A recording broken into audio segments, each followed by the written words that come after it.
estatutario con carácter de asesor con carácter asesor en materias relacionadas coa cultura en senso moi amplo e, por tanto, tamén como organismo estatutario, incluído no Estatuto de Autonomía de Galicia, independente do poder político, ainda que, obviamente, responsable perante o Parlamento de Galicia. Igualmente, para mí, un placer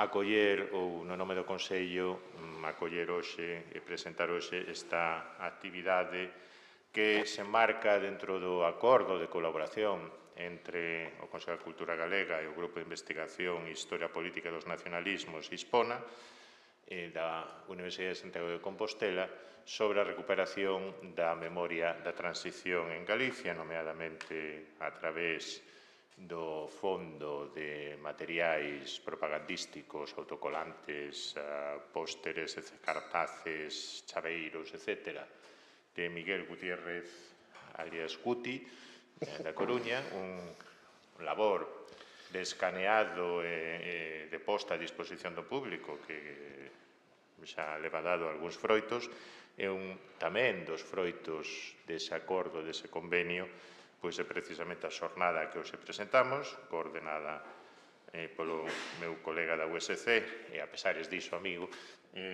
Emilio Grandío Seuane. Por tanto, máis unha vez,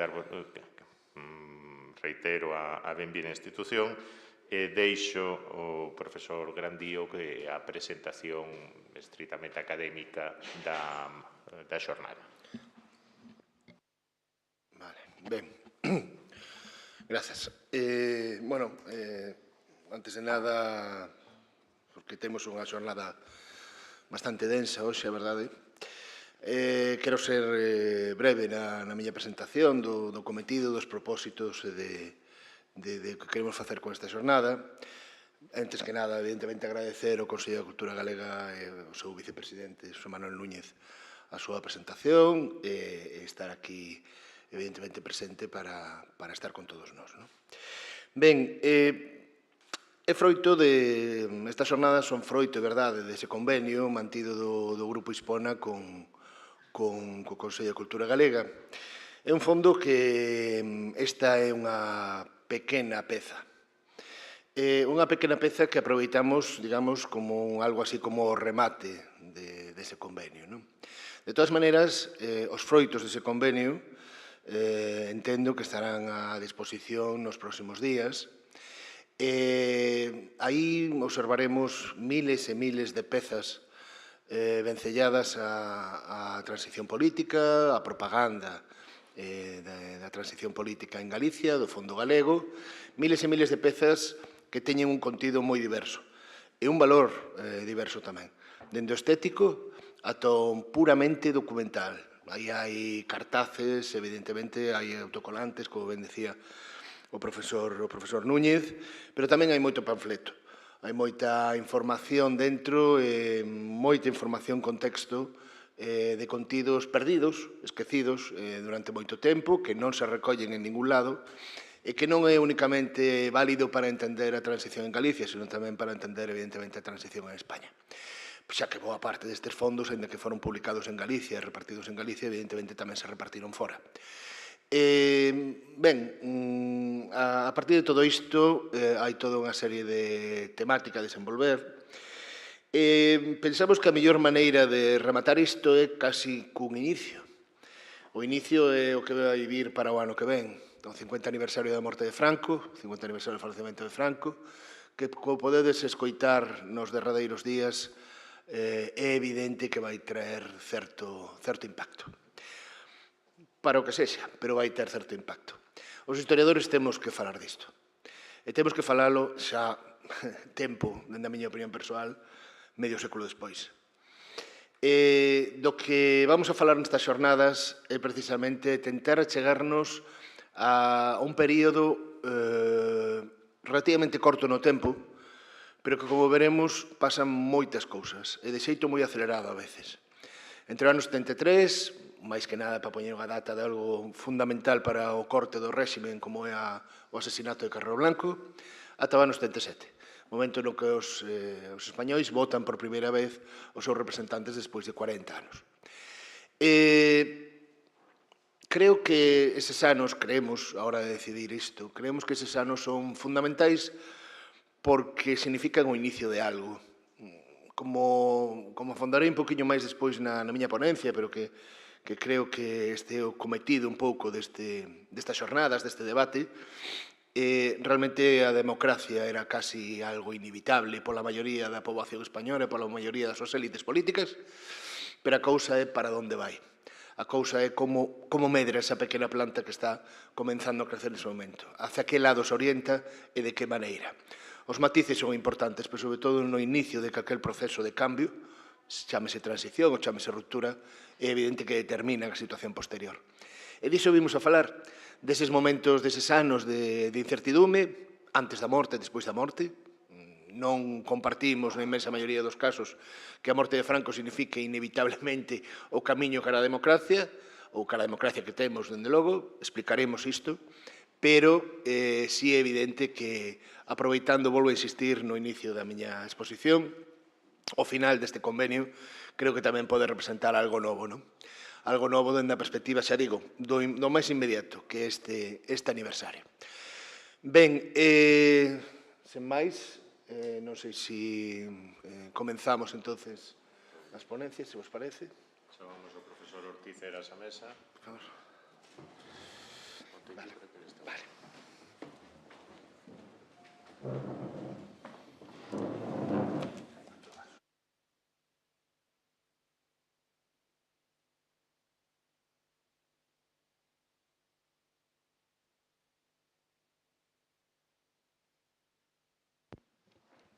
Vale, xa está, non?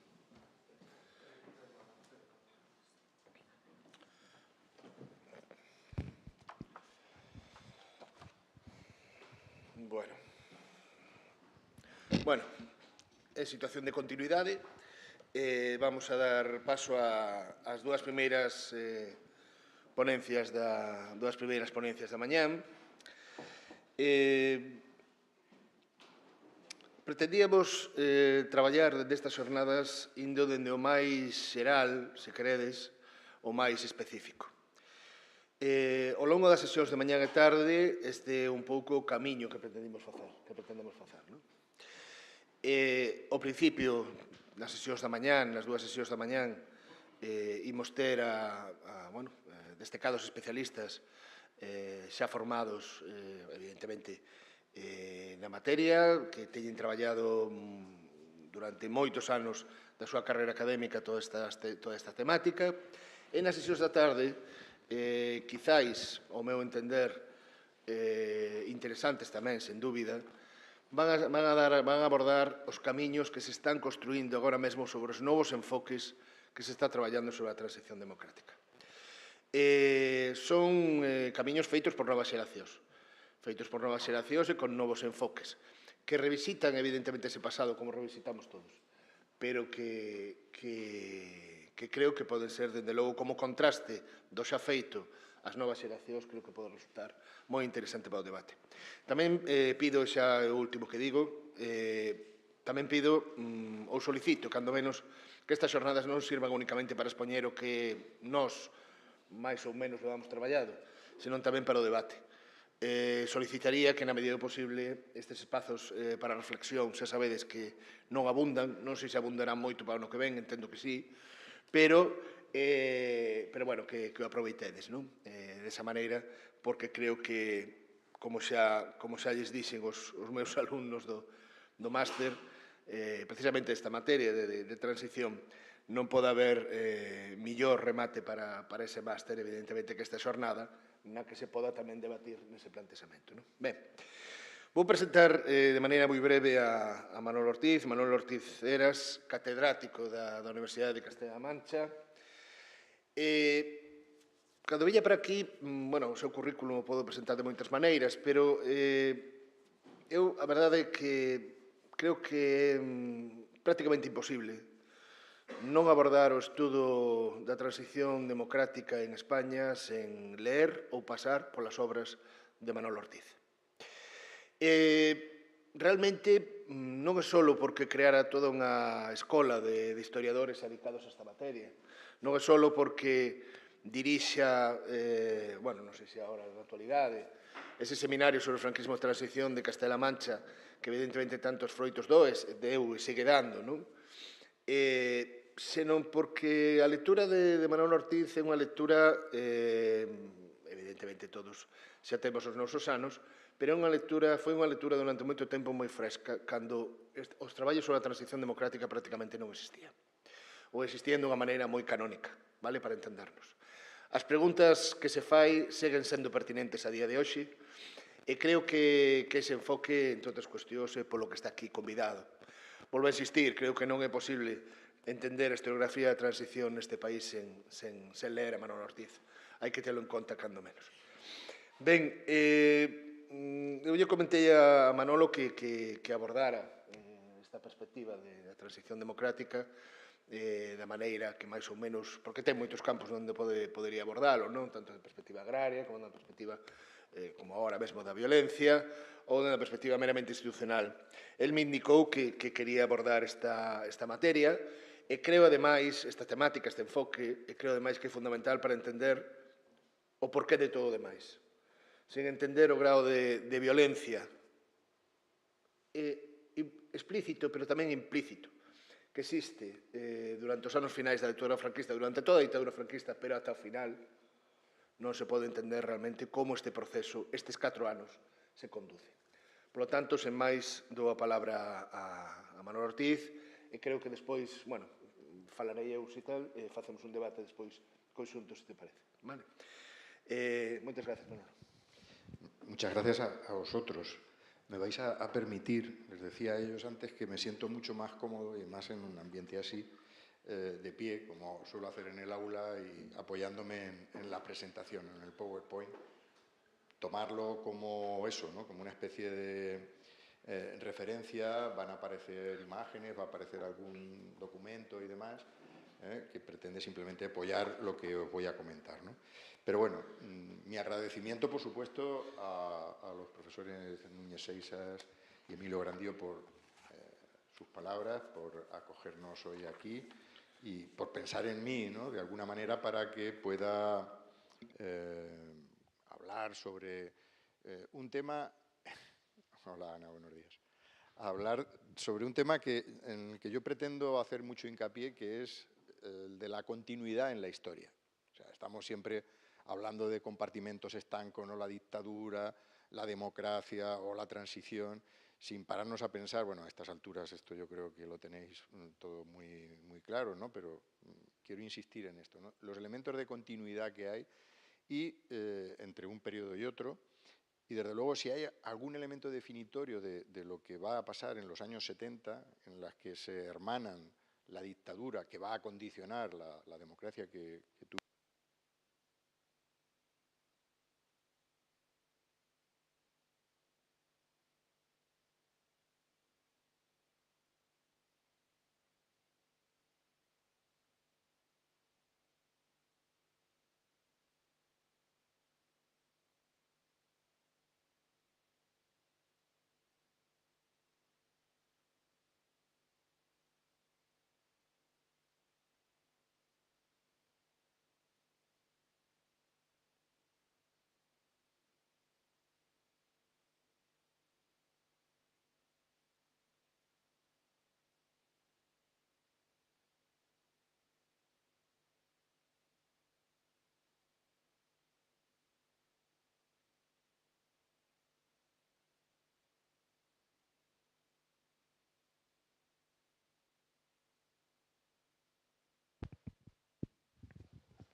Muchísimas gracias. Bueno, decía que amén de insistir, ¿no?, en la importancia que tiene la violencia como elemento de continuidad, otra cuestión inicial que sí quiero también comentar es el de la cronología, ¿no? No es implícito con esto, pero ¿qué significa el año 1975? Que sí, efectivamente, ¿no?, vamos a cumplir los 50 años. Pues realmente, desde mi punto de vista, más allá de la muerte del dictador, que no es poco, pues poco más. O sea, desde luego, no significa el final de la dictadura. Voy a repetir una vez más este mantra, ¿no?, pero es así. La dictadura termina en el año 1976 y la fecha de defunción es la Ley para la Reforma Política. Yo creía que esto estaba más o menos ya asumido, pero veo que insistimos una y mil veces y en los textos, por ejemplo, en los manuales, se sigue hablando del año 75. Ya sé que no todo el mundo está de acuerdo, pero realmente después de la muerte de Franco no hay nada que nos haga pensar que la dictadura ha terminado y, desde luego, mucho menos que la democracia esté encauzada, ¿no? También es verdad que, si ponemos a hablar de antecedentes, pues, claro, ha salido ya la fecha del año 1973, bueno, de hecho es el que marca las jornadas, 73-77. No tengo muy claro que sea precisamente la muerte del asesinato de Carrero Blanco lo que va a precipitar esto. Es verdad que aquello deja desangelado al búnker, ¿no? Porque estaba claro que iba a ser el heredero, en principio, pero para las fuerzas del antifranquismo todo había empezado mucho tiempo antes, ¿no? Y yo creo que también esto es importante subrayarlo, ¿no? Porque hay unos elementos también de continuidad que nos remontarían a los años 60, en los que se empieza a fraguar un clima entre distintas sensibilidades políticas que van a ir haciendo cada vez más fácil incluso a aquellos que durante mucho tiempo estuvieron en las entrañas del franquismo, para dar un poco ese salto que va a ser imprescindible para que finalmente la transición fuera posible, ¿no? Y para terminar con la cronología, claro, el año 1977 es evidente, o sea, los historiadores es que sin fecha no somos nada, ¿no? Pero 1977 tiene la fuerza de que el 15 de junio de ese año se celebran las primeras elecciones. Bueno, pues inapelable, ¿no? Y esto tiene el resultado de aquellas elecciones, es un elemento condicionante, seguramente no estaba en la hoja de ruta de quienes pilotaron en ese momento la transición, pero el resultado es clarificador, y es que la UCD no ganó las elecciones por la mayoría absoluta que pensaban que iban a ser, ¿no? Con lo cual entramos en una fase diferente, no prevista, que obliga, a pesar de sus buenos resultados, a tener que hacer política, ¿no? A tener que bueno, pues negociar determinadas cosas, entre otras cosas la propia Constitución, que tardará en llegar, ¿no? Hasta el año 78. Desde el punto de vista de la violencia, el año 77 es verdad que tiene también elementos definitorios, pero yo voy a ir un poquito más allá.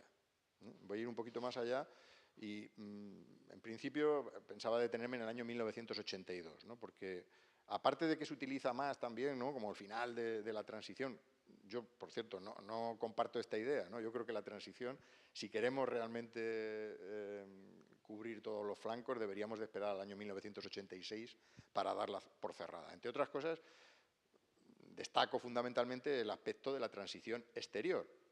También durante algún tiempo le estuve dando vueltas a este tema, ¿no? Porque pasa todavía muy desapercibido. Yo lo comento muy rápidamente. ¿Cómo es posible? Hoy, yo creo que en 2024 todos tenemos muy claro la importancia que tiene el contexto internacional. Bueno, pues llama la atención que cuando explicamos la transición, ese contexto internacional apenas sale. Y lo primero que hay que recordar es que en el año 1976, 77, 78, la dinámica de bloques era lo que marcaba la política mundial. Es decir, estábamos en Guerra Fría. Y pensar que lo que hubiera ocurrido en España quedaba fuera del control, por ejemplo, de los Estados Unidos, es un auténtico disparate. Basta recordar, por ejemplo, lo que fue la Revolución de los Claveles en Portugal unos meses antes de la muerte de Franco. Bueno, parece que para Portugal sí, pero para España no. Bueno, pues en España es muy importante el contexto internacional.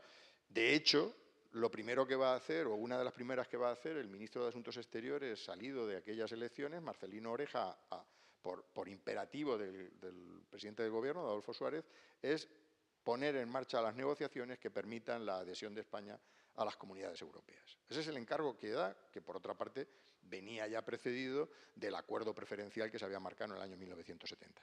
Pero bueno, a partir de ahí ya no solamente es la entrada en las comunidades europeas, que era algo en lo que por otra parte la mayor parte de las fuerzas políticas estaban de acuerdo, incluso con diferencias ideológicas muy importantes, sino que estaba el asunto tan espinoso también de la OTAN, ¿no? Que, bueno, ya sabremos lo importante que fue, sobre todo para la primera etapa socialista, ¿no? Bueno, aunque solamente sea por eso, insisto en que todo lo que tiene que ver con el contexto internacional es muy importante, ¿no? Pero bueno, no voy a llegar hasta el 86. Decía, me voy a quedar en el 82, entre otras cosas, y si hablamos de violencia, porque ahora voy a hablar de violencias cruzadas. O sea, la transición, desde el punto de vista de la violencia, creo que tiene que echar mano de este calificativo, ¿no? De cruzadas, porque son muchas violencias. No podemos pensar en una sola violencia, ¿no? Otra de las diapositivas recoge, por ejemplo, todo lo que tiene que ver con un asunto capital para la transición, que es el terrorismo. Ha pasado mucho tiempo y seguramente los más jóvenes pensaréis que la violencia de la transición se concentra o prácticamente solo tiene que ver con la actuación de ETA. Y evidentemente las cifras son, en fin, muy tozudas y hablan de un fenómeno verdaderamente dramático. Pero no fue la única violencia. Y yo esto también lo quiero subrayar, ¿no? Hay otras violencias que han pasado desapercibidas. Igual que hay otras víctimas que también han pasado desapercibidas, ¿no? Y esto se ve cuando se reúnen las víctimas. Yo no sé si no os habéis parado a pensar que hay víctimas que no se identifican con lo que normalmente en los medios, en las redes sociales y tal, se habla de las víctimas de la transición, que son pues familiares de militares, de guardias civiles, etcétera, etcétera. Hay otras víctimas que yo pretendo también poner aquí, ¿no? en la presentación. Bien, por eso un poco lo de 1982 y por tanto la cronología 73-77, en fin, no se ajusta exactamente, aunque, bueno, pues digamos que se superpone, ¿no? o también interfiere con este tipo de cosas. La primera diapositiva, bueno, ya entrando un poco en materia, hace mención ya de lo que es el contexto de la transición. Y yo planteo tres cuestiones, ¿no? En primer lugar, el debate sobre si la transición es el resultado del artificio de las élites, ¿no? Una obra de ingeniería política elaborado por un puñado de personajes, evidentemente empezando por el rey emérito ahora, Adolfo Suárez y los líderes de la oposición, Manuel Fraga, Santiago Carrillo, Felipe González y, bueno, poco más, ¿no? Esta es un poco la tesis, todavía lo comentaba Emilio, ¿no? Canónica, la que más éxito tiene. O sea, seguramente la que, desde luego, se explicarían en los institutos. Entre otras cosas, por el formato tan ajustado y demás, a ver qué va a explicar el pobre profesor o profesora de segundo de bachillerato, ¿no? En esas fechas ya tan delicadas del mes de abril, cuando hay que explicar esto, acuciados con las pruebas de acceso a la universidad, ¿no? Pues tenemos allí, ¿cuántas? 6 horas como mucho para explicar la transición y a ver si es que se dan 6 horas, ¿no? Bueno, pues nada, vamos al lío, ¿no? Y entonces explicamos que la transición pues, es obra de estos grandes personajes, ¿no? En esos textos, el otro día tuvimos unas jornadas allí a propósito de cómo explicamos determinados temas de la historia del presente, la guerra civil, el franquismo, la transición, y en un análisis hecho sobre 19 libros de distintas editoriales se coincidía en que prácticamente nadie, casi que no aparece la sociedad civil en la explicación de la transición. O sea, éramos 36 millones de personas, pero los 36 en realidad actuaron un poco como comparsas de lo que total 4 o 5 personas decían. Se nos olvida la conflictividad, se nos olvida la violencia, se nos olvidan, en fin, los movimientos sociales. Movimientos que van desde los vecinales a los movimientos de católicos de base, de mujeres que luchaban por la igualdad, movimientos en el ámbito rural, por ejemplo, para la conquista de derechos civiles, que es muy importante, como por ejemplo el acceso a la sanidad. Y así podríamos hablar de un largo etcétera. Parece que eso no existe. Bueno, pues desde luego en mi grupo lo que hemos tratado de explicar es que como mínimo la transición hay que explicarla desde una perspectiva coral.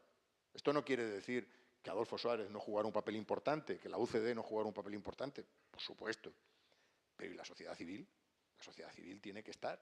Porque si no explicamos en qué medida, por ejemplo, las asociaciones de vecinos presionan en determinadas tomas de decisión, pues no vamos a entender nada, ¿no? Es decir, una de las cosas que siempre se dicen de la transición es que no hay un guión, no hay por ahí un documento privado en el que podamos encontrar eso que el ERIAL, ¿no? Perdón, el GRIAL, ¿no? Que andamos buscando siempre en el archivo que demuestre que la transición se hizo según este plan, ¿no? No, se utilizó mucho la improvisación, ¿no? Y esa improvisación tiene mucho que ver con esto, ¿no? Con las distintas fuerzas que interactuaron en aquellos años. Bien, por tanto, la transición está hecha por las élites políticas o, y por eso lo subrayo, los movimientos sociales. En segundo lugar, es muy importante que tengamos en cuenta las culturas políticas. Y sobre todo las culturas políticas, yo voy a detenerme en las de la izquierda. Así, a bote pronto. En el año 1973, el atentado contra Carrero Blanco fue celebrado. Esto puede parecer una barbaridad a los más jóvenes, ¿no? ¿Cómo es que alguien pueda celebrar el asesinato de una persona? Porque no solamente se llevaron por delante al Delfín, sino que se llevaron pues, a los guardaespaldas y demás, ¿no? Sí, se celebró.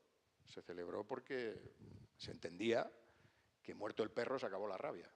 Así, dicho muy groseramente, ¿no? Que la muerte de Carrero Blanco significaba cortocircuitar la continuidad de la dictadura, ¿no?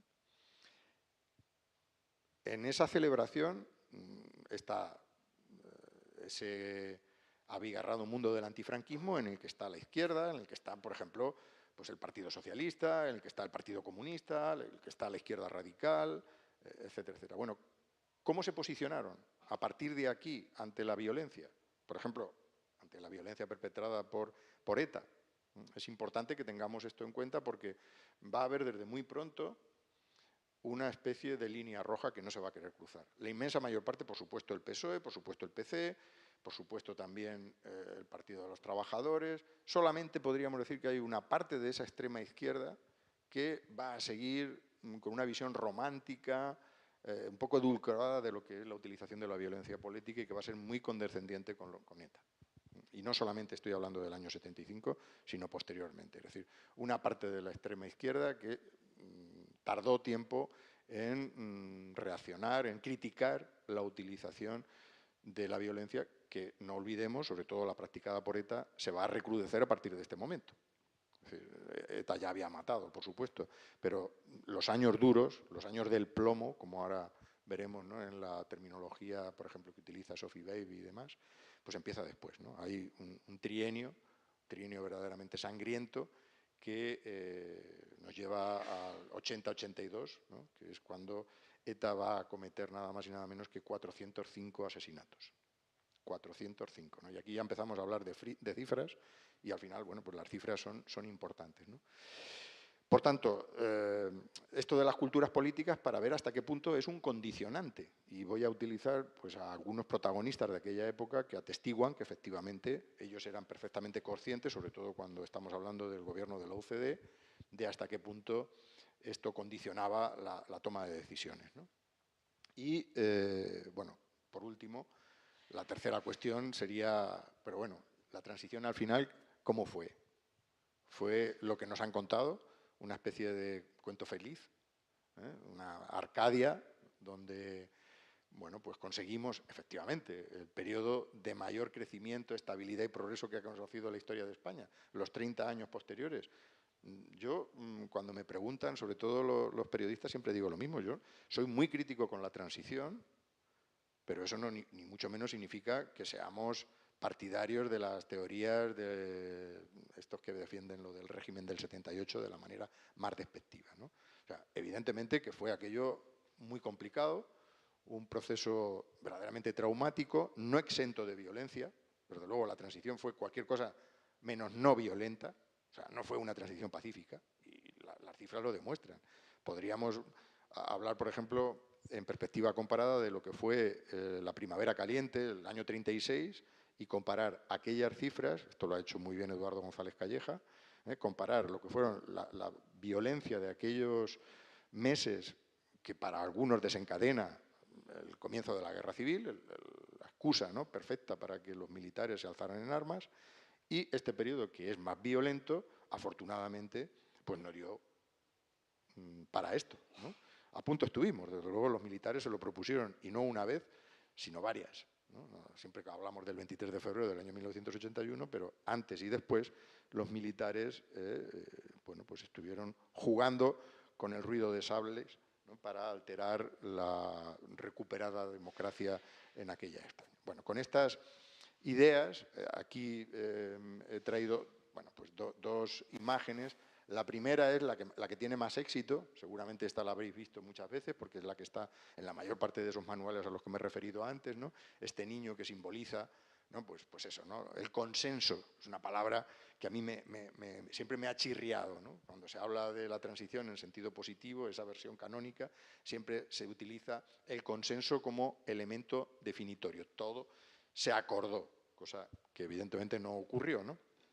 Y la otra imagen, la que empieza a aparecer ahora, empieza pero muy tímidamente, no tiene mucha calidad desde ahí, ¿no?, es el sepelio en el que se va a enterrar a las víctimas de uno de los atentados del dramático comienzo del año 1977. Es el de los abogados laboralistas de Atocha. 5 muertos como consecuencia de la violencia perpetrada, una de esas violencias cruzadas, por la extrema derecha. Se presentaron en uno de estos despachos de abogados laboralistas, elementos de Fuerza Nueva, apoyados por informaciones y no solo informaciones de las fuerzas y cuerpos de seguridad del Estado, y descerrajaron un buen número de disparos que acabó, repito, con la vida inmediatamente de 5 personas. Aquello forma parte también de la transición, entre otras cosas porque esto va a condicionar y mucho la legalización de algunos partidos políticos. Por ejemplo, como todos sabéis, el Partido Comunista. O sea, el comportamiento. Cuando se habla del comportamiento ejemplar de la sociedad española durante la transición, se habla menos del comportamiento ejemplar que tuvo el votante del Partido Comunista y los dirigentes del Partido Comunista, que lejos de aprovechar aquella, digamos, provocación que fue la de los atentados, pues demostró que estaban a la altura de las circunstancias y en ningún momento el entierro dio lugar ni siquiera a bueno, expresiones malsonantes ni oportunistas en contra de quienes habían llevado a cabo aquellos atentados. Bueno, esto facilitó la toma de decisión finalmente, sorprendente, pero al fin y al cabo importante y decisiva, del presidente de Gobierno para legalizar el 9 de abril, la Semana Santa de aquel año, al Partido Comunista para que finalmente pudiera concurrir a las elecciones que he mencionado anteriormente. Y la otra imagen la he colocado en la introducción, no sabía, se ve fatal, ¿no? Es la portada de un libro, Violencias políticas en la transición española, que acaba de publicar Catarata, que yo os recomiendo, pero claro, es un texto que está centrado en lo que es el terrorismo, ¿no?, el papel que juega el terrorismo, sobre todo el terrorismo de ETA, en aquellos años, ¿no? Y hay, desde luego, capítulos que son muy, muy aleccionadores, ¿no?, para hablar de algunas de las cosas que yo ya he mencionado. Y lo he querido colocar ahí, pues eso, ¿no?, porque es de lo que más se está empezando a hablar, pero, en fin, ya digo que hay otras violencias que todavía apenas están contempladas. Eso es un poco lo que yo pretendía hacer en ese librillo que publiqué hace unos años, en donde hablaba de cómo la violencia política en la dictadura había sido, como comentaba antes, la característica más importante y se mantiene. Yo llegaba hasta el año 77 y en el último capítulo hablo de las líneas de continuidad que va a venir después, que van a tener mucho que ver, por ejemplo, con el comportamiento del ejército, pero también de la policía. La policía en el año 77, y ahora daré algunas cifras más concretas, pues desde luego no estaba preparada, ni muchísimo menos, para desempeñarse con la nueva legislación que van a salir de los gobiernos democráticos del 77. Era una policía, la policía armada, la brigada político-social. Veremos cómo determinadas comisarías, si no recuerdo mal, son 9 comisarías, todavía en el año 1980, siguen en manos de estas personas que actuaban de la manera en que lo hacía la policía durante el franquismo, ¿no? Deteniendo a jóvenes sencillamente por salir a la calle a protestar contra la selectividad, como hacíamos los de nuestra época en aquellos años, ¿no? Y si te detenía la policía, pues te podías encontrar con que alguno de gatillo fácil pues se le fuera la mano y de repente aparecieras pues en la mesa del forense con el argumento de que el arma se le había disparado al policía o que sencillamente habían disparado al aire, pero la bala te había entrado normalmente por la garganta y te había salido por el cráneo, ¿no? Pero habían disparado al aire, ¿no? Bueno, estas cosas ocurrieron con bastante frecuencia, ahora daremos las cifras, ¿no? Bueno, el título de la diapositiva, como veis, es el segundo franquismo y la violencia que va a haber durante este periodo. Yo ahí he mencionado, creo que son nueve datos, podían haber sido muchos más, ¿no? Pero un poco para que reflexionemos a propósito de que cuando hablamos de la violencia en el franquismo, siempre hablamos de la violencia de la posguerra y sobre todo de la que tiene que ver con las sentencias de los sumarísimos, ¿no? Los tribunales militares. De tal manera que a partir del año 1945, bueno, ya parece que esto ha terminado, ¿no? Ya no hay más violencia. Es una dictadura, pero bueno, la cosa ya como que se normaliza. No. Evidentemente las cifras no son las mismas, ¿no? Los ejecutados, los detenidos, no tiene nada que ver en los años 50 o 60 con lo que vamos a ver en los primeros años 40. Pero eso de que la violencia desaparece es un mito, ¿no? Para nada. La prueba, insisto, solo hablando del segundo franquismo. Bueno, pues en el año 1962, y de esto también se ha hablado poco, se pone en marcha, y la pone en marcha el ministro Manuel Fraga, el gabinete de enlace. El gabinete de enlace, para los que estéis pensando en un TFM o en una tesis, tiene su documentación depositada, como tantas otras cosas relacionadas con el franquismo, en el AGA, ¿no? En el Archivo General de la Administración. Son miles y miles, kilómetros en realidad, de documentos los que allí hay, ¿no? Porque el gabinete de enlace lo que pretende es recabar información desde las instituciones, pasando por supuesto por los ayuntamientos, a los particulares, de cualquier cosa que entendieran que pudiera ser sorprendente o atentara contra la estabilidad del régimen.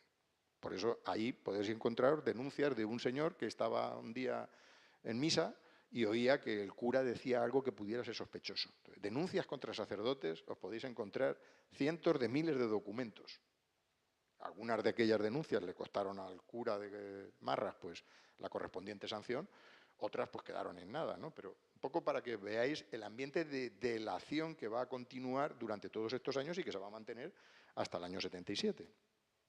En 1963 se pondría en marcha el Tribunal de Orden Público justo después del asesinato de Julián Grimau, que es la última víctima, se supone, siempre se dice, ¿no?, relacionado con la guerra civil y aquel contexto. Pero no solamente en el año 63 se ejecuta a Grimau, ¿no? También se ejecutó a Granados y Delgado, ¿no?, acusados de la comisión de un atentado terrorista en una estación. Bueno, en 1969, Enrique Ruano. Y entramos aquí en esta fase de los estudiantes que eran detenidos y a los que, mire usted por dónde, les daba por saltar por las ventanas. Cuando se veían así un poco acoquinados por la policía, pues en fin, en vez de responder y demás, pues nada, se precipitaban al vacío y saltaban por la ventana, ¿no? Al año siguiente, en diciembre, empieza el juicio de Burgos, que tuvo la friolera de este balance, ¿no? 9 penas de muerte, 519 años de cárcel y más de 1,5 millones en multas a 16 acusados. 1,5 millones de pesetas de la época eran muchas pesetas, ¿eh? No la bagatela que ahora pueda suponer. He puesto ahí intercalado, porque la cronología es obviamente muy amplia, los 11 estados de excepción. Es verdad que la mayor parte de ellos son en el País Vasco, pero 11 estados de excepción a lo largo de toda esta etapa. En el año 73 empieza el proceso 1001 contra los dirigentes de comisiones obreras. 10 condenados a 162 años de prisión. En marzo del 74, la ejecución de Salvador Puig Antich. Este joven también fue ejecutado y con la triste desgracia de que fue ejecutado a garrote vil. Si visitáis la cárcel Modelo de Barcelona, podréis ver, ¿no?, el lugar, hay allí una loseta, en fin, una leyenda donde se recupera. A mí me llamó poderosamente la atención la actuación que han hecho en la modelo para que la gente, cualquier estudiantes o cualquier persona pueda visitar y conocer los intersticios de lo que era una cárcel en este periodo, ¿no? Y, bueno, finalmente, que es un poco lo que me ha dado pie al subtítulo de la charla, el franquismo murió matando, ¿no?, las 5 ejecuciones de estos 3 individuos que participaban o pertenecían al FRAP y los 2 de ETA, ¿no?, las 5 ejecuciones de septiembre del año 1975, apenas 2 meses antes de la muerte de Franco, ¿no? Este es un poco el legado, ¿no?, de hasta qué punto llegamos ahí, llegamos a esta fecha del 75, pues cargados de esta violencia que va a actuar en el subconsciente colectivo de todas aquellas personas que cuando llega este momento están, estoy hablando de la sociedad civil, condicionados por el recuerdo de lo que ha sido la guerra y la posguerra. Lo que nos cuenta mucha gente cuando los entrevistamos, y nos dicen, bueno, ¿y ustedes cuando fueron a votar, por ejemplo, en el referéndum de la ley de la reforma política, hasta qué punto recordaban o tenían presentes un poco la tesis de Paloma Aguilar, ¿no?, el recuerdo del miedo? El miedo es un factor determinante en mucha gente que fue a votar en el 76 y, por supuesto, en el 77, y yo me atrevo a decir que algunos años más tarde, que probablemente hubieran votado otras opciones políticas, pero que a la hora de la verdad como que tiraron hacia abajo, ¿no?, rebajaron un poco sus expectativas. Y en vez de votar, pues no sé, al Partido Comunista, todo el mundo daba por hecho que en las elecciones del 77 el PC iba a obtener una cantidad de diputados y al final, bueno, pues la cosa se quedó muy por debajo. Hay que tener en cuenta pues esa tardía legalización que he mencionado antes, de abril del 77, que le impidió hacer una campaña electoral como por ejemplo la que pudo hacer el Partido Socialista. Evidentemente habría que tener en cuenta también, para entender aquellas cifras, la dificultad que va a tener el PC para conseguir financiación. No tiene nada que ver la financiación prestada, por ejemplo, por la Fundación Eber, ¿no?, por los alemanes al Partido Socialista Obrero Español, a la que tiene el PC, ¿no? ¿Quién financia? ¿Qué banco le da dinero al PC para poder hacer una campaña normal y pagar locales, pagar propaganda, etcétera, etcétera, ¿no? Bueno, pues la mayor parte de la gente se pagaba de su pecunio el desplazamiento a los pueblos, el alquiler de ese local, y así podríamos, por ejemplo, también hablar de en qué circunstancias, sobre todo en la España rural, ¿no?, se va a desarrollar la campaña electoral de aquel momento, ¿no? Porque, aunque os parezca mentira, todavía en ese momento la Guardia Civil en muchos pueblos detenía a los militantes del Partido Comunista que iban a un pueblo a hacer un mitin porque los consideraba en la clandestinidad. Y insistiendo, muchos decían, no, llame usted al gobernador civil, que lo que usted está haciendo es un disparate. Sí, luego lo ponían en libertad, pero lo cierto es que el mitin no se había podido desarrollar. O sea, todos estos son elementos que nos ayudan a entender mejor por qué el Partido Comunista pues, obtuvo unos resultados muy por debajo, como he dicho antes, de esas expectativas, ¿no?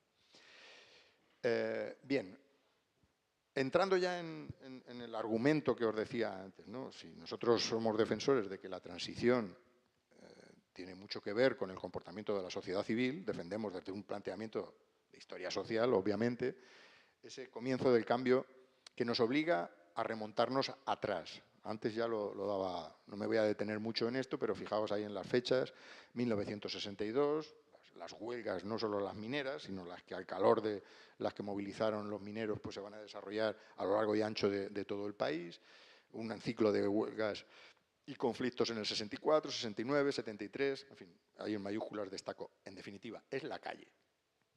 Hay toda una serie de movimientos que se van a ir poco a poco dando cita en eso que hablamos del antifranquismo, que va a ir cobrando fuerza, especialmente a partir del año 69. Nosotros publicamos un trabajo sobre los movimientos sociales en el que poníamos el énfasis en ese año, por una serie de circunstancias que tienen que ver con la crisis del franquismo y por la madurez también de la sociedad civil, que cada vez tiene menos miedo, que ve de una manera diferente el activismo, ¿no? Todo lo que tiene que ver la lucha de nacionalistas, ecologistas, intelectuales, trabajadores, jóvenes, mujeres, etcétera, etcétera, ¿no? Bueno, es una nueva cultura política que va increciendo, que entiende el activismo como su mejor definición, la reivindicación, que va a dotarse de unos elementos identitarios, va a fraguar esa conciencia del nosotros frente a ellos que representan las fuerzas y cuerpos de seguridad del Estado, las autoridades, y que van a ir reclamando cada vez derechos, más allá de los estrictamente políticos, que van a ir calando cada vez más hondo. Eso que llamamos nosotros los derechos de ciudadanía. Antes mencionaba, por ejemplo, el acceso a la sanidad. ¿Dónde estaba el problema? No se tiene conciencia, o por lo menos no como la de ahora, de que aquella fuera una reivindicación política. Cuando la gente del rural, por ejemplo en La Mancha, lo que quiere es disfrutar de una sanidad, de una seguridad social, como por ejemplo en la ciudad, lo que quieren es que no tengan que ir al médico utilizando las igualas, que no tengan que ir, bueno, pues incluso dentro de lo que decía, ya sabéis, el debate este también muy interesante sobre Franco crea la seguridad social, luego Franco crea el estado del bienestar, ¿no? Bueno, esto es un mito insostenible, pero el caso es que todavía hay mucha gente que lo sostiene, ¿no? La Ley de Seguridad Social del año 63 en realidad es papel mojado, no entra en vigor hasta el año 67 y en el 67 el problema que tiene es que no hay financiación y deja a la mayor parte de los españoles, que son los que viven en los pueblos, pues sin acceso a una sanidad, y esta es la clave para entender lo que es el estado de bienestar en el ámbito de la sanidad, que tiene que ser gratuita y universal. Esto nunca lo fue durante el franquismo, pero bueno, aprovecho para repetirlo, ¿no? Derechos de ciudadanía que incluso va también por el tema de la educación. Claro, la sanidad no, pero es que la educación tampoco. En este país, en el año 1970, había un buen número todavía de analfabetos y el problema es que no había puestos en las escuelas para buena parte de la gente, sobre todo en la España meridional y en los pueblos, ¿no?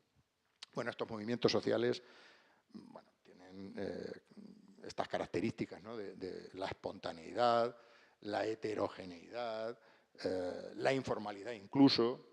Es verdad, cuando hablamos de los movimientos sociales, muchas veces se nos pregunta, pero bueno, a ver si ahora va a resultar que es que todos los españoles estaban en la calle y demás. No, asumimos que esto no es así, asumimos que cuando llega la década de los años 70 hay unas diferencias notables entre unas zonas y otras, entre el medio rural y el medio urbano, pero sí podemos decir que aproximadamente 1/3 de los españoles sí participaron de todas estas movilizaciones.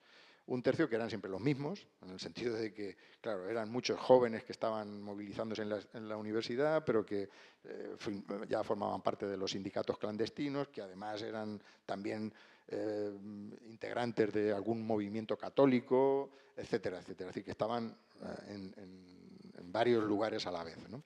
Eran las escuelas de democracia. Por ejemplo, la asociación, en contra de lo que mucha gente ha creído, por ejemplo, ¿qué eran las asociaciones de vecinos? Pues las asociaciones de vecinos son auténticas escuelas de democracia, porque cuando se reúnen allí para pedir la puesta en marcha de un colegio o un semáforo, recuerdo una de las movilizaciones en concreto en Albacete, en lo que era la carretera que venía de Madrid a Levante, una carretera nacional, en donde en cuestión de mes y medio pues hubo 3 accidentes que le costó la vida a 3 niños que iban a la escuela porque vivían en una barriada periférica y para cruzar la carretera pues eran atropellados, ¿no? Pues aquello movilizó a 2 asociaciones de vecinos que se pusieron delante del ayuntamiento durante un largo periodo de tiempo hasta conseguir que pusieran semáforos, simplemente para conseguir un semáforo. Bueno, el caso es que aquello tuvo su recompensa, porque mucha gente aprendió que era el camino a seguir, ¿no? Bien, violencia.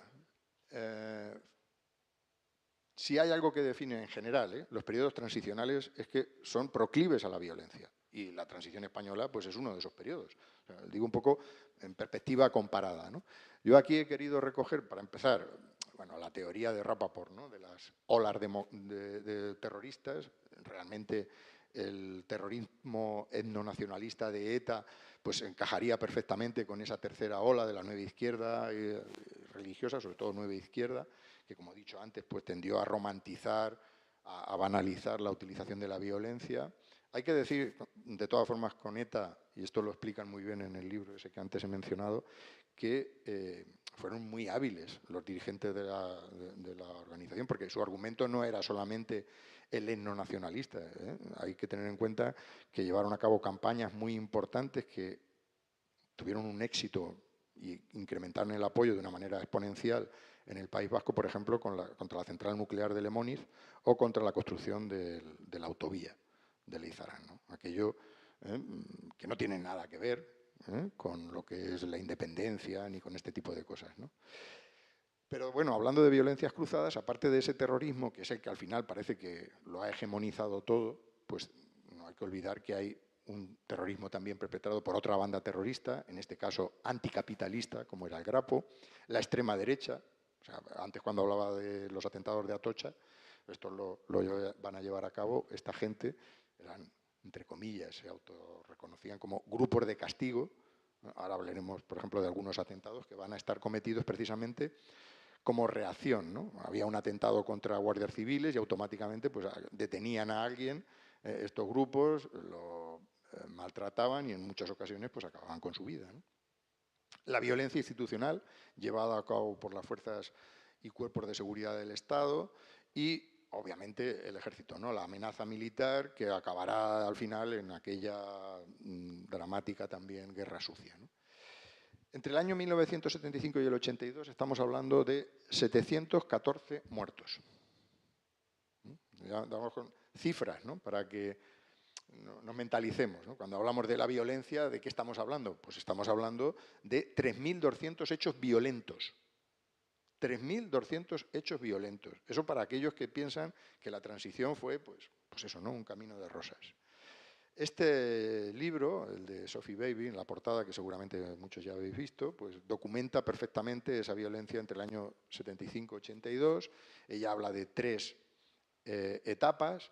Yo, desde luego, claro, yo por eso lo he puesto, el entrecomillado de la baja intensidad es mía, ¿no? Porque, claro, llamar de baja intensidad todo es muy relativo, ¿no? Pero hablar de baja intensidad en cuanto a violencia, el periodo 75-77, luego no me parece la mejor manera de definirlo por lo que ahora vamos a decir, ¿no? Mirad, esto era lo que decía en un artículo firmado por él, Manuel Fraga, el 29 de enero del año 77, es esta, desde ahí obviamente no lo vais a ver, yo os he sacado un párrafo, que está aquí, en el que él dice: pero por enérgica que sea la legislación y la actitud del gobierno y de la judicatura, hay un problema de educación y de opinión. Hay que dejar claro que toda forma de violencia y de intimidación son condenables. Y que la defensa del orden, aun imperfecto, es algo positivo, incluso si en la ejecución práctica se producen errores inevitables. Esto es cuando él decía que la calle es mía. Entonces, errores inevitables, bueno, la policía en el uso en el monopolio, ¿no?, de cualquier estado de la violencia, pues ella algunas veces pues, comete excesos, ¿no? Veníamos de la semana trágica de enero, ¿no?, de los atentados de Atocha, por ejemplo. Pero es que si nos vamos un poco más atrás, estamos en el año 1981, este señor es Fernando Abril Martorell, es el vicepresidente del gobierno de la UCD, y este señor, en un comité ejecutivo de la UCD, cuando la UCD ya estaba tocada de muerte, él mismo dice a los suyos: la ETA y la extrema derecha dirigen nuestra estrategia. Así el sistema no puede durar, y esta tesis concita cada día más aliados, deteriorándose progresivamente, y en la tesis de que el sistema perdure, lo que no aguantará es la UCD. O sea, esto un poco para darnos cuenta, como ahí digo en el título, de que la violencia acabó siendo el principal problema de la transición. Claro que es un problema la inflación, que es un problema el paro, que es un problema la agenda internacional y tantas otras cosas. Pero el problema capital, ¿no?, para desfacer esta teoría, ¿no?, de que la transición no fue violenta y demás, fue precisamente esta. Y no podía faltar en la presentación el ministro de la transición, el ministro que fue primero de Gobernación y acabó siendo ministro del Interior. Este señor, en el año 2012, en una entrevista que le hace El País, reconoció que no éramos un gobierno democrático, sino salido de la legalidad franquista. Y además, seguramente éramos sospechosos de no ser capaces de garantizar el orden y la seguridad pública. Por eso, por ejemplo, se va a emplear como se va a emplear en los sucesos del País Vasco en marzo del 76, ¿no? Ahora me voy a referir a ellos, ¿no? Bueno, y en esta diapositiva he querido traer a la primera víctima del gobierno de la monarquía ya. La primera víctima es un joven en un pueblo de la provincia de Alicante, un joven que el 24 de febrero del año 76, como tantas otras personas, estaban participando en una movilización, en una huelga, para reclamar la subida de los salarios. Él trabajaba en el calzado, como esa zona de ahí, ¿no? Y, bueno, pues fue perseguido por la policía y asesinado. Yo, el año pasado me invitaron a una charla allí con motivo de un documental que habían preparado y visitamos el lugar donde había sido. Claro, esto está simbolizado en Petrer, ¿no? En este pueblo, se puede ver. Y, bueno, yo destacaría, aparte de las dos primeras cuestiones, la importancia que está teniendo ahora, después de tantos años, la educación, el insistir en la importancia que tiene la pedagogía. Menos mal que, como ahora veréis, la ley, la última ley de memoria, la de 2022, ya ha sido sensible a esta petición, ¿no? Un cambio muy importante para que la sociedad ahora se mentalice de la importancia que tiene, pues, la reivindicación de la reparación, ¿no? La reparación para la no repetición de este tipo de bueno, abusos que se cometieron en aquella época. Otro de los asesinatos, me parece también muy simbólico por la fecha, es el de Ángel Almazán. Este joven fue también asesinado en una manifestación en el contexto del referéndum para la reforma política. He traído aquí una carta al director, al País, de, bueno, una persona que decía, bueno, tanto él como yo éramos partidarios de votar afirmativamente para la ley para la reforma política, pero el problema es que con comportamientos como los que tuvieron la policía en este caso, pues se deslegitima una cosa que en principio interpretábamos como positiva para la transición. No era la mejor ley, pero entendíamos que era necesario. Bueno, esto ocurrió en el 76. La familia de Ángel Almazán ha seguido porfiando absolutamente sin ruido, sin luz y taquígrafo, sin que los medios de comunicación se hayan hecho eco de esto. Pero el otro día, en noviembre del 24, en la prensa se hablaba de cómo el colectivo de olvidados de la transición seguía reclamando al Supremo que no se cerrara el asunto, ¿no? Y, sin embargo, el Supremo ha fallado en sentido contrario, ¿no? ¿Qué decir de lo ocurrido en la semana trágica del mayo del año 77 en la zona de País Vasco-Navarra, Rentería sobre todo, ¿no? Estamos hablando de, bueno, hay una imagen de aquellos acontecimientos en la que perdió la vida Rafael Gómez Jáuregui, era un militante de la STV de 78 años, pero el balance fue mucho más duro, ¿no? Solamente en Rentería 30 detenidos y alrededor de 100 víctimas como consecuencia de las cargas policiales, ¿no? Y en esta presentación, aunque muy precipitadamente, pues también tenía que aparecer, fijaos lo que decía antes de la cronología, ¿no? El asesinato de Yolanda González Martín, una joven de 19 años que había nacido en Bilbao, de familia burgalesa, y que se había desplazado, pues, un año antes de su muerte a Madrid a estudiar, ¿no? Ella era de la Juventudes Socialistas, militaba en el Partido Comunista y unos días después de un atentado que le había costado la vida a 5 guardias civiles, pues un grupo de Fuerza Nueva la secuestró en su domicilio. Se la llevaron y en el coche, pues aparte de interrogarla y demás, pues la golpearon, la sacaron del coche y de rodillas le dispararon 2 tiros. En un principio y luego la remataron con otros 2, ¿no? Fue así de duro el asesinato. El asesinato reconoció haberlo cometido este señor, Emilio Ellín. Emilio Hellín y los secuaces que lo acompañaron fueron detenidos. Lo condenaron a 43 años de prisión, pero en el año 87 se fugó. En un permiso se fugó de la cárcel y acabó en Paraguay. Al cabo de un tiempo fue extraditado, regresó a España y nadie habló de Emilio Hellín. Nadie habló de Emilio Hellín, salvo la familia, claro, hasta que un día, el 24 de febrero de 2013, aparece una noticia en El País en el que se dice que este señor trabaja para la policía española. Y efectivamente era así. Es este mismo, aquí lo tenemos. Entonces fue necesaria la aparición de esa noticia para que se tomaran medidas y bueno, aquella situación se corrigiera. Pero violencias cruzadas, la de la extrema derecha, siempre se habla del el despacho laboralista de Atocha, pero ni mucho menos es el único, ¿no? Aquí he puesto una imagen, por ejemplo, este es un atentado que sufrió El País. Estamos en el año 1978, en noviembre del año 1978, y un paquete bomba que estalló en las manos de un trabajador del periódico. Y en ese mismo periódico pues, aparece esta noticia que habla de cómo en mayo de 1980 un joven de 33 años que era dirigente de un movimiento vecinal de Horcasitas, pues había sido asesinado a manos de militantes del Batallón Vasco Español, ¿no? La noticia al final, en negrita lo destacado, dice, bueno, este señor era simplemente un activista, ¿no?, que reclamaba por la brutal subida, estamos hablando del año 80, del precio del alquiler de las viviendas. Ahí lo dejo. Las otras violencias,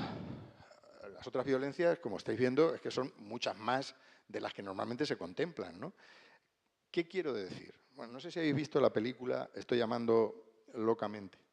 Es una película reciente, ¿no?, donde aparece el protagonista de la película es un gay, chico joven, gay. Claro, esto nos lleva a hablar de la ley de peligrosidad social. Esta es una de esas variantes de la violencia perpetrada en los años finales de la dictadura y en los primeros de la transición que está ahí, ¿no? Ley de peligrosidad social. Es que el juez, uno de los jueces que trabajaba en este juzgado, en el año 1970 dijo aquello de que la actitud de los Beatles con sus canciones en pro de la droga causó efectos perniciosos en las mentes inmaduras e impresionables de los jóvenes. Claro, si a este señor le parecía peligrosa la actuación de los Beatles, pues imaginar lo que vendría después, ¿no? Pero es que estamos hablando de censuras. Estamos hablando de cierres de periódicos. Aquí tenéis una revista de aquella época que tuvo mucho impacto, ¿no?, el Mano Lobo, que sufrió sanciones, a pesar de la famosa ley Fraga del 66 de la prensa y demás. Bueno, estas cosas ocurrían y esto acababa en muchas ocasiones en sanciones administrativas, lo que llamamos la burorepresión. Eso de que a un joven, por ejemplo, se le impidiera poder estudiar en la universidad. No hacía falta que te pegaran un tiro, no hacía falta que te detuvieran. Simplemente, con eso te podían amargar la vida y, desde luego, quitarte las ganas de activarte, ¿no?, políticamente. Y de la ley de objeción de conciencia. Los militantes del movimiento de objeción de conciencia, aquí tenéis a uno de aquellos más activistas que estuvieron dispuestos a ingresar en prisión para no hacer la mili. Pepe Beunza, ¿no? Este lo ha estudiado muy bien un compañero del departamento, Pedro Oliver, y bueno, esta era una de las cosas que decía Pepe Beunza cuando se le entrevistó, que sí, pagamos muchos años de cárcel, porque fueron muchos los que ingresaron en prisión, pero conseguimos que al final la gente odiara la mili y acabara por no hacerla, ¿no? Y qué decir del Tribunal de Orden Público. Antes he mencionado cuando se crea, ¿vale? El Tribunal de Orden Público estuvo en vigor hasta el año 1977. Si queréis conocer de él, nada mejor que acudir a la página web que tiene un ex magistrado, que es Juanjo del Águila, donde están documentadas la mayor parte de esas sentencias. Estamos hablando de casi 3.800 víctimas del Tribunal de Orden Público. He dicho que está en vigor hasta el año 77. Va de menos a más. Los 3 últimos años de actuación del TOP son los más duros. El 75% de las personas encausadas por el TOP fueron condenadas. El 75%. Pero, claro, la violencia de las fuerzas y cuerpos de seguridad del Estado. Aquí tenéis a un general. Digo, por si hay alguna duda, el general Sáenz de Santa María, en el año 76, hablaba de que, reconocía, ¿no?, de que había muchos miembros de la policía o de la Guardia Civil que apretaban el gatillo con bastante facilidad. Él estuvo en Inchaurrondo, lo sabía de sobra. Y este es un editorial del País, del año 1977. ¿Hasta qué punto la situación no sería dura para que la editorial, ¿no?, el editorial del País de 8 de mayo del 77 hablara, entre otras cosas, de que lo que la España democrática precisa son fuerzas del orden antes respetadas que temidas. Antes respetadas que temidas. Y, bueno, estando en Galicia me parecía oportuno pues, traer, entre el largo historial de víctimas y demás, por ejemplo, al joven José María Fuentes Fernández, ¿no?, que fue asesinado por la Guardia Civil en una manifestación en el año 1972. 1972. El policía finalmente sería condenado, 17 años de cárcel. Este es una de las primeras condenas que se dio. El problema es en qué condiciones cumplió este señor la condena, ¿no? Pero bueno, al menos fue condenado. Y como os decía antes, es que en el año 1982, antes decía 80 en realidad, 1982, 9 antiguos miembros de la Brigada Político-Social, la temida Brigada Político-Social, donde actuaba, por ejemplo, Conesa y los suyos, pues dirigían jefaturas de policía en el año 1982. Estos eran los jefes de la oficina. Imaginaos el comportamiento de los policías ahí. Y en las prisiones. Esta es una noticia, por falta de tiempo no la voy a leer, ¿no?, pero esto aparecía publicado el 13 de marzo de 1978. Es un señor que se atrevió a denunciar, pero se atrevió a denunciar después de que el director de la prisión casi que le rogara, ¿no?, que contara lo que había ocurrido en la cárcel de Carabanchel.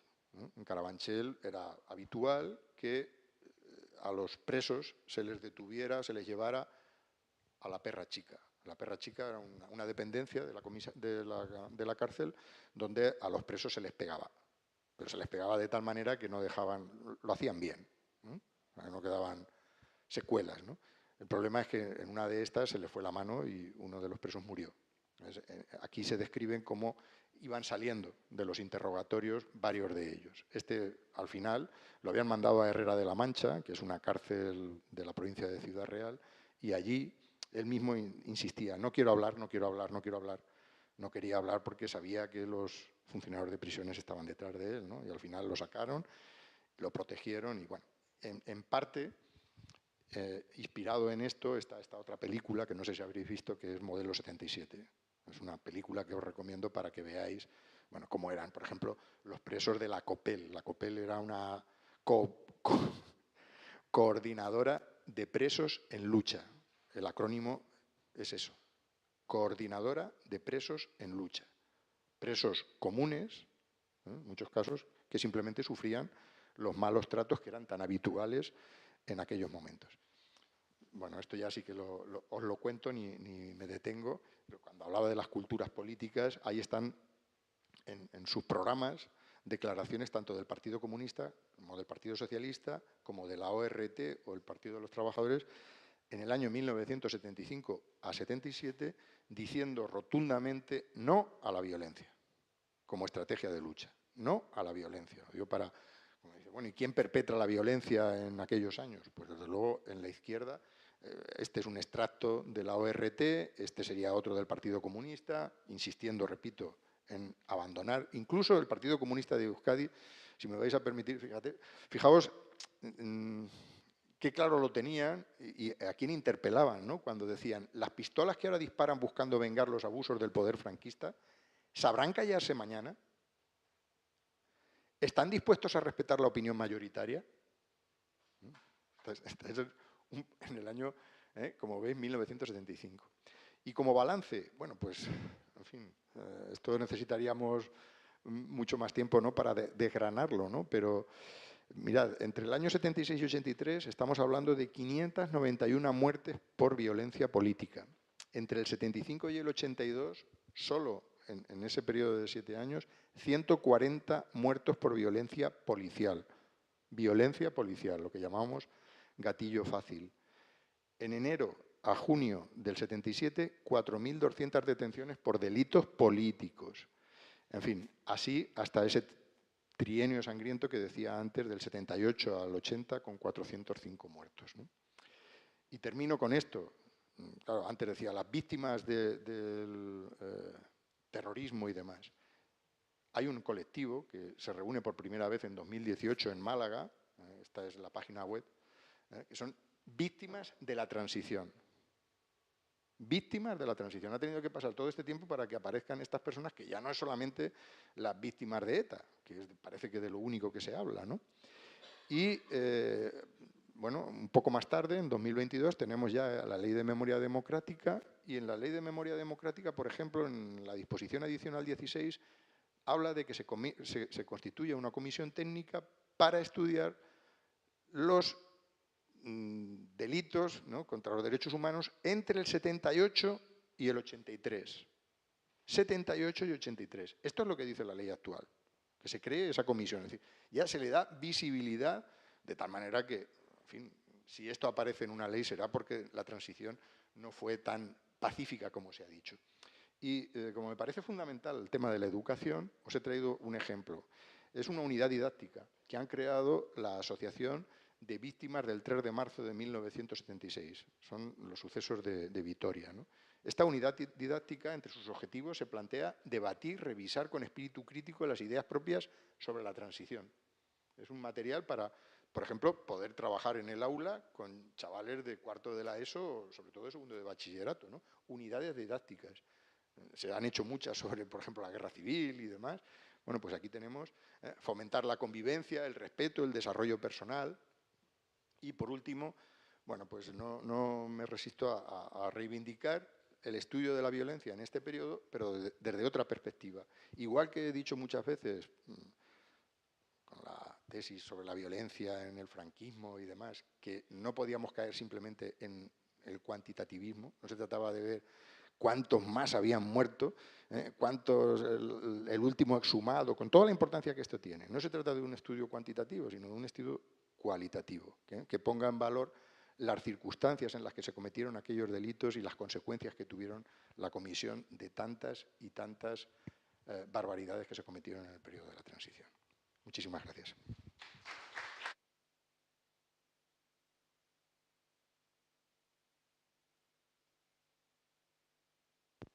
Moitas gracias, Manolo. Imos a comenzar a seguinte ponencia. A ver, a seguinte ponencia, bueno, que é a miña, eu vou autopresentar. Pero, bueno, a ver, cando iniciamos este plantexamento destas jornadas, queríamos poñer o foco precisamente, como xa dixen na miña intervención inicial, precisamente neses anos, nos anos moi concretos, bueno, así en bucle, entón xa, exacto, de que vai a ver se vai rotando.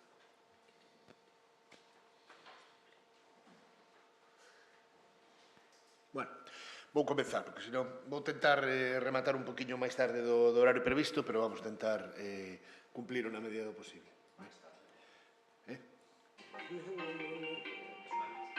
Juro que non puse música. Aí, sí, vai dando voltas. Bueno, gracias. Bueno, o título da miña ponencia é unha democracia inevitable para quen, non? A ver, o que pretendo bueno, antes de nada, vou agradecer, evidentemente, o convite para o Consello, xa o mencionei anteriormente, e creo que tamén forma parte da finalización dese convenio, etc. O convenio que tedes aí, as imaxes que tedes aí, son imaxes resultantes precisamente do traballo sobre ese convenio. Son imaxes única e exclusivamente, unha selección, para que las colman, non sei, 20, 30, 40, son imaxes de materiais única e exclusivamente deses anos, entre 1973 e 1977. O que pretende reflectir basicamente que máis alá do que vou comentar aquí, que quizáis vai máis dunha perspectiva institucional, o que é evidente que esa movilización social é fundamental para entender todo o acontecido despois. Quería iniciar cunha paráfrase ata certo punto tonta. Esa frase tan manida de Marx, non? De un fantasma recorre o mundo, un fantasma recorre Europa, non? Bueno, pois unha fantasma percorría España neses anos. Esa era a democracia. Tanto dende dentro como dende fora. Hai unha percepción común, xa falou inicialmente Manolo tamén en parte de todo isto, pero hai unha percepción común en toda aquela sociedade de que a democracia tiña que chegar. Volvo a insistir no meu inicio, a cousa é como, pero que tiña que chegar por moitas razóns, por propio esgotamento de fórmulas, por contexto histórico, do que tamén falaremos agora, por pura conveniencia adaptativa da propia dictadura. Era un anacronismo, certo. Aquelo era un anacronismo naqueles anos. Se consideraba a dictadura como un anacronismo, pero un anacronismo que funcionaba. Un anacronismo que o que pretendo é precisamente trasladar unha teoría de por onde ten que ir, unhas maneiras de por onde ten que ir esta transición á democracia, pero, por outro lado, un pragmatismo que tamén na ponencia de Manolo evidentemente se ve de unha maneira moi clara, que continúan, de continuidades, que continúan existindo e que determinan isto, non? A pregunta non é casual. Hai toda unha serie de actores políticos moi relevantes polos que se pasa de puntillas nestes anos. 1973, 1977, todos sabemos, todos os que traballamos isto, sabemos que non é o mesmo, ainda que sexan 4 anos. Nin é o mesmo 1972, nin é o mesmo 1971. Isto evoluciona dunha maneira absolutamente rápida, sobre todo nalgúns meses, sobre todo a partir do goberno de Suárez, non? Dunha maneira moi clara, non? Ben, vou iniciar cunha pequena presentación hai unha carta dun membro da Embaixada Británica en Madrid ao Foreign Office o 3 de decembro de 1970 nunha conversación cun enlace ou cun informador, digamos, no que lle comenta unha cousa que temos que ter en conta precisamente de saída. 1970, pero podría ampliarse evidentemente ata 1975, casi, ata o final do novembro de 75. Lle dice textualmente, lle preguntei se sabía que Franco decidira que iba a facer co seu futuro. El reiu e meneou a cabeza e dixo que só sabía unha cousa con certeza, que Franco tomara as súas decisións. Dice que Franco era un home das accións máis deliberadas e nunca se deixaría enfrontar, vivo ou morto, é interesante tamén isto, cunha decisión rápida. Só podíamos esperar e ver. Esta é a tónica da ditadura. Esta é a tónica, sobre todo, dos anos que agora sabemos que foron finais da ditadura, pero que daquela non se sabía. Chega o punto inicial polo que plantexamos todo isto. A morte e o asesinato de Carrero Blanco. É verdade que é fundamental e que nun proceso de transición, isto comento moitas veces, non hai datas de inicio, non hai puntos cero nin puntos finais, pero si é certo que sempre marcamos, non, para explicar un pouco isto. Eu creo que en grande parte tamén o estudo da transición e o que presentamos sobre a transición política democrática en España sigue a estar moi determinado tamén polo que sucede, por unha visión dende Madrid. Eu creo que quizáis, tamén o comenta Manolo nos seus estudos, con esta xente que pasa de puntillas absolutamente, eu creo que quizáis que máis que o asesinato de Carreiro, que sí, que vamos a iniciar por aquí, porque vamos a analizarlo desde unha perspectiva institucional, unha crise institucional evidente dentro do franquismo, pero, por exemplo, os sucesos de Ferrol do 72, de marzo do 72. Eu chego a pensar que esa foi a grande bisagra que permitiu visualizar o réximen, que había unha mobilización moito máis forte da que pensaba. Esa conxunción entre estudantado, obreirismo, eses barcos de guerra apuntando directamente a Ferrol baixo amenaza de bombardealo, creo que non existiu nunca, non o sei, pero creo que non existiu nunca, máis alá dos anos da guerra, unha revolta, unha sublevación dese estilo. ata o punto de bombardear, de amenazar directamente, colocados directamente, con bombardear unha cidade pola falta de control, evidentemente, da cidade, porque durante moitas horas os obreiros fixeran encargo da cidade. Creo que non existe unha amenaza desse estilo, ou sí, non sei se despois podemos debatir disto. Quero decir, isto é un proceso evolutivo no que os puntos de saída é evidente como marcamos os historiadores, pero que é un proceso de máis longo percorrido, como comenta Manolo. Non? Ben, tras a morte de Carrero, é evidente que o novo goberno de Arias Navarro necesita levar a cabo, cando menos, unha impresión de facer a cabo, de levar adiante algúns axustes. Sin embargo, acaba nunha reforma que o propio Nicolás Esma chama lampedusiana. Non? Movimentos, desaparece López Rodó, teóricamente desaparece, digamos, a influencia do Opus, pero baixo a responsabilidade directa do primeiro goberno de Arias Navarro, Antonio Carro relevou a nada menos que 158 cargos nos primeiros meses de 1974. Teóricamente, hai un cambio aquí. Non necesariamente, todos sabemos, non vamos a falar da diversidade que existe dentro do franquismo, pero é evidente que hai unha diversidade na que Arias Navarro pretendía facer un punto e aparte, sen dúbida ninguna.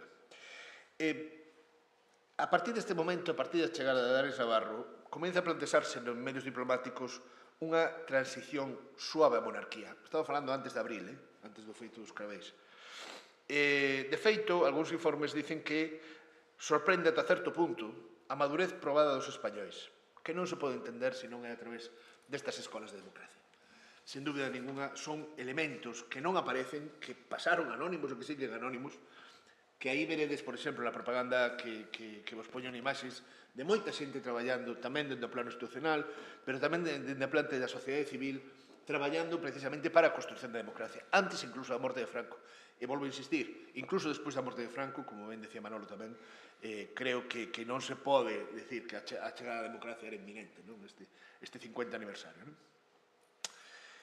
Hai un informe para entender o que está pasando, a represión, a violencia, o carácter violento do réxime. Xa digo, como decía inicialmente, non ten por que ser explícito, sino que é implícito, é a capacidade de impunidade.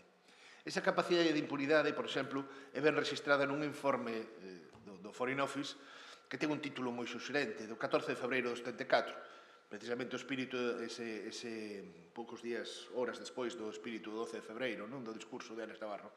Pero un informe con título moi suxerente, Quen matou a Carrero? O asesinato común das artes das minorías. Dice, dende o asesinato de Carrero, cuxo impacto xa se desvanceu, apenas pasou un día sen unha nova indignación. Durante as últimas 6 semanas, ese tempo, vimos bombas na Universidade Xesuíta de Bilbao, nos consulados españois en Toulouse e Estrasburgo, en 2 bancos en Madrid, disturbios na Universidade de Valladolid, sentadas na Catedral de Bayona, atentados contra Iberia e o Meliá,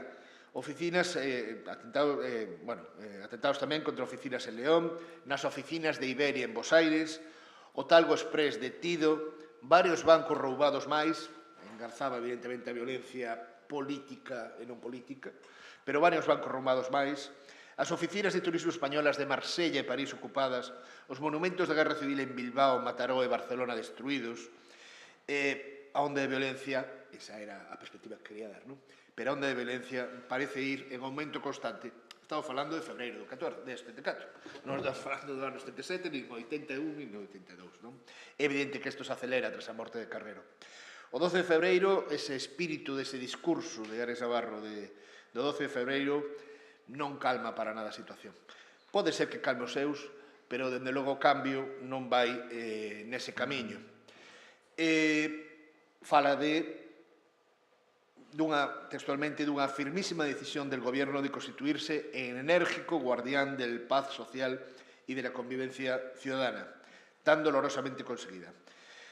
Si quien atente contra este sagrado bien público debe saber que la justicia hará recaer sobre él con más rigor que benevolencia todo el peso de la ley. E sigue, é dicir, esta rutina da violencia, esta impunidade é constante.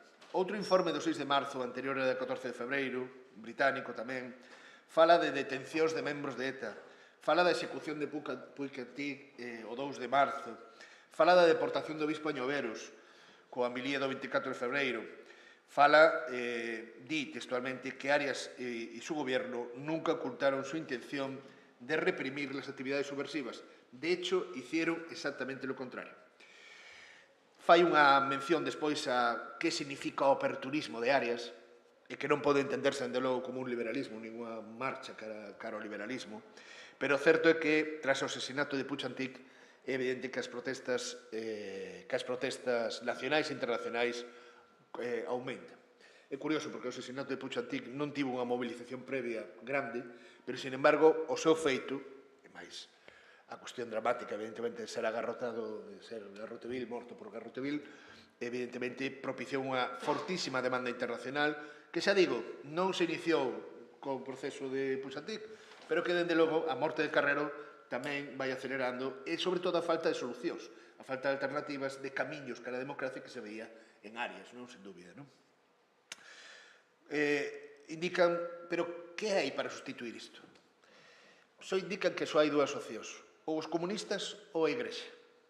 Son as opcións válidas. De feito, dicen que moitas opcións de oposición de centro-esquerda non estarían preparadas para traballar baixo estas condicións. E volve outro, e aparece outro impacto. A Revolución dos Craveis, 25 de abril. Aí reactiváronse todos os fantasmas do colapso de fascismo que tivera Franco no ano 43. Non atenso Franco, senón o réxime, evidentemente. E salta esa resposta. E a resposta do réxime é unha resposta moi propagandeada, evidentemente, non só polos nostálxicos do réxime, senón por moitos outros bastante achegados ao goberno, que é a resposta de Girón, de José Antonio Girón, líder do Movimento Nacional, líder de Falange, e que denunciaba os infiltrados na administración e nas esferas de poder. La impresión de la embajada británica es sugerente sobre el discurso de Girón.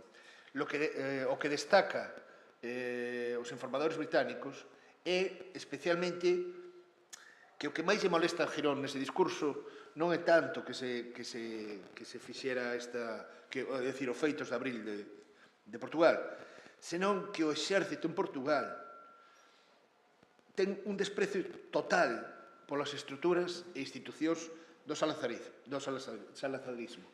A batalla para Girón non a coloca ao centro, non o coloca na democracia, senón o coloca en aqueles que entenden que a victoria na Guerra Civil é o supremo valor de España ou non, directamente. O certo é que o espírito de febreiro non arranca e hai que montar alternativas dende fora.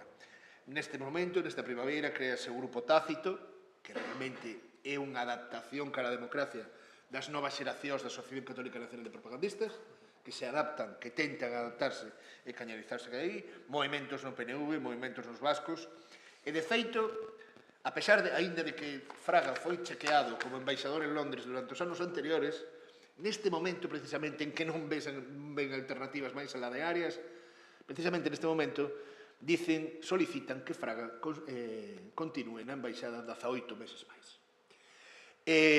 A verdade é que demostra dunha maneira moi clara que non se observa moita alternativa nalgún lado.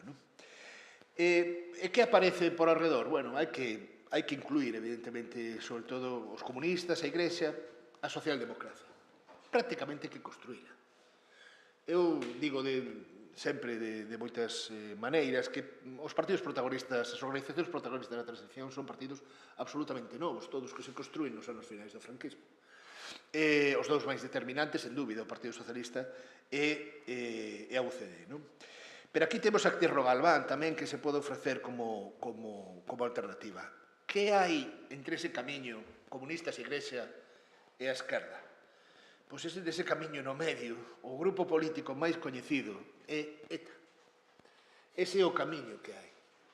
Entón, por exemplo, por citar algunha cuestión de Galicia, destes informes, dun de xullo do 74 de Galicia, di que hai dous grandes organizacións. Unha sección do Partido Comunista, porque, lóxicamente, o Partido Comunista ten que estar neste camiño, e hai un Partido Nacionalista chamado Unión de Pobo Galego que agora se atopa máis ou menos moribundo. Esta é a sensación dende fora. O camiño á unidade, a creación de asambleas democráticas, mesas democráticas que comecen. E se en abril do 74 falábamos da Revolución dos Cravos, pois agora, no verán do 74, xullo 74, vemos a caída da Junta Militar en Grecia. Claro, a ditadura franquista, todas esas ditaduras que, digamos, continuaron dunha maneira ou doutra na Europa meridional, na Europa do Sur, é evidente que se desfai. A ditadura franquista queda absolutamente sola, o cal provoca, evidentemente, máis presión. A oposición comeza a artellarse. Esas mesas, a mesa democrática, en varios lugares, especialmente en Galicia, en Valencia, en Andalucía, en Canarias. Unha maneira tamén de un cambio de visión do Partido Comunista. O Partido Comunista Español, cando menos, dende a visión do exilio, dende a visión do exterior, vira en parte a súa cuestión de máximos. Realmente o que se plantexa é máis unha chegada á democracia que non se ve por ningún lado. Entre outras cuestións porque non se ve quen vai protagonizar ese cambio. Non hai protagonistas diso, non hai referentes, nin son unitarios, non hai prácticamente referentes para ese cambio. Realmente a práctica da oposición política ao franquismo, despois de 40 anos, lóxicamente, enquistouse nunha oposición, pero non na construción de proxectos propositivos, no fondo. É unha idea que creo que, decir, isto de que contra Franco se vivía mellor, non? Bueno, non é un pouco de colla, non o que digo, pero, quero decir, neste momento non se ven, cando menos non se ven nas análisis que vemos. A situación cambia cando Franco pide recuperar o poder en setembro de 1974. Opcións que casi nunca tampouco se menciona. É dicir, o propio Franco dice que Arias Navarro non convence, que a opción que poda existir son opcións violentas, digo, particulista, ETA, a Igrexa, que sempre ten que facer así un pouco un pipito grillo, pero non hai nada. E Franco pide recuperar o poder. En setembro, créase a UMD, a Unión Militar Democrática, que vai ser un elemento importante, simbólico, dende a perspectiva de romper coa imaxe dun exército monolítico detrás de Franco. Esa imaxe tamén influe extraordinariamente. En outubro do 74 se fai o Congreso de Suresnes. Comeza unha aproximación gradualista. De feito, os británicos dicen que seguramente non é razoable, sobre todo a vista o que está a suceder en Portugal, que continuamos co desenvolvemento da Revolución dos Cravos, reclamar unha liberalización inmediata e total en España. E quen aparece para estes informes como piloto? O príncipe. A figura do príncipe vai gañando enteiros dende fora, se ha apoiado evidentemente como sucesor de Franco, pero por outro lado tamén dende a política occidental, especialmente estadounidense. A sensación da familia Franco en novembro do 74 é de aillamento. Isto é unha conversación collida entre embaixadores en Madrid. A sensación da familia Franco é de aillamento e, de feito, intensifica notablemente os seus contactos con Príncipe, que é o que ven xa como un poder inminente. Mesmo o Marqués de Villaverde lle pide a embaixada a Filipinas. O Príncipe pensa tamén que unha transición pacífica vai ser cada vez máis difícil. Pero aquí comenzan a establecerse os primeiros, xa digo, en novembro de 74, ou por este arredor deste outono de 74, os primeiros contactos do Príncipe con alguén absolutamente sorprendente, os comunistas. Cos comunistas, do verán de 1974.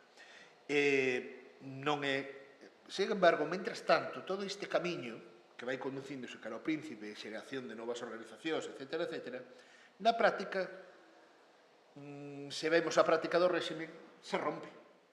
Porque o réximen sigue firme. Os informes da Dirección General de Seguridade chegan a todos os lados. A vixianza se fai a calquer tipo de organización.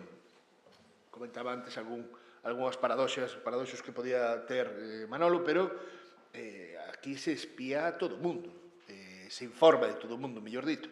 Organizacións de amas de casa que xogaron un papel fundamental, por exemplo, tamén como Escola de Democracia neste momento, non ten nada que ver con as organizacións de amas de casa de hoxe en día, pero sí xogaron un papel evidentemente fundamental. E máis, estas amas de casa poden ter as súas reunións, por exemplo, no caso da Coruña, na propia jefatura local de Falange, pero ao mesmo tempo son informadas.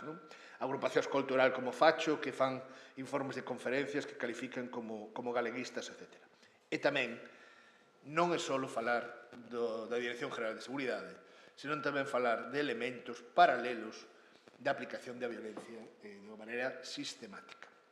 Hai unha denuncia presentada por uns alumnos en abril de 85, unha denuncia presentada por os alumnos do Colegio Universitario da Coruña sobre as actividades ilegais de certo grupo denominado Guerrilleros de Cristo Rei.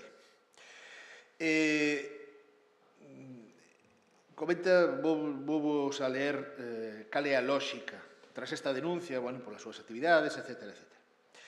Sobre actividades ilegales de certo grupo denominado Guerrilleros de Cristo Rei, así como diligencia estatal, con el ruego de que informe calificando los hechos de falsa denuncia y el término con el que acusan de paralegalmente empleado en ello, por si todo ello pudiera constituir materia delictiva. Es decir, mesma denuncia de aplicación de violencia por parte de elementos paralegales ou paramilitares son denunciados e protegidos, evidentemente, de maneira interna. Ou, por exemplo, unha noticia publicada en Ferrol Diario do 12 de novembro de 75 sobre a Junta General de Unión de Trabajadores y Técnicos do Sindicato Local Mixto en Fene, en Ferrol.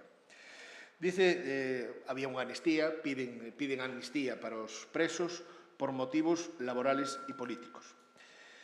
O informe di o seguinte, que despois será publicado tamén. O informe di o seguinte, outras peticiones que denotan unha clara orientación ideológica.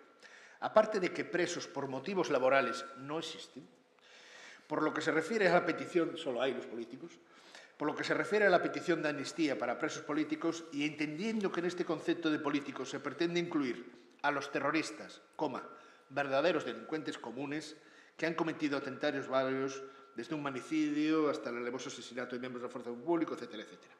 Por lo tanto, se denunciaba incluso internamente como terroristas aqueles que estaban organizándose laboralmente. E morre Franco.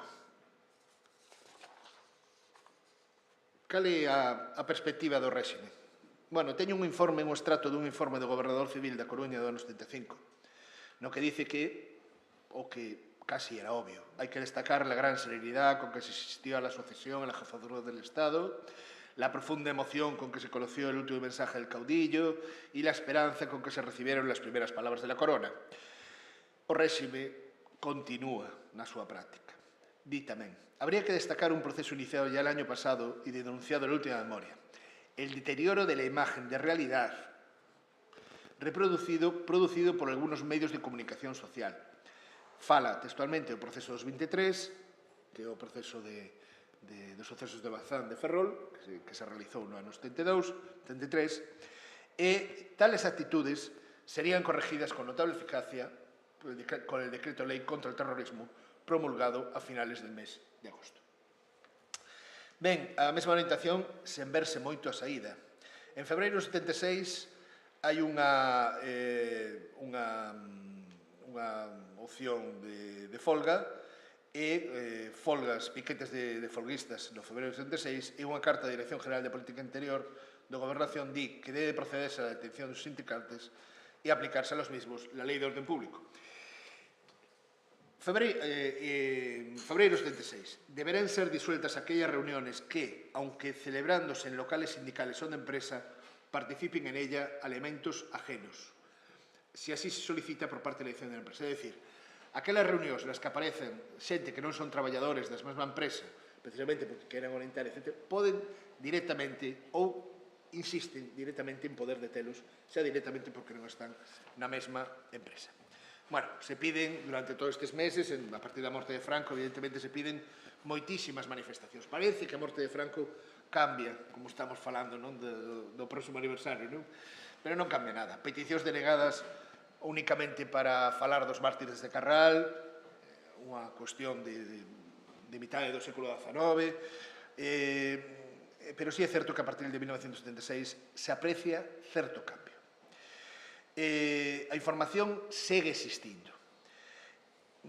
Conferencias sobre os temas políticos a partir de abril de 76 comenzan a ser unha constante do que se recibe de información. É evidente que as reunións se facían antes tamén, non?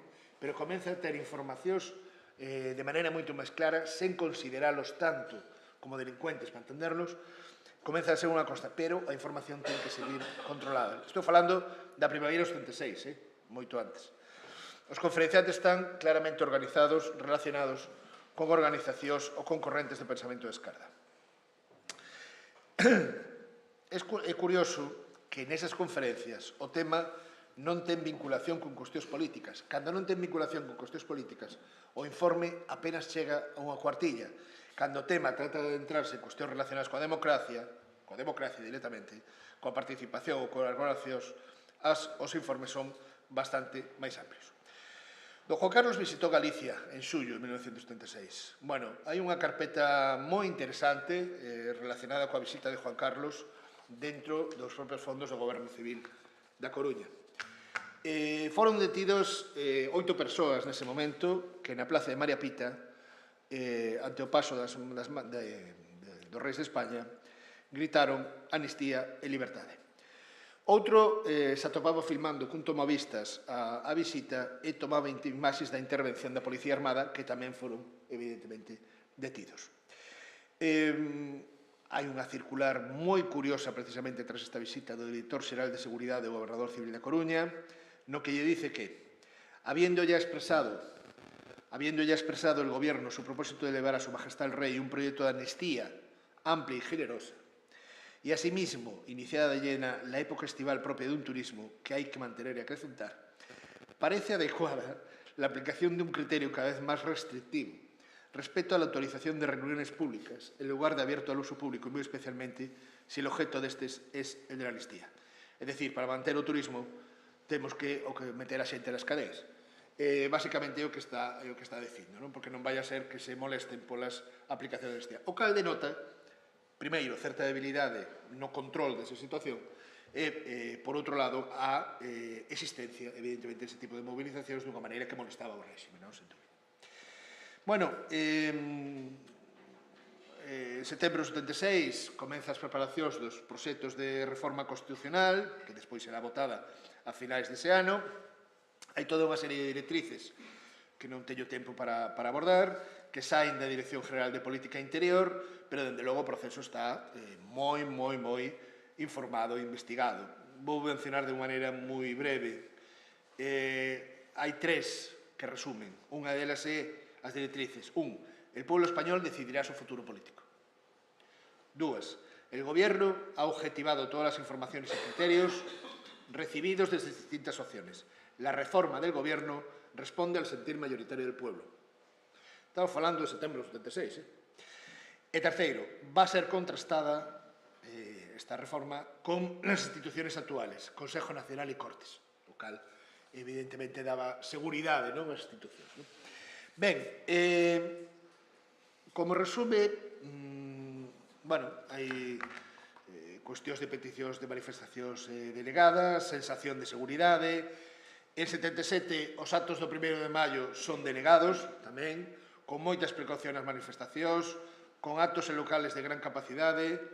Se expresa prohibición de calquer tipo de manifestacións públicas para o 1 de maio, pero, sobre todo, para o 14 de abril. Textualmente, en ningún caso deben autorizarse manifestaciones o reuniones en lugares de tránsito público tendentes a la conmemoración de la República en esta fecha. Peticións, evidentemente, como a celebración do Día da Patria ou o Día de Recordo de Galicia, etc., para o 25 de xullo, tamén son denegadas. Peticións tamén, estou falando do primavera, do 77, antes de que chegaran as primeiras eleccións. E chegan esas eleccións. Estas eleccións, eu creo tamén, ainda que é un punto e aparte, porque os gobernadores civiles, as institucións dende a visión do discurso do relato dos gobernadores civis, cambia extraordinariamente. Ese informe, resumo do ano 77 do gobernador civil da Coruña, di: la provincia en el aspecto político, a lo largo de 1977, podemos decir que ha pasado por 2 fases fundamentales. Una, antes de las elecciones generales para el Congreso y Senado, y después de dicha fecha. Ese sí parece un punto cero para o régimen. En la primera fase nos encontramos con que ha habido tensiones básicamente por la legalización de varios partidos políticos, entre ellos el Partido Comunista del pasado mes de abril. Las elecciones generales para las Cortes se han desarrollado sin problemas, con un gran espíritu de civismo, orden, etc. Podemos destacar, di o gobernador civil, como despois de celebradas as eleccións, as tensiones políticas disminuyeron, proliferando entonces las reuniones y las manifestaciones legales. Aquí hai unha clara, na súa análise, unha clara dicotomía nun punto cero, que é as eleccións xerais, as Cortes Constituintes, e, por tanto, a partir de aí, todo aquilo de tensión política convértese en manifestacións legais. Isto significa que cambiou o réxime? Eu estou convencido que non. Manolo tamén acaba de comentar algunhas cuestións neste sentido, mas é evidente que marcase o camiño cara á conformación dun sistema democrático de garantías. Hai varios elementos que lle producen retroceso neste sentido, varios elementos como son a falta, sobre todo, de protagonistas fortes para poder levar adiante un proceso de democracia en garantías, hai unha visión por parte do Estado adaptativa, dunha maneira moi clara, pero sen perder o control do poder e do proceso de violencia, incluso utilizando a violencia, como ben acabas de comentar antes, pero o control do Estado é evidente que a altura do ano 77, máis adiante, é evidente. Cal é o seu principal perigo? Un descontrol da movilización. Un descontrol da movilización desas escolas de democracia que van pouco a pouco basificando a sociedade en determinados valores para darnos a entender, evidentemente, que non foi, dende logo, o Estado, non foi Carrero Blanco, nin a formación dos técnicos de Carrero Blanco, os que levaron adiante o camiño para construir esta democracia. Isto faise dunha maneira moito máis basal, faise cun control do Estado, evidentemente, pero a incertidumbre era notable. Xa mutou, a partir dos 77 mutou. Como final, tiño aquí quería mencionar unha breve, se queredes, ata anécdota, de xuño, unha carta de Alfonso Armada, de xuño de 1979. Sabedes que Alfonso Armada, evidentemente, non fixo para nada, ata que morreu, despois. Non fixo para nada apreciacións, nin do 23F, nin de algunhas cousas, pero Alfonso Armada era algo que tampouco non se coñece moito, tiña as súas influencias políticas incluso no plano máis local. No ano 79, en xuño 79, lle preguntan por un candidato a alcaldía, concretamente a alcaldía que o concello que máis ou menos controlaba era Vedra, pola súa proximidade xeográfica, evidentemente, e fala Alfonso Armada nunha carta de volta ao gobernador civil de que tal é, lle preguntan que tal é este candidato a alcaldía, o que propón, etc. Pero hai unha frase lapidaria, absolutamente lapidaria nesta carta, para o que vimos a falar agora, do final ou do inicio da democracia, de cando se fai. Alfonso Armada dice, como sabes, lle están pedindo opinión política, dice, como sabes, yo no entiendo ni me meto en política. Nada máis, moitas gracias.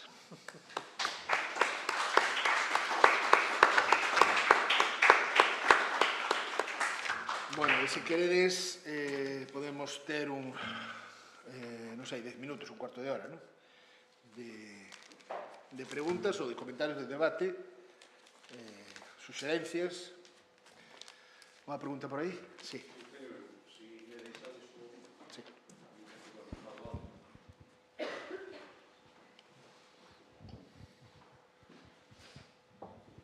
O primeiro que quero comentar, ante todo, bons días, o primeiro que quero comentar é o seguinte, xa que Manolo falou de que, que no ensino, pois todos estes temas, digamos, do franquismo e demais, moitas veces xa, como comentario, nin se comentan. Por qué? Porque as programacións de todas as materias, pero sobre todo, por exemplo, de historia, son excesivamente amplias. Consecuentemente, chegamos ao momento en que os alumnos casi non teñen idea de quen foi Franco, que fixo Franco, non saben prácticamente nada do golpe de Estado, que significou isto e, en fin, simplemente o primeiro comentario. A segunda cuestión que vos quero comentar é o seguinte. Eu, en lugar de chamarlle a democracia tiña que chegar e que democracia, eu plantexaría o mismo, a democracia seguramente tiña que chegar, pero a pregunta sería que tipo de democracia? Entonces, que tipo de democracia? Entón, eu vexo aquí unha cousa, é dicir, desde o meu punto de vista, non se chegou a estar en unha democracia total. Porque falamos de democracia e moitas veces non sabemos ni que significa a palabra democracia. E, sobre todo, quero poñervos algún exemplo. Por exemplo, vamos a ver, a monarquía é unha imposición franquista. Seguimos estando regulado por unha... O sea, sí, evidentemente se avanzou moitísimo, moitas cousas e demais, pero non houve en absoluto unha votación. Teóricamente, en unha democracia queremos saber que tipo de réxime e que tipo de sistema político queremos vivir. Queremos vivir en unha... Eu son partidario de seguir coa República. Habría, de feito, en UCD, como sabedes, Suárez precisamente non propuso para nada, digamos, que houbera en ese momento unha votación ao respecto. E entonces nos calzan un sistema monárquico que, desde o meu punto de vista, non ten sentido ningún en este país. Eso en primeiro lugar. En segundo lugar, que tipo de xuíces temos en este momento? Pois hai xuíces un pouco de todo, sobre todo, eu quero creer que a xente máis nova, os xuíces máis novos, hombre, pois teñen outra visión, pero aínda hai moito, digamos, xuiz franquista, ou con ideoloxías de dereita ou de extrema dereita, e así se ve moitas veces nos resultados das súas deliberacións finales, en donde, bueno, pois culpan a xente que prácticamente non ten culpa ninguna e non tedes máis que ver as últimas, digamos, non sei, resultados que dicta algunha desta xente. En terceiro lugar, vamos a ver, os militares, aínda non hai un ano ou dous, menos mal que estaban xubilados, un grupo de militares querían eliminarnos prácticamente a maioría da población. Non sei se vos acordades que sale unha noticia, Margarita Robles non fixo absolutamente nada en este sentido de dar caña e de poñelos firmes. É dicir, en que democracia estamos en este momento? En que democracia? Para min non estamos en un sistema democrático total, sino que aquí faltan moitas cousas por cortar e correxir. Isto, bueno, perdonádeme un pouco que me estendera, pero ese era o que quería comentar. Grazas.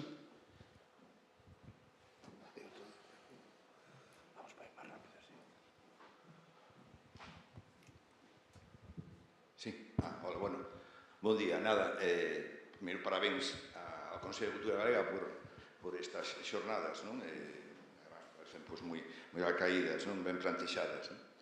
Entón, tanto parabéns, e concordo neste caso con Manolo, pois, bueno, a visión, é dicir, o enfoque que lle dá, que necesario que lle dá ao tema da transición, e moi vinculado ao tema dos movimentos sociales, non? É dicir, menos historia de élites, e máis de, seguramente, porque aí había moito de propaganda no tema das élites e pouca investigación. Pero si tres cousas, dúas que che poden ser como complemento, non? Si me gustaría que puxeras, incluso no futuro, nesa segunda diapositiva que puxeche sobre o segundo franquismo, a represión contra a guerrilla, que en Galicia, vale, en os anos 60. E, polo tanto, pois, sí, si antes, estando en Madrid, no acto que hubo, no Ministerio, no Congreso, non? Pois, incluso, vou vos a contar unha cousa. A presidenta, en todo caso, moi amable, moi ben que fixo o acto, iba a ser o 30 de outubro, sabedes, se anulou polo tema da Dana, descoñecía que Kiko ainda sigue vivo como guerrillero. Sabedes que fai 15 días saleu unha noticia no País de Natalia, donde non facía mención, decía o último guerrillero vivo. Bueno, pois ela, además, alegrou de que se lle comentara, vive en Alicante, con 98 anos, verdad?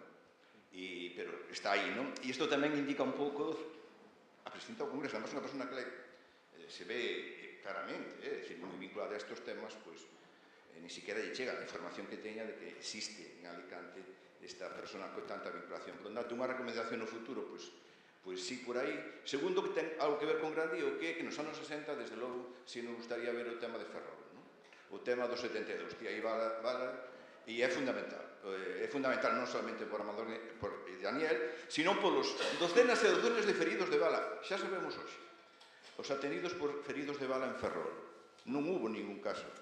De docenas e docenas de feridos atendidos. Está publicado, publicouse de unha vez, non? Feridos de bala, non falase dos dous mortos, pero dos feridos, non? E é que, ademais, hai un elemento, enlazo co que decía Grandío, a importancia que ten o suceso de 72 no movimento obreiro. eu que falei con Pillado e con Miramontes e son familiares de Julianeiros, falaba da importancia que tuvo dentro de Comisións Obreras a estrategia de Ferrol. Ti decías antes, pero é verdad, a única cidade que estuvo 32 horas fora do control franquista durante foi Ferrol, absolutamente. Absolutamente. E iso lle sirveu a Comisións en debates internos. Falo de Miramontes, falo de Pillado e falo de Julianeiros, que Comisións Obreras veu a enorme éxito desde o punto de vista da movilización que había significado nos 72 e como nos debates en Madrid ten que estar en Comisións se plantea que a estrategia de Ferrol é unha estrategia. Por lo tanto, aí neste sentido enlazo coa idea que decía Grandío de non unha visión menos centralista, pero máis histórica, máis real aos hechos. A importancia dos sucesos dos 72 dentro do movimento obreiro, polo menos, é fundamental. Dito por eles mesmos, polos que levaron adiante e o que significa o de. É unha valoración que me fagades os dous, que, bueno, con Grandío xa o temos falado, pero, Manolo, que estás aquí, sobre a lei de amnistía e a legitimación da violencia franquista, sobre todo no apartado que ten que ver con xustificar e perdonar a todas as autoridades franquistas na represión. Porque ahora sabemos, era curioso, e non sei se vos planteaste unha vez, que sabíamos moi pouco de como fora a comisión da amnistía. Por certo, sale en outubro, preconstitucional, non? Sale en outubro. Se había planteado de que se había debatido dentro, nos debates sobre a lei de amnistía, de amnistiar non solamente a esquerda, sino tamén aos esquerdas. Non é verdade. Isto levou 15 días antes da UCD. Está publicado. Non sei, eu, dicíndolle a algún dirixente que había estado ali, de que non tiña que justificar algo que se lles metera como un trágado.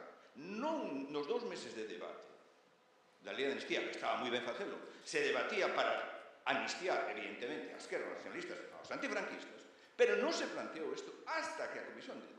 Aí falabas de Fernando Abril Martorell, sacabas a foto, verdad? Lles pon encima da mesa un trágalo, que tamén teñen que ir, se queredes unha lei de amnistía, teñen que ir o que era o gordo, unha lei de punto final. Entón, desde o punto de vista que falas da... E acabo xa, perdón, do tema da violencia, verdad?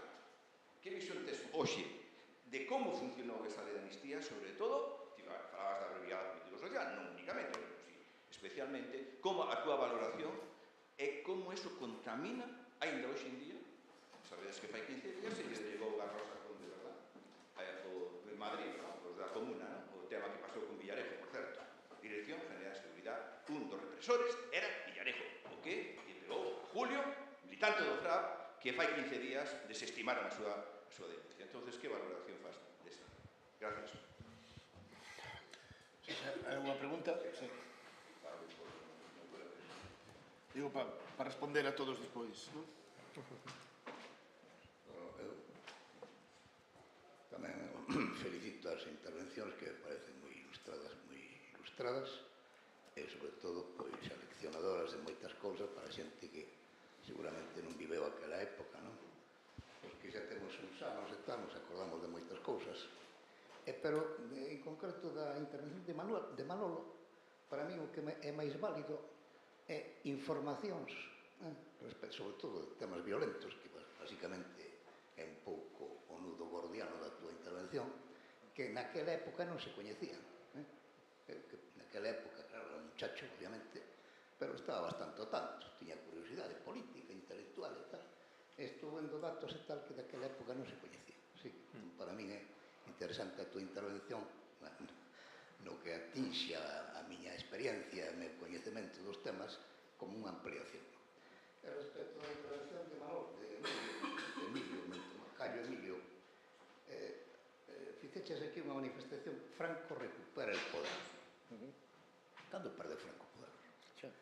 Entón, supoño que tes un pouco como referencia o tema de cando morreu, cando foi o magnicidio, o tema de Carrero Blanco e tal. Parece que houve aí un pequeno impasse, porque quedou home tan afectado e tal que parece que deixou un pouco, pero realmente o poder nunca o deixou Franco. E outra cousa que dixeches que me parece moi significativa é a falta de protagonistas de certa, digamos, altura para que realmente fixeran. O mellor exemplo práctico, na miña humildísima opinión, desa falta de altura foi o propio Suárez. Eu, en contra de unha tesis moi extendida sobre o papel de Suárez, considero que Suárez pois non foi un bo goberno, por feitos moi concretos e tal. Entón, eu coincido, insisto, nesa tese de que faltaban realmente protagonistas de altura para ese tipo de cousas. facendo desas aptitudes elementais, a pesar desa cousa foi salindo na medida do posible. Entón, considero que tamén hai que ser un pouco realistas do que era a situación, do que era o momento, das carencias que había, etc. Entón, creo que certo pragmatismo funcionou e, bueno, na medida do posible a cousa foi salindo. Evidentemente a costos altísimos, pero foi salindo. Bueno, a miña opinión nada máis. Gracias. Unha opinión máis? Respondemos ahora. Pues no sé, por empezar casi por el final. Suárez bien merece una misa, ¿no? Una misa. Claro. No, hay un debate muy... No sé, es que es curioso cómo hemos pasado de puntillas por la transición todavía, después de tantos años. En realidad solo hay un buen trabajo sobre Adolfo Suárez, que es el de Fuentes, y realmente a mí me sigue sorprendiendo, igual que sobre la UCD, ¿no? Hay 2 tesis doctorales que tienen ya más de 30 años y no se ha hecho nada mejor, ¿no?, al respecto, ¿no? Y yo creo que va siendo hora de que se abordara esto. Desde luego, en lo que estoy totalmente de acuerdo cuando se habla de Adolfo Suárez es en desmitificarlo, porque sobre todo a raíz de su muerte, bueno, se ha convertido, ¿no?, en el factotum de la transición, ¿no? Y evidentemente eso es insoportable, ¿no? Y claro, eso se ha hecho para deslegitimar a la clase política actual, claro, porque todos los políticos, además a esa campaña se han adherido todos los políticos de la época, todos aquellos que contribuyeron a su descrédito, al váyase señor Suárez y todo demás, pues luego al final resulta que para ellos fue, en fin, poco menos que Dios, ¿no? Entonces creo que está claro, ¿no? Cada época tiene su clase política, supongo que dentro de 30 años, pues a lo mejor también hablamos bien de la clase política actual, ¿no? Y ahora mismo suspenderían todos, ¿no? Entonces, pues no sé, supongo que es una cuestión que tiene que ver con la nostalgia, con aquello de que cuando éramos jóvenes y nos identificamos con ellos o tal. Hombre, yo desde luego lo que no voy a decir es que la clase política de la transición fuera de sobresaliente. Pero no porque sea una opinión, sino porque los hechos lo avalan y sus memorias, los documentos, creo que corroboran que estamos hablando de gente que en su mayor parte, desde luego, para empezar, no tenía una formación democrática, ni mucho menos. Cosa que, por otra parte, era normal. O sea, lo que no podemos es pedir peras al olmo. Es decir, Adolfo Suárez, nadie le dio clases de demócrata. Entonces, de repente se convierte en demócrata. Bueno, luego lo que fue, esto que se le dice, ¿no?, el taur del Mississippi, ¿no? Fue un tipo muy arrojado, muy echado para adelante, al que en un principio le salieron las cosas bien. Y al salir las cosas bien a él, pues por extensión al país, ¿no? Le salió bien la ley para la reforma política, la convocatoria de elecciones. Bueno, aquello fue, en fin, en un contexto verdaderamente adverso, saliendo más o menos bien, ¿no? Pero desde luego de sus convicciones democráticas hay bastantes dudas de su comportamiento, incluso de su talante democrático, de su capacidad, por ejemplo, ¿no?, como parlamentario era execrable. O sea, es que si uno lee las intervenciones en el Congreso de Adolfo Suárez, le pueden parecer maravillosas hasta las de, no sé, no voy a poner ningún ejemplo ahora, pero... ¿no? Es decir que, bueno, pero lo que ha quedado es que la transición la hizo él. O sea que, bueno, es un poco la construcción de un relato, siempre con esto, que tenemos que saber. Para eso creo que estamos los historiadores, ¿no? Para bajar un poco el suflé y que las generaciones... Claro, esto enlaza con otra cuestión, la violencia y demás. Desconocimiento. Yo a mis alumnos siempre les pregunto lo mismo, aunque la respuesta más o menos es previsible, pero por aquello de seguir un poco una secuencia. ¿Cuánto tiempo le habéis dedicado al estudio de la transición en la época anterior? O sea, yo, la asignatura que imparto en la Facultad de Historia de España está en segundo. Y lo que vengo oyendo es que, hombre, las cosas van muy lentamente mejorando, pero la mayor parte de la gente... Y estos son los privilegiados, estos son los que han estudiado el segundo de bachillerato y demás, ¿no? Que se nos olvida muchas veces que la gente... Pues hay una parte muy importante de la sociedad. Hace poco se publicó un artículo al respecto que venía a decir que algo así como que la mitad de los españoles esto no lo han estudiado. Pues, claro, es que tenemos un déficit muy importante para entender, por ejemplo, lo que son las autonomías. O sea, un tema que sigue, creo que siendo la principal pregunta que nos hacemos todos los españoles. ¿Qué es España? No sabemos responderla. O sea, la mayor parte de la gente, esto de las comunidades autónomas, ¿cómo se fraguaron? ¿Cómo aparece en el título 8º de la Constitución? El papel del Senado, ahora que venimos del aniversario, ¿no? O sea, ¿qué pinta el Senado ahí? ¿La gente sabe para qué está el Senado? Probablemente tampoco sea un asunto que les preocupe, ¿no? Pero sin embargo luego intervienen, ¿no? Aquí todo el mundo habla, pero habla desde el más profundo desconocimiento, ¿no? Entonces, desde luego, independientemente del tiempo que tardemos en revertir la situación, lo que podemos hacer, los que estamos en el sistema universitario y en la educación en general, es insistir una y mil veces y no tenerle miedo, por ejemplo, a un tema muy denostado entre nosotros, que es la divulgación. En la universidad estamos tan obcecados con la ANECA y con este tipo de cosas que no nos paramos a pensar que tenemos que cumplir una función social. Y la función social trasciende el ámbito académico. Una cosa es lo que hagamos en el aula y otra cosa es lo que hagamos en la calle. Entonces, como no expliquemos nosotros la transición, corremos el riesgo de que la expliquen otros, que van a ser o los protagonistas, o con respeto que se merecen, por supuesto, pues no sé, los periodistas. Entonces, bueno, pues ahí hay un problema, ¿no? Entonces, sí, tenemos que hacer un esfuerzo. Otra pregunta que le hago a mis alumnos, y que también que a lo mejor mide esto, es ¿a cuántos historiadores conocéis? Yo, en mi época, cuando nos preguntaban eso, todo el mundo decía Javier Tusell y tal, no sé qué, ¿no? Ahora, ¿cuántos historiadores conocéis? Bueno, no voy a hacer la pregunta fácil, ¿me conocíais a mí antes? No hace falta, pero ¿a quién conocéis ahora? ¿A Julián Casanova, si acaso? ¿Un poco más? O sea, ¿cuántos historiadores aparecen, por ejemplo, habitualmente en los medios de comunicación? Esto es una cosa, por ejemplo, que nos diferencia muy mucho de Francia. Francia, en cualquier informativo y demás, aparecen historiadores al 3x2. Aquí no estamos.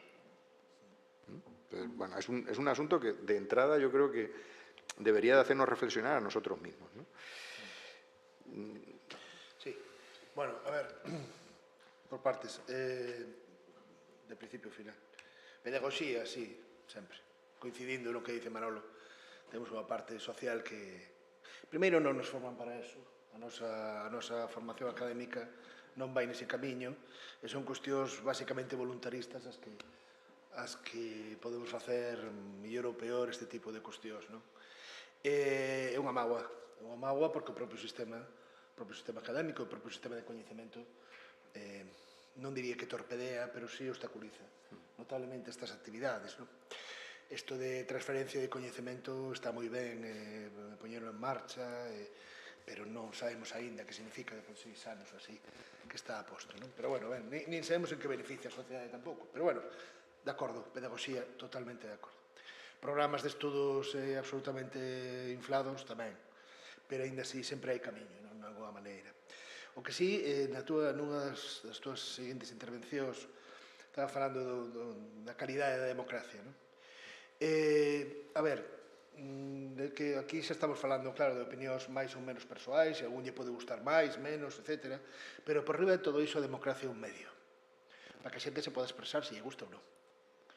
Quero decir, máis que a mí me parece millor isto ou outro, ou quería que fora república ou que fora monarquía, se non temos en conta que republicanos e monárquicos se poden xuntar nun sistema democrático, mal vamos. Quero decir, a democracia para min, da miña perspectiva, o principal valor é precisamente que sexa un medio e que sexa fondamente útil para desenvolver comunidades e sociedades. Que logo ten uns grados, etc. E, de feito, estas xornadas están planteadas para isto, para saber como, cara onde vai ese medio, se vai máis ou menos democrático, se vai máis cara a defensa dos dereitos individuais, ou se o Estado controla, un Estado dictatorial controla máis ou menos a situación. Pero para min, fundamentalmente, un medio, e a democracia é unha construción permanente. Tampouco non é isto da Constitución do 78, revisitada, ainda outro día creo que a presidenta das Cortes, con todo o meu respeto, comentaba, acabamos de cambiar a Constitución, que a Constitución se move. Bueno, a ver, tampouco, non se pode tratar a xente un pouco como, non? Porque Realmente son casi 50 anos nos que realmente a estrutura non cambia cando vemos ao redor o noso contexto total. Ben, quero ir moi rápido. O tema de Ferrol, sen dúbida, xa comentei desde o principio, pero non porque sexa Ferrol, e porque estemos aquí ao lado, sino porque realmente fai como un castelo, primeiro, fai como un castelo de naipes que toda España se movilice. Toda España. Madrid, Barcelona, primeiro vai por Galicia, por tal, quero dicir, toda España se moviliza neste sentido. En segundo lugar, volvo a insistir, non coñezo ningunha cidade ou ningunha comunidade asediada por tropas da ditadura a punto de disparar. Despois do 39. Non coñezo. Bueno, pois este feito, pero isto está dito por todos os que interviron nos abogados que mediaban, etc., varias veces, alguna entrevista aí por aí publicada tamén, na que, vamos, estaba aí e comentaba. Non coñezo. Eso significa que o Estado perdera absolutamente todo o control. O alcalde no concello, a policía cuartelada porque non podía sair á rúa, e os cañóns apuntando. Isto eu non o coñezo. Pero, bueno, independentemente diso, o que dá mostra é da forza da mobilización e do cambio de estrategia, que eu creo que habería que sinalalo, proxectalo máis. Non tanto abordalo dunha perspectiva galega, senón proxectalo máis. Insertalo nun discurso, xa digo, que teña que ver máis a la de Madrid. Ben, logo, a túa intervención, e moitas outras, ségueme, como sempre, se sabes que temos falado moito, ségueme parecendo, e tamén a miña, un exemplo do contraste xeracional que hai. Aquí estas persoas que interviron tiñen unha determinada idade e se expresaban dunha determinada maneira. Se algunha vez, ojalá, participen outras xeracións máis novas, o enfocan de outra maneira. E teñen todo o dereito a construir o seu futuro. Falta esa expresión, é verdade. Pero, quero dicir, me sigue representando unha imaxe de contraste xeracional que no fondo o que estamos facendo é reproducindo nos nosos debates o relato tradicional. Necesitamos relatos novos. Necesitamos relatos novos e novos enfoques sobre todo isto, é a miña opinión. Cando Franco deixou o poder? Certo, nunca, certo. Pero estou falando de imaxe do poder. É dicir, Arias Navarro, bueno, pues Franco toma outra vez.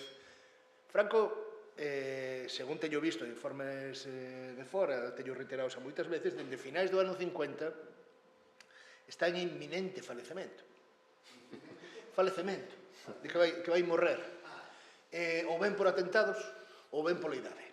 É dicir, todos os anos 60, sí, a ver, son informes, evidentemente, que son opinións, pero chegado este momento, é evidente que o Franco non é o Franco que chora canta botas de Carrero, que, por certo, esas imaxes non creo que se viran moito, non sei se se produciron moito, pero entendo que non, amosa unha debilidade de tal.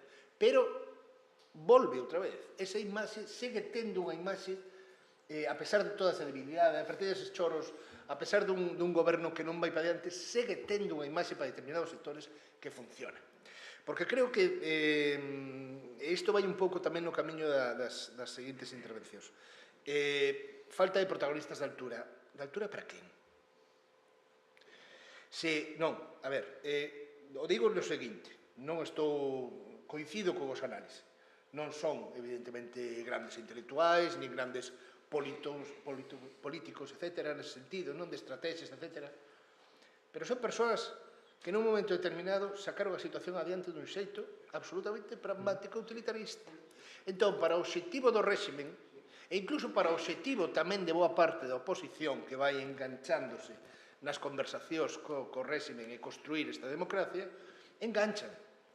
Quero decir, aplicar a receta de, bueno, que Suárez era tal, vale, de acordo, o Tauro do Mississippi, de acordo, todo o que queirades. Pero o que quería o réximen era continuar da maneira menos lesiva posible para os seus intereses. Entón, xenerar, no fondo, unha calde e digamos, unha calde que permitira poñer os límites a uns e outros. Quero decir, bueno, pois para ese fin non fai falta xente moi que apreciemos porque teña títulos académicos, senón xente con valor e xente que se atreva a facer as cousas, non? E políticos de raza, como era Suárez, eso non podemos negar, con capacidade de sorprender. Eso era o que precisaba, porque non era o tema, a orientación Arias, evidentemente non hai ningún lado, fora vaise creando a opción socialdemócrata, pero até que se crea, é evidente que é así, non? É o que dicías ao principio, non? Teñen a grande sorpresa de que non poden gobernar con maioría absoluta.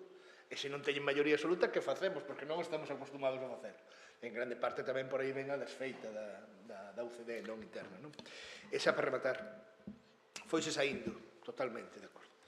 Para rematar, por que non hai estudos? Home, eu creo que en grande parte pola falta de fontes, de acceso ás fontes. É dicir, o que non é normal é que medio século despois estemos aínda así. Temas hai, e documentación tamén o sabemos que hai. O acceso é moi complicado, por varias razóns. Bueno, os historiadores ingleses cumpliron un papel importante nese momento, neses anos 70, por certo, que poderíamos abordalo, e boa parte a construcción dese relato está feita por eles. E os españoles, digamos, que continúan, non? E adaptan, non? Pero está feita por eles.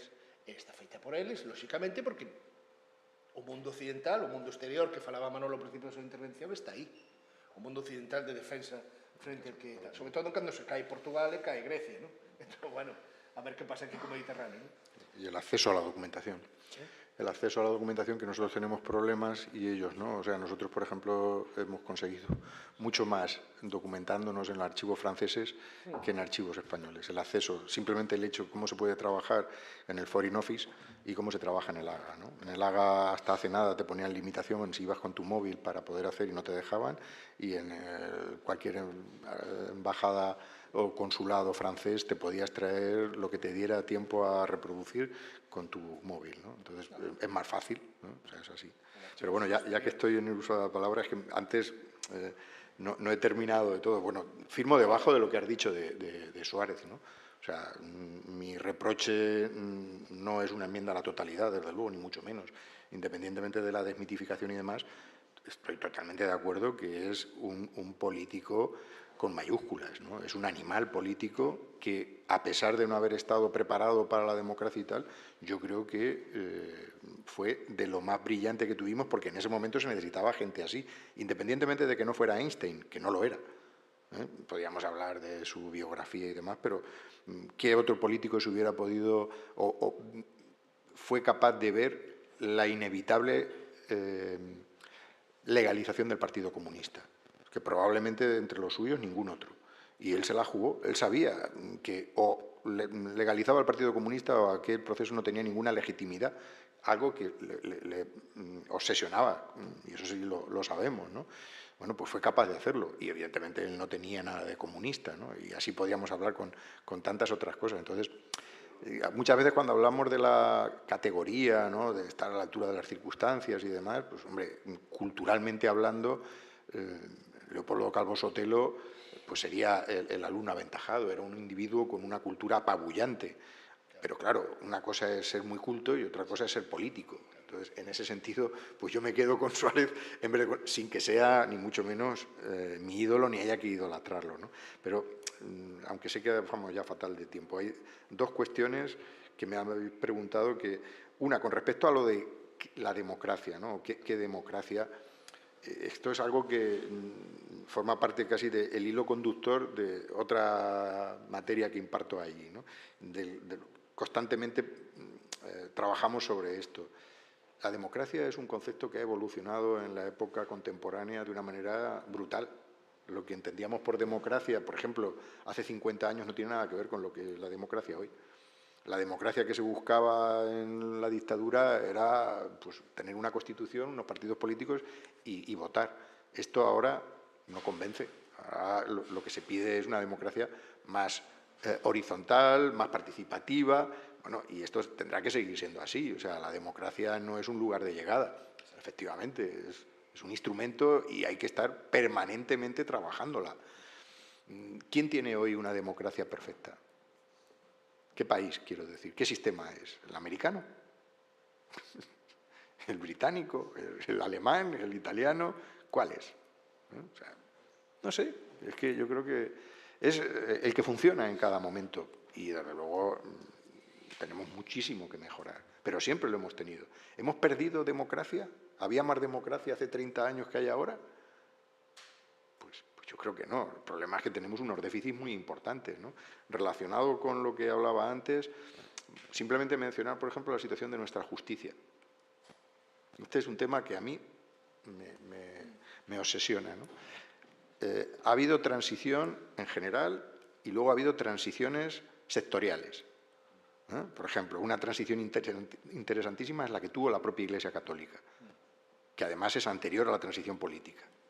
Sin entender la transición, igual que decía antes que no se entiende la transición sin el contexto internacional, en España, mal que seamos ateos, algunos quiero decir, es que hay que estudiar a la Iglesia, pues si no, no entendemos este país, porque este país es católico, es culturalmente católico y el papel de la Iglesia es fundamental.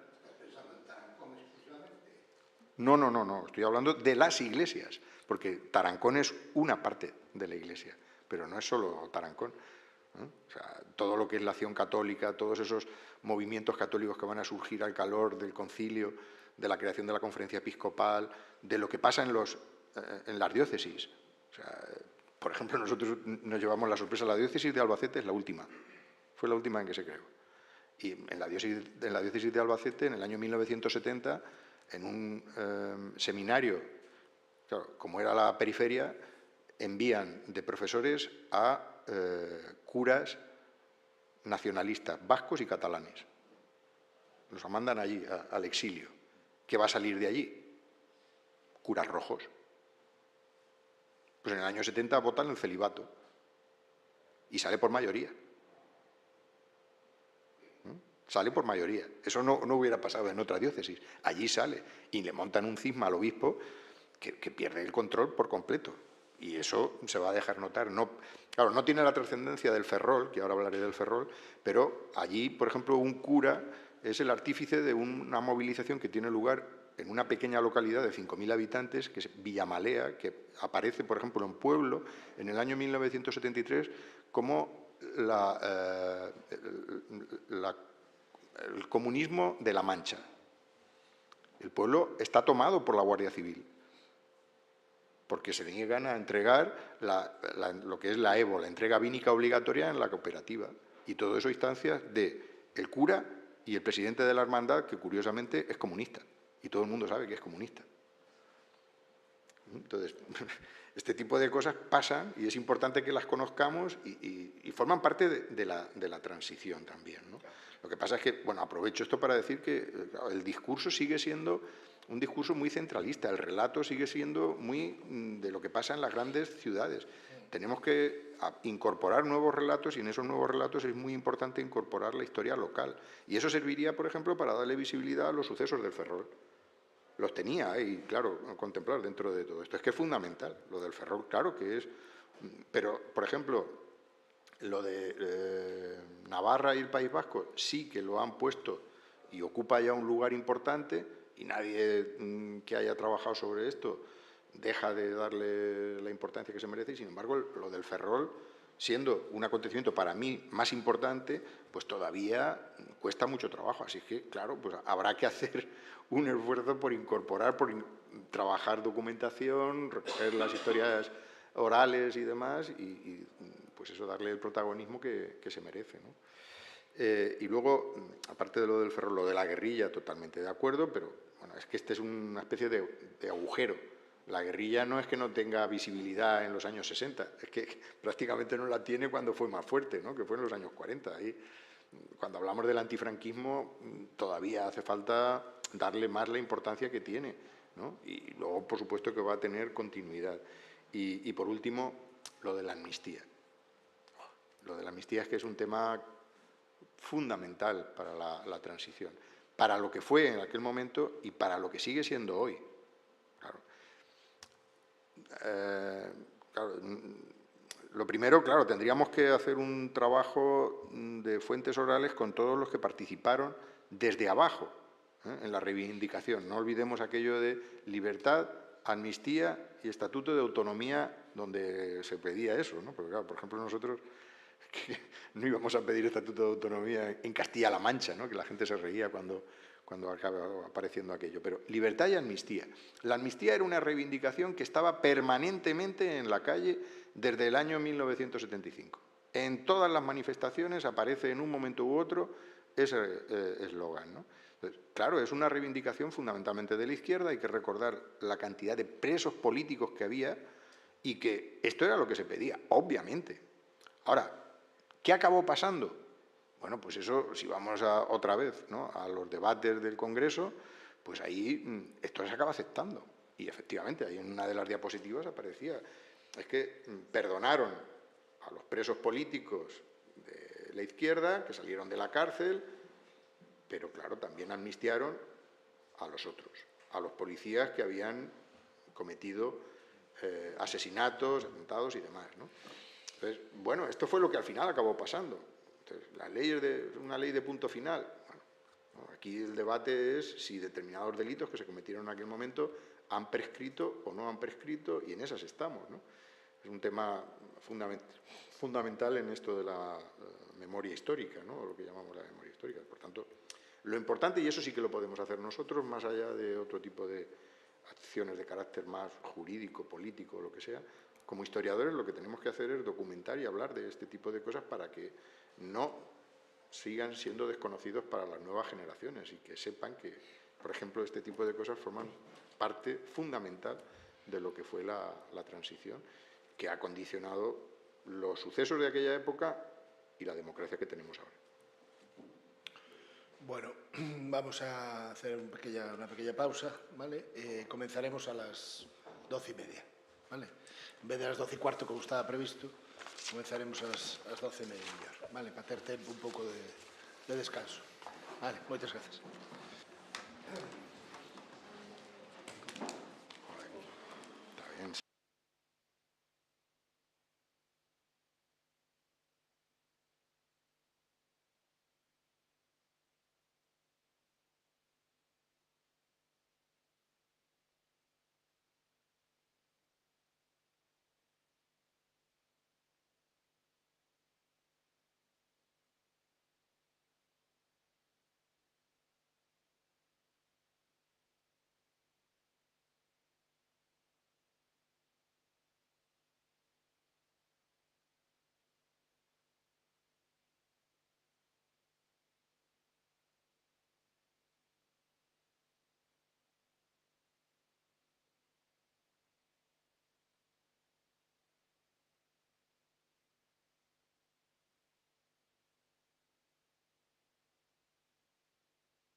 Vamos na orde, vale?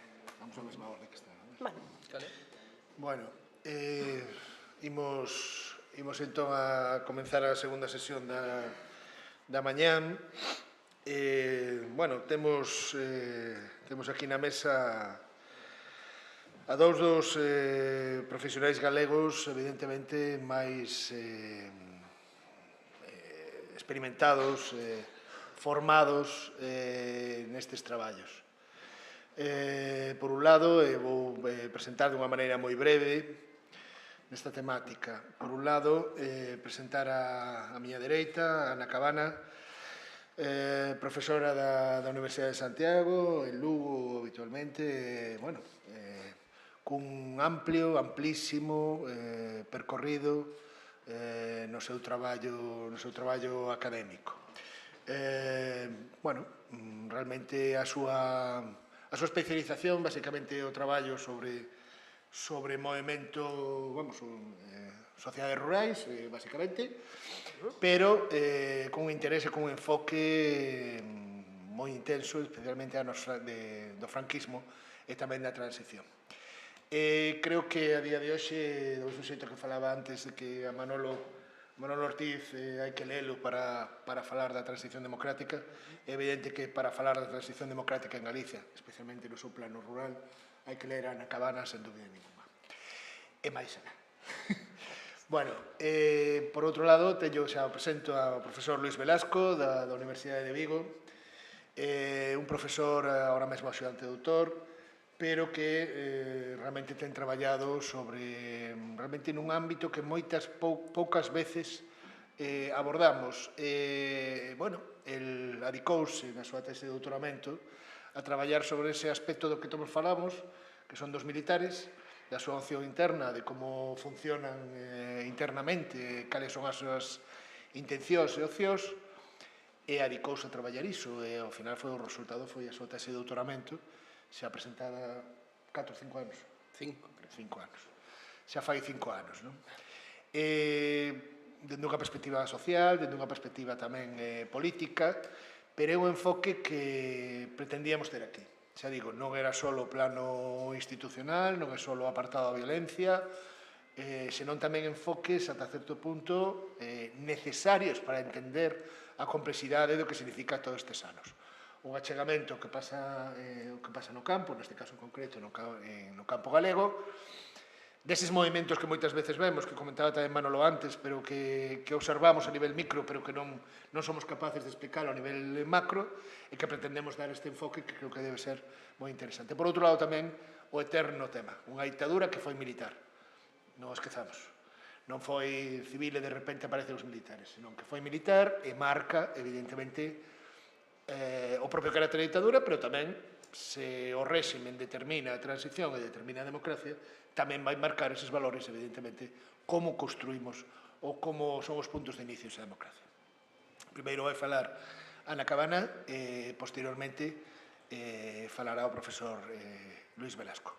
Despois teremos un pequeno tempo de debate para reflexión sobre estes temas que seguro, por lo menos creo que para algúns que estamos aquí, seguro que temos algunhas preguntas que facer ou comentarios que facer. Ana. Moitas grazas. Bueno, gracias ao profesor por a presentación, polo convite a estar hoxe aquí no Consello de Cultura Galega. Sempre é un placer vir a esta casa, non? É un placer vir, así que xa explicaron todo o importante, verdadeiramente, despois de que alguén che faga así o contexto. Non sei. Sí, agora sí. Pois, grazas a todos e a todas por vir, decía, e digo, así que xa temos un contexto amplio do que, bueno, puido ser a transición, o que vou ofrecer, ao menos eu vou intentar, é mirar por abaixo. E cando digo por abaixo, é moi por abaixo, é moi o micro. É dicir, é outra perspectiva de análise moi diferente, pero que vades ver que moitas veces coincide e eu entendo que pode dialogar ambas perspectivas de análise histórica a hora de presentar e de saber máis sobre un tempo como a transición á democracia, non? Xa se falou, vamos contar primeiro unha anécdota deste fin de semana que quedei con as amigas E ten importancia porque as miñas amigas, as que quedei, son de ciencias, e había varias de enxeñería, e unha chamoulle moita atención un dato que lle chegou un aviso de que o seu artigo feito cando ainda estaba facendo en Vigo, Teleco, fora citado, non? Entón dice, isto non tiene sentido, pero como van a citar un artículo de hace 20 años? Eso ya es que está obsoleto desde hace 19. E miroume e dice, claro, porque isto non é historia. En xeral, parece que a narrativa histórica se construye unha vez e aí queda, que non se volve sobre ela, pero en realidad a historia é do que máis cambia, das disciplinas que máis cambia, porque o que temos aquí é, en verdad, preguntas novas a tempos vellos. E para esas preguntas moitas veces buscamos fontes novas e outras veces relemos desde outras perspectivas ese espacio, ese tempo. Por tanto, a miña amiga de Teleco gustaríame que vira como se daba, como aprendín eu na Facultade de Historia o que era a transición á democracia e o que hoxe espero que den os meus compañeiros de Historia cando dan transición á democracia. Pasamos dese relato, xa o dixo o profesor Ortiz, non vou insistir, desa democracia dada, pilotada, de élites, a unha democracia gañada. O que cabe dicir era por quen. E na nova maneira de mirar o relato, hai un relato claramente urbanocéntrico. Falaban agora do centralismo, falaban de Madrid, é como de Madrid-Barcelona, pero é máis aló, é o relato das cidades. Aparecen as cidades, nas cidades fixose a transición.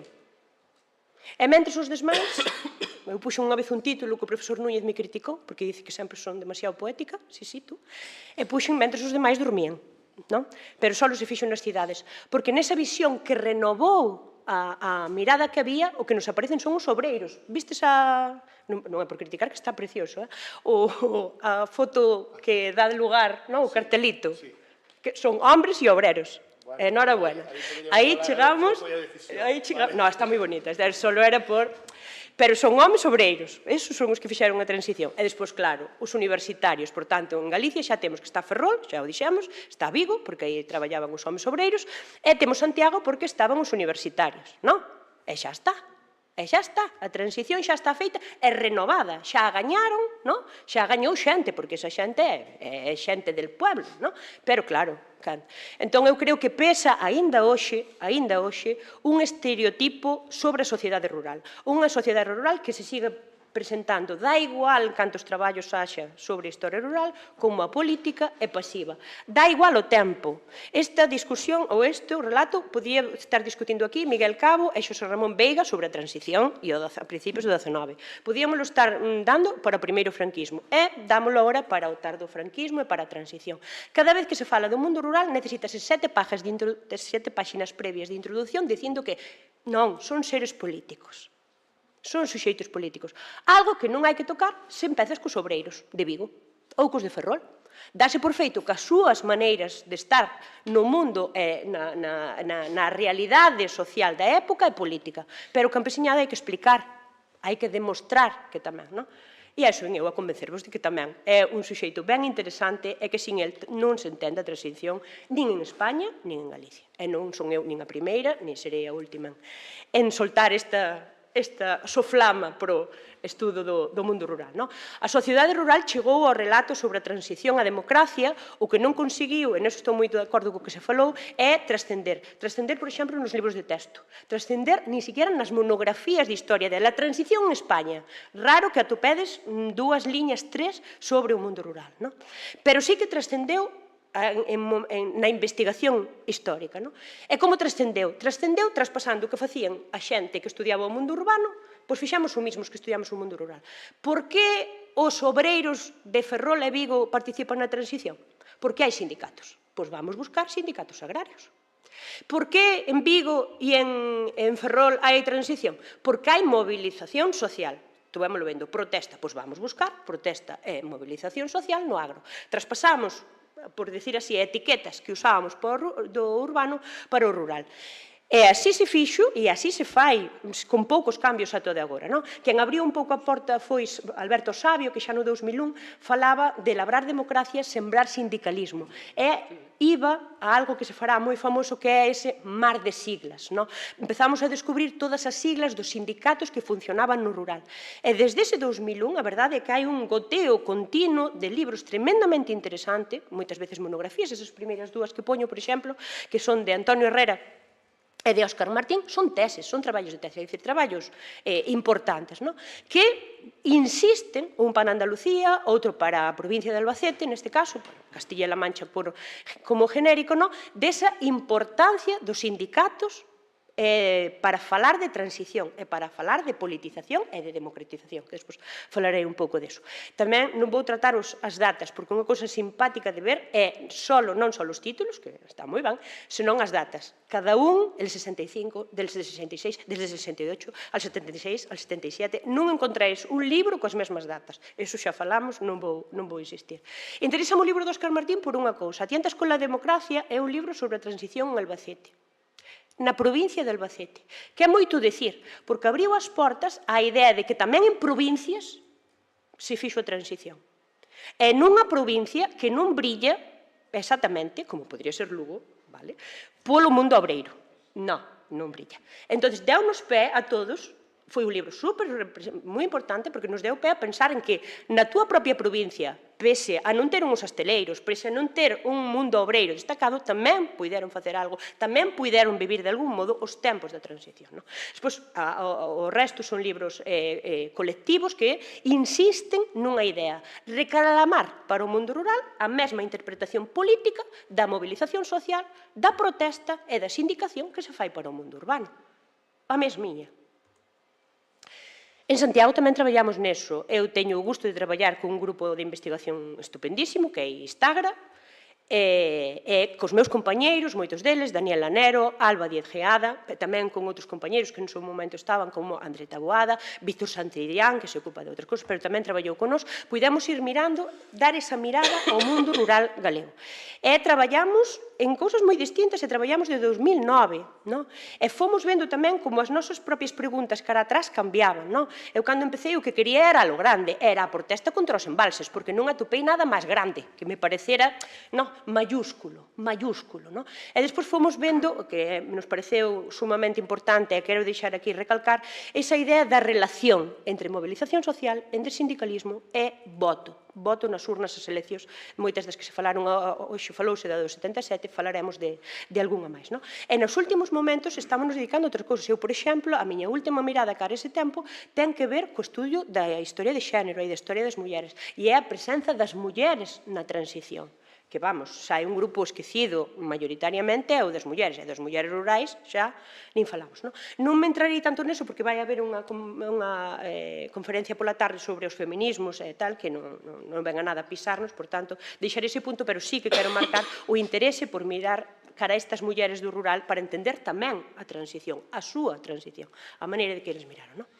Por tanto, aposto directamente por labregos e labregas, por unha población rural en xeral, como suxeito do cambio político acontecido na transición cara á democracia. Nin máis, nin menos. Como un suxeito máis a ter en conta.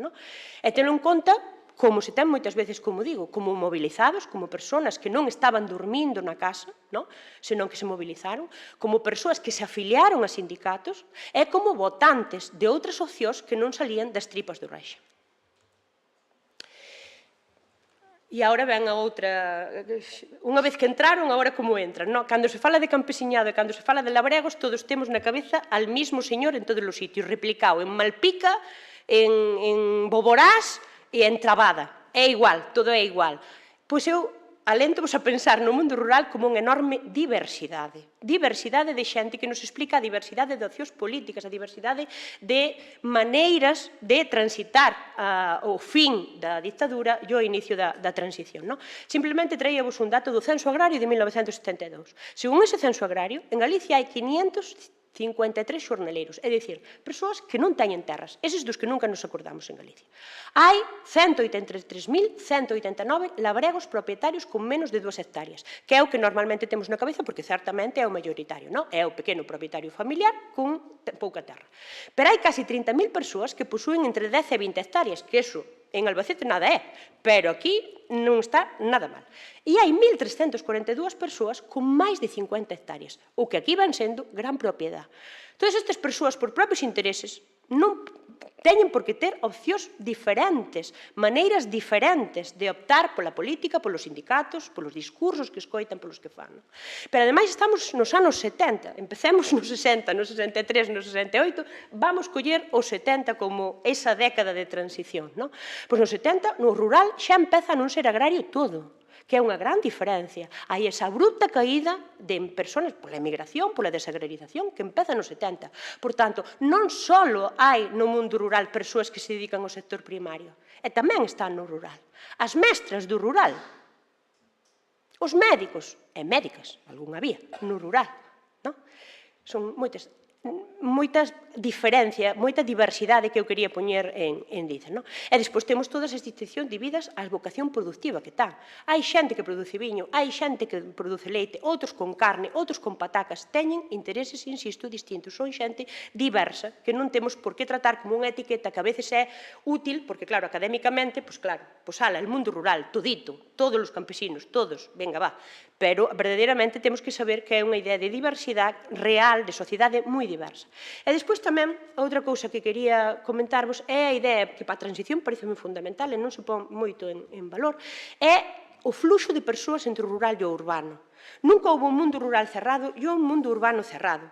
Hai xente que viaxa día a día. Hai xente que ven estudiar aquí a Santiago e foi un estudiante, bueno, que estuvo a la par en todas as movilizacións, pero o fin de semana iba para a casa. O fin de semana iba para a casa.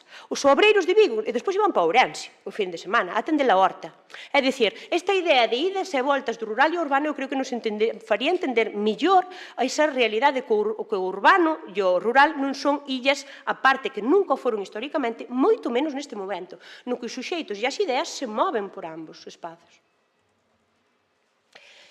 Falamos de politización durante a transición ou falamos de democratización? Isto é un temazo enorme, non?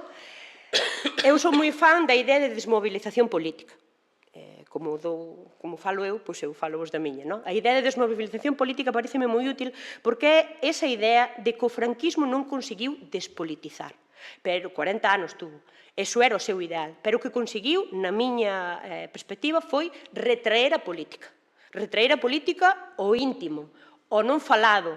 Pero despolitizar é outra cousa, non? E eu creo que neste sentido podemos falar de como se acabou a desmobilización política. E neste sentido, como se aprendeu a cultura democrática. Falábamos das distintas culturas, non? A cultura democrática apréndese. Non muere el dictador e o pobo se convirte en democrática. Hai maneiras, modos, que hai que aprender. E para moitos, en isto falaba Emilio, creo que era da idea de varias xeracións, non? A idea de, non dicías xeracións, dicías, sí, non? De como enfocamos as cousas dependendo, pois eso, alguén que viviu os últimos anos do franquismo, alguén que naceu na transición como vou ser eu, e alguén que naceu xa, vamos, eu que sei, xa pasara a Olimpiada de Barcelona. Outra maneira de ver as cousas, non? Pero neste sentido, a idea de reaprender. Eu pareceme que hai toda unha xeneración de xente viva que ten que reaprender, pero ten recordos da República, vale? Ten recordos do agrarismo, ten recordos de ter votado. Dicir, non todo é un aprendizaxe novo para todos, pero para moitísimos, sí. Non? E neste sentido, vou volver a dicir unha expresión que se utilizou moito aquí, que é a importancia das escolas de democracia, que saliu cada vez que alguén tomou o micrófono, porque son fundamentales. As escolas de democracia ou os núcleos primarios de socialización democrática, hai moitas maneiras na teoría de abalanzar sobre iso, son espacios e son actos nos que un construye democracia. E pódese construir democracia en espacios que moi poucas veces tratamos. Nos teleclubs construíuse moitísima democracia no rural galego. Cada vez que se iba ao teleclub e se votaba se facía unha obra de teatro ou non, quen era o San José, ou quen facía de Virxe María, que queríamos ler para facer un comentario, que tipo de cousas facía, eso era aprender democracia. Escoitar a outro, elixir entre todos, votar, cousa que non fixeran noutros ámbitos. O mismo nas parroquias. A parroquia non entendida como a nosa, senón parroquia, que se chama? Na misa... Parroquia, ir a un cura, na catequesis, cousas desta, vale? Aí tamén, os curas obreiros, os curas rojos foron fundamentais, non? E para moita xente a parroquia foi ese espacio no que aprendeu lóxicas democráticas que teñen que ver con eso, con tomas de decisión libres, coa linguaxe de dereitos. É fundamental, a linguaxe de dereitos hai que aprendela. Un non sale con nuestro derecho a la sanidad, nuestro derecho a vivienda. Eso hai que aprendelo, de novo, non?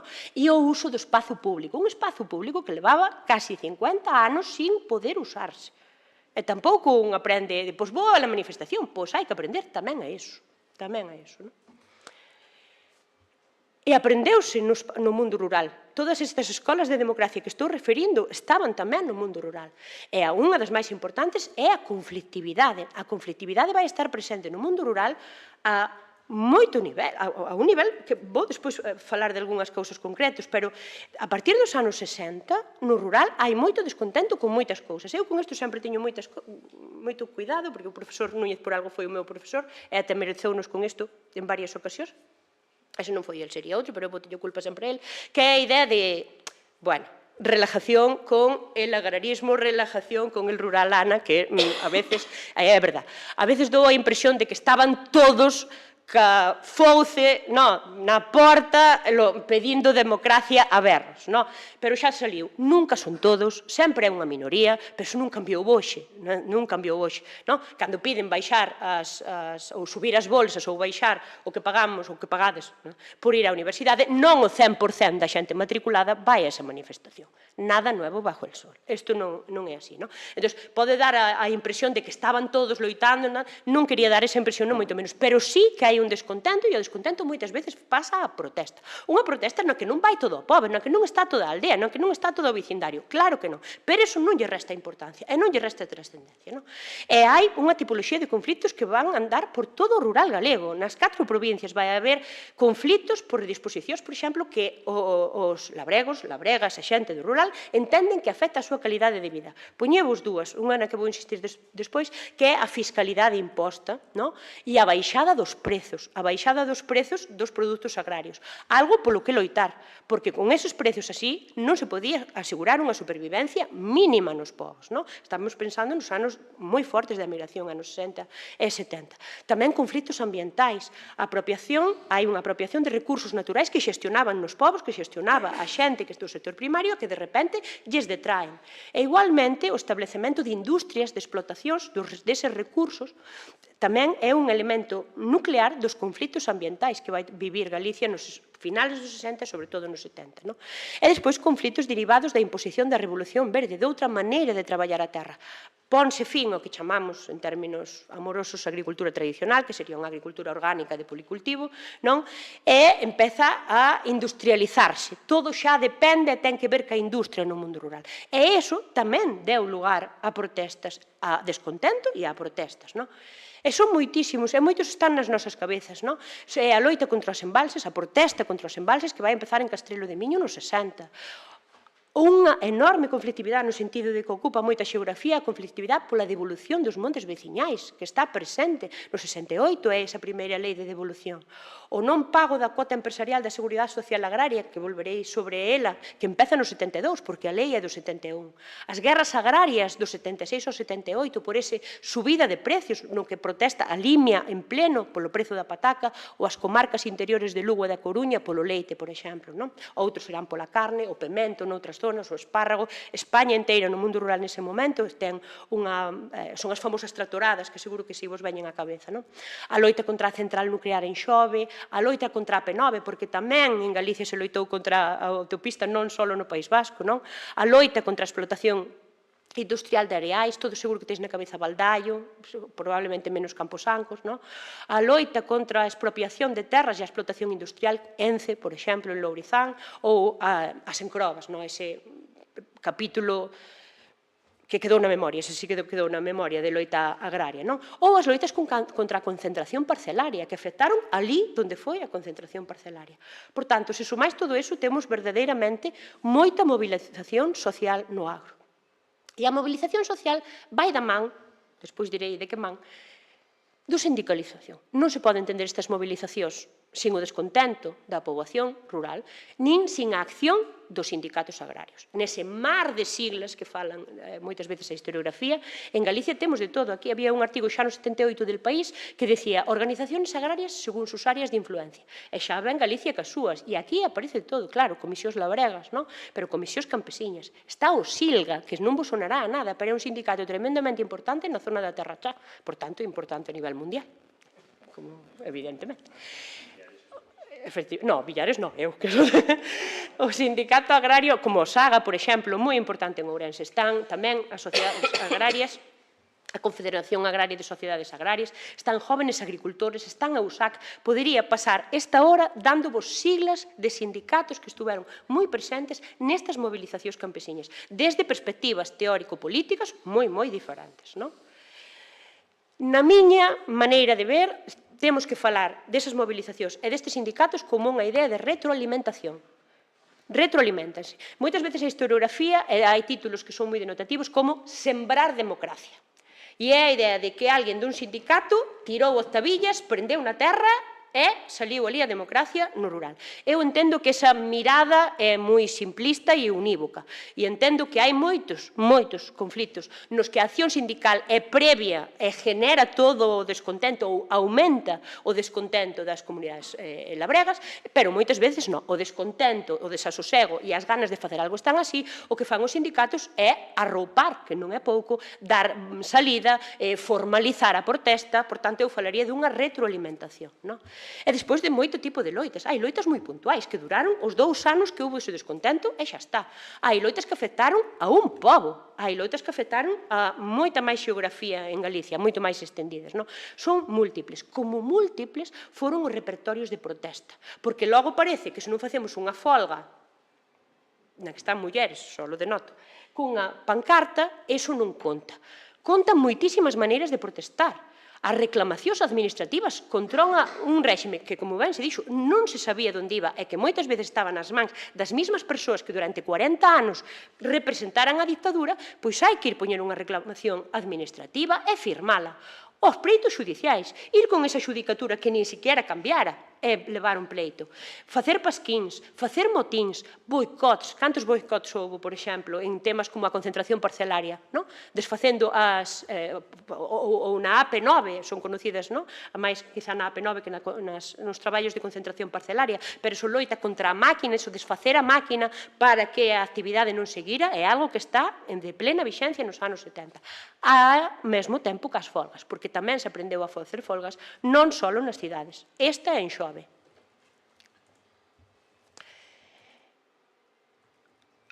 A miña pregunta de investigación, a miña e a de moitos outros compañeros e cos compañeros que eu traballei, é, vémolos protestando. E isto levounos a politizarse, e politizarse no término máis clásico, que é, fixéronse membros dos sindicatos agrarios, para empezar, e despois xa falaremos do seguinte pase, que é que votaron. Fixemos un traballo a partir do impago da cuota empresarial, que vai empezar, como dixen, no 72, por unha lei do 71, e fixen un estudio de caso para unha provincia como é Lugo, que, efectivamente, o mundo urbano non a define, o mundo industrial non a define, e mirei e organicei a partir de comisións labregas, de comisións labregas que foi a que liderou a protesta do impago da cuota empresarial. E a miña pregunta de investigación é, rentoulle as comisións labregas, nesa interacción que fan, que sacou comisións labregas? Conseguiu, vamos ca palabra que non me gusta, pero é politizar, ou a que sí me gusta, un proceso de democratización, de aprendizaxe da democracia nestas manifestacións e nestes repertorios variados que usou para o impago da cota empresarial. E aí fixen un traballo de microhistoria moi criticable desde o punto de vista das fontes que tuven para facelo, que podía dar lugar a moito debate. Por se non tedes na cabeza o réxime especial agrario, de seguridade social agraria, o mundo rural sempre ten un réxime especial, digamos así, e no 71 cambiou e fixeronlles pagar moitísimo máis do que pagaban. Eles entendían, o sistema entendía que agora un empresario agrícola era aquel que tiña de líquido disponible 5.000 pesetas. E 5.000 pesetas, a verdade, que eran moitísimas as explotacións galegas que o tiñan. Antes, na lei anterior do 66, era por riba de 15.000 e aí estaban libres a maior parte. Pero para moitos, agora era un momento de pagar moito. E non só pagaba o cabeza de familia, que era como se facía antes, senón que as mulleres e os fillos que non demostraran que tiñan outra entrada de cartos pasaban a ser empleados agrarios, desempresario. E, por tanto, tamén tiñan que empezar a pagar eles unhas cuotas bastante altas. Isto deu lugar a un descontento enorme, como era de imaginar, nun sitio como aquí. Sempre se dicía, eso está pensado para Andalucía, eso está pensado para Mancha, para a grande propiedade, pero aquí eso non ten sentido. E dese descontento, que están, podeislo seguir na prensa do momento e de despois, que aínda de vez en cuando recórdase esta loita, houbo unha maneira de protestar, que foi a campaña do impago, é dicir, alentar o non pago desa cuota empresarial, chamaban cuota empresarial porque os igualaba a empresarios.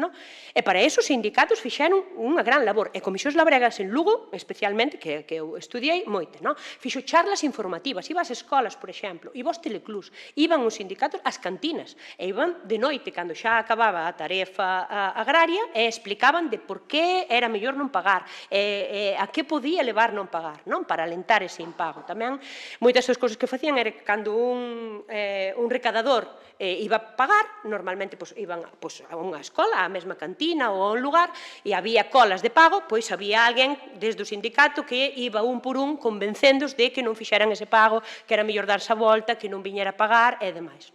Tamén houve cartas colectivas firmadas por centos de labregos e labregas co seu nome, que a veces poñemos pouco en valor a idea de dar o nome nestes momentos, a idea de que se operan de ti en povos pequenos, en concellos pequenos onde todo o mundo se conoce. Pois aí están esas cartas colectivas que facían chegar á prensa alentando o impago. E tamén houve, ainda usaron as vellas hermandades sindicais de labregos e gandeiros, hermandades sindicais de labregos e gandeiros, que eran un organismo do réxime que levaba 40 anos tratando de controlar polo menos o mundo rural. E trataron de usala para protestar contra a cuota tamén.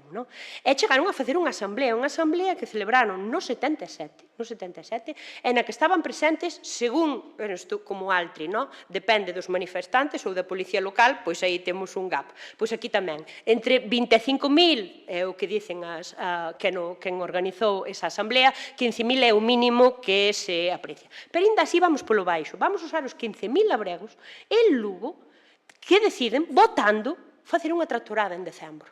Por tanto, estamos ante un movimento de retroalimentación no que os sindicatos e a población fan un masivo protesta a base do impago das cuotas primeiro e despois xa de ocupar o espacio público, de asamblear e despois de ocupar o espacio público.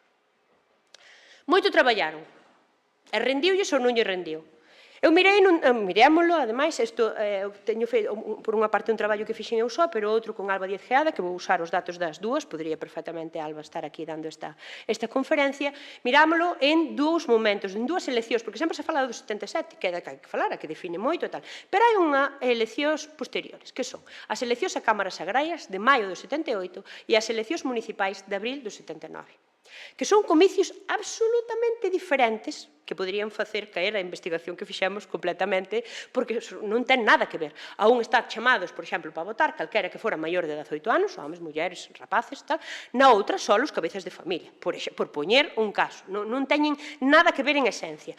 Pero o que nos interesou deso é que é a primeira vez que alguén do rural se sinte impelido a votar, que pode votar nas condicións que hai, que todos sabemos que esas eleccións, pois, bueno, a idea de libertade absoluta non están garantizadas ni moito menos, había moitos problemas, postos tamén moitas veces porque estaban aprendendo a facer este tipo de comicios, pero son moi cercanos no tempo e son de ámbito local, entón pareceume importante ver que pasaba.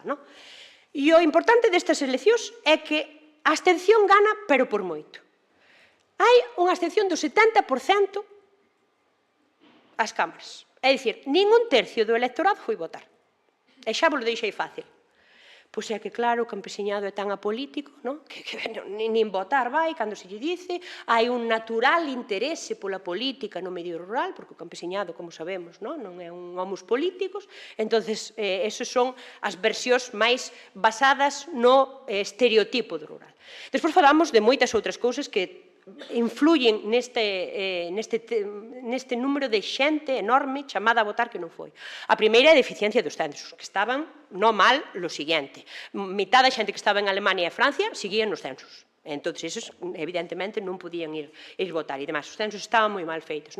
Despois sempre se fala, aínda agora, sacamos sempre a dispersión, e é certa a dispersión, non é fácil moitas veces acercarse ao lugar onde se fan as eleccións, está aí, a meteoroloxía sempre chove, é igual cando sea, fai mal tempo, costa chegar á mesa electoral, pero despois tamén nunca se fai a versión contraria, nunca se di que a negativa a participar pode ser visto como a idea de non participar nun sistema que aínda se ve corrupto. As últimas veces que foran chamados ás eleccións era pa nada, porque o franquismo tiña totalmente aferrolado esas eleccións. Entón, pa que? Se aínda notas ou ves que esa elección non vai ser limpa, non vai valer pa nada, non? E, igualmente, moitas veces non ir ás eleccións, despois pola fonte oral que foi aquí comentada, cando se fala, e dice, pero pa que? Para reproducir outra vez o que quería Menganito, que tiña dominado a Hermandad, que tiña dominado tal, para votarlle na Cámara. Pero esas maneiras de pensar en positivo sobre a acción política non están presentes cando se utiliza, cando se mira para o mundo rural, non? É tamén a idea de ter que reaprender democracia. Hai moitas veces hai na prensa, que problemas hai a hora de votar. E hai por exemplo, unha mãe que votou pola filla tamén, porque entendeu que, en sendo su madre, pois 2 votos iban, non? E hai moitos fallos que teñen que ver non cunha mala fe impresa de cambiar o destino das eleccións, senón con mala praxis. E despois con ideas de que non había como se chama? Os votos, non, as papeletas. Non había as papeletas que tú querías, que estaban convenientemente apartadas, só había fotocopias e moitas das outras, é dicir, hai fallos que denotan grado de controvertir o resultado, pero outras verdadeiramente son esa necesidade de reaprender, non?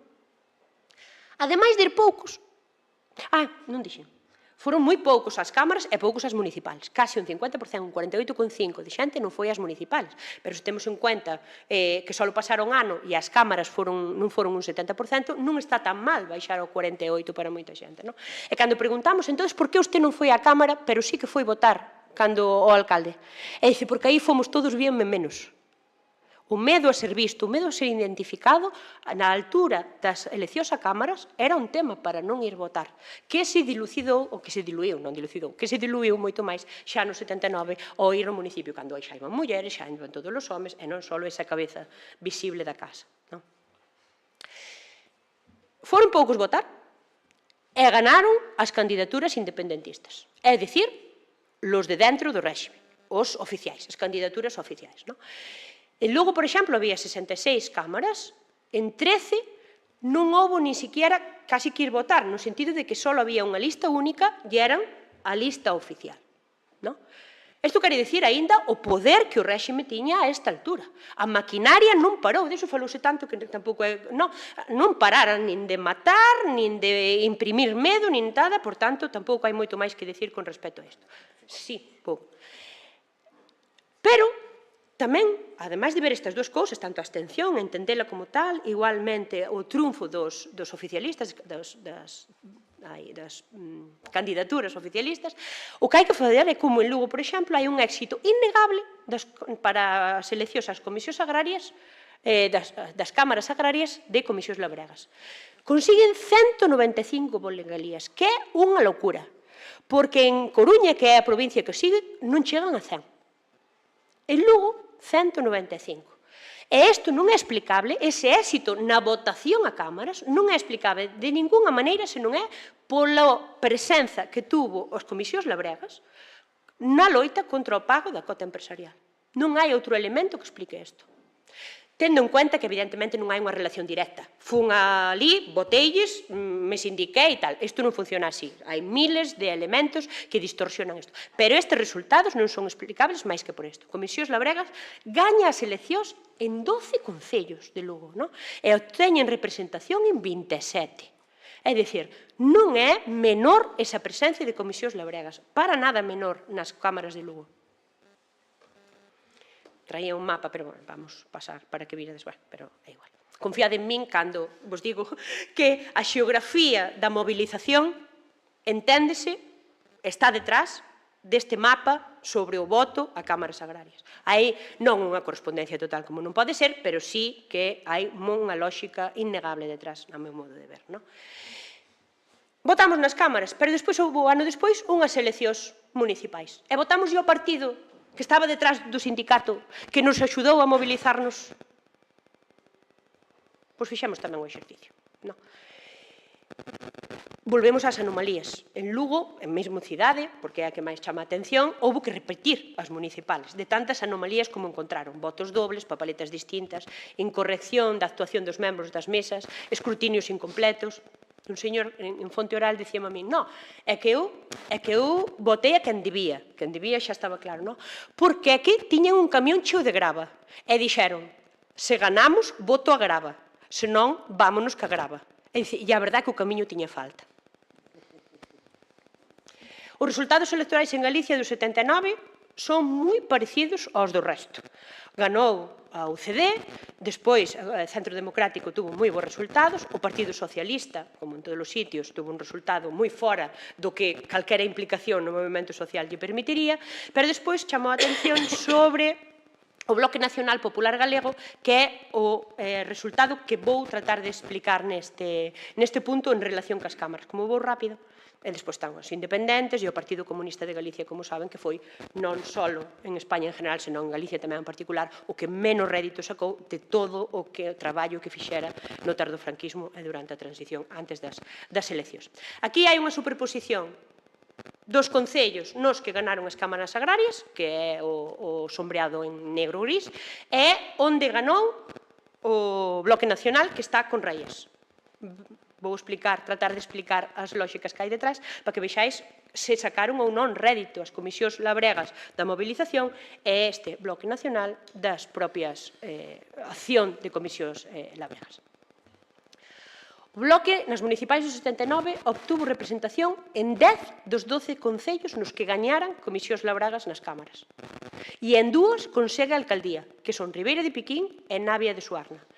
Nos que comisións labregas ni siquiera tuveron que votarlle, porque foi a única que deu presentado unha listaxe. É dicir, ganou de calle, absolutamente. En 2 lugares, Ribeira de Piquín e Navia de Suarna, que non pasan, pero ainda hoxe teñen un voto moi diferenciado, non? Pero que non pasan nin por ser industriales, nin por ser universitarios, a xente que ali vive, non? Pero sí que foron tremendamente activos na loita contra o pago da cuota empresarial. Que pasou nos 2 que non? Porque falábamos de 12, non? Nos 2 que non, que ademais son 2 dramáticos, porque é Triacastela. Triacastela é o exemplo emblemático de loita contra a cuota. En Triacastela é un no masivo, porque podemos falar de outros concellos nos que 200 labregos dixeron que non. En Triacastela é masivo, en Triacastela non pagou a cuota prácticamente ninguén. Chamaron ao non pago, era o exemplo que todas as comisións labregas daban cando escriben en Fouce e escriben nos seus órganos, mirados de Triacastela, non? Porque é que é masivo, e non ganaron. E non ganaron en Folgoso do Courel. En Triacastela ganan unha candidatura independente local, non os independentes, é un grupo independente moi na lógica puramente local, e en Folgoso de Courel gaña o PSOE. E cando unha vai mirar que pasa, ve que os líderes das comisións labregas que estuveran na loita contra a cuota empresarial e que tuveran sitio no 78, nas eleccións a cámaras, non estaban presentes no Bloque Nacional. Un estaba polo PSOE, o de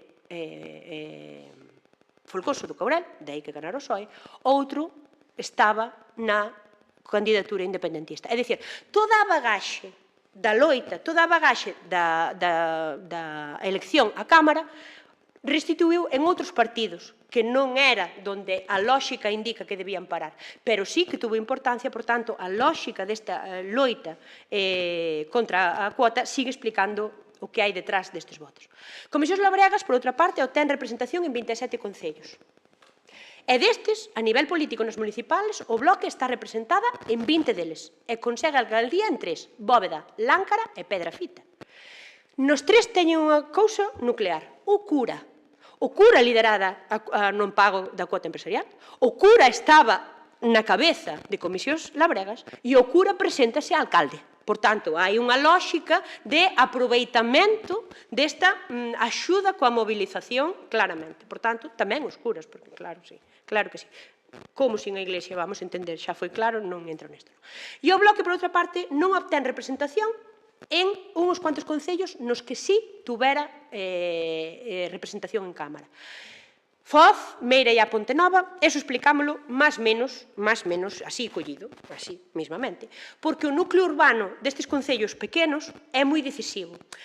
O número de xente que vive na vila é casi superior ou arrastra moito o que pode pasar, digamos así, pon un velo, no? Sobre o que pasa nas parroquias, nas aldeas, nas que son moito máis pequenas. Entón, entendemos que aí a idea de cabeza urbana, no sentido de que se pode falar urbana de Foz, Meira e a Pontenova, pois claro, non deixan ver, visionar tan ben o que podía ser o voto rural, podía ser, no?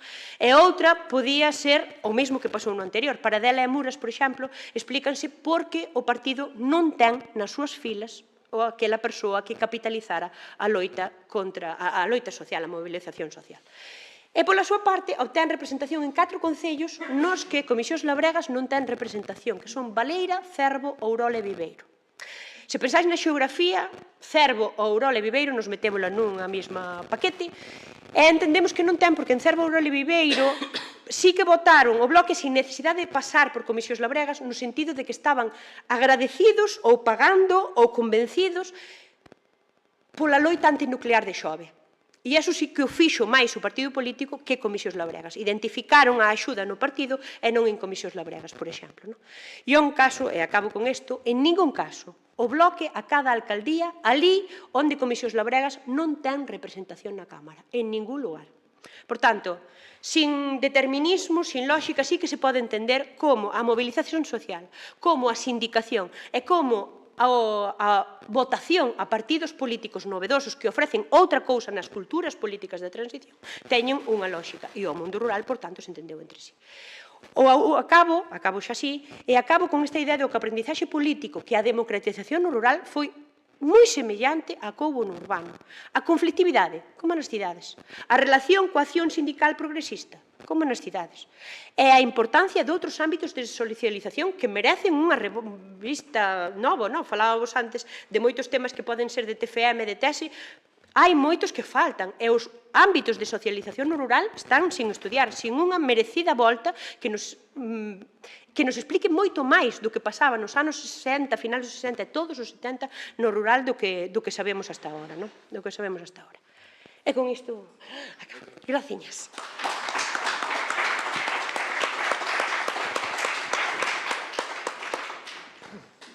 Moitas grazas, Ana, pola concesión. Grazas, Ana. Luís, eu intentarei amoldarme canto máis o tempo. Non preciso, eu vou falar a pelo.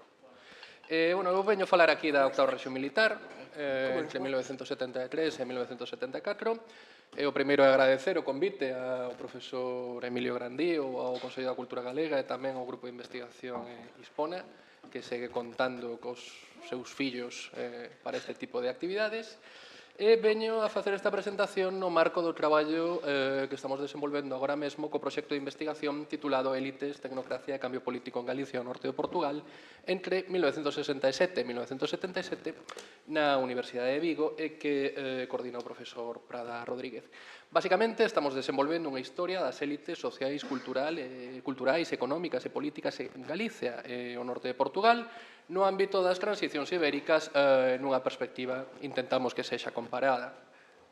Así se intentan establecer, digamos, o papel da rexión noroeste da Península Ibérica no marco das transicións democráticas na Europa meridional dentro desta terceira ola de democratizacións.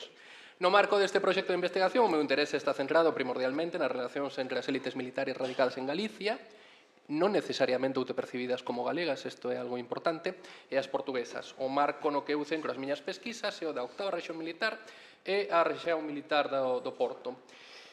Imos falar, pois, para comezar por algún sitio, de que son as rexións militares. Tiña aquí preparada unha introducción maravillosa remontándome a 1893, pero o profesor Grandío deixoume claro que non, así que vou a cortala un pouco. Que dictatorial.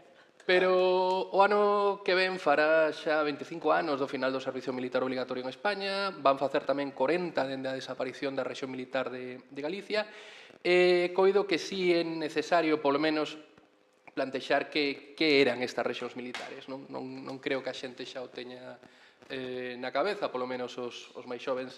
As rexións militares acompañan o desenvolvemento do Estado liberal en España dende comezos dos 19 eran os herdeiros das demarcacións administrativas das antigas capitanías xerais herdadas da Idade Moderna, e o novo Estado liberal, baseado no modelo departamental francés, adolecía de falta de instancias de carácter mesoterritorial a nivel administrativo xeral que, sin embargo, no ámbito da organización militar do Estado sí existían.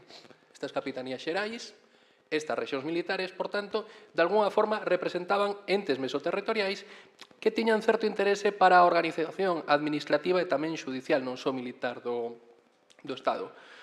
Un baleiro de instancias mesoterritoriais que continuaba sendo útil políticamente. Galicia, como tal, sí existía para o exército, en canto tiña un marco espacial limitado. Non eran 4 provincias, existía Galicia e tiña un capitán xeral, que non era pouca cousa. Ter ou non ter unha rexión militar con un capitán xeral ao fronte non era unha cuestión menor, tanto a nivel de recoñecemento dunha certa singularidade identitario-política, como tamén como unha cuestión de prestixio a nivel local, para a cabeceira desa capitanía xeral, estou pensando aquí na cidade da Coruña. Nomeadamente, aquelas capitais provinciais que acubillaban a sede da capitanía tiñan, no caso, sobre todo, de Cataluña e tamén de Galicia, certa visión como primus inter pares, non?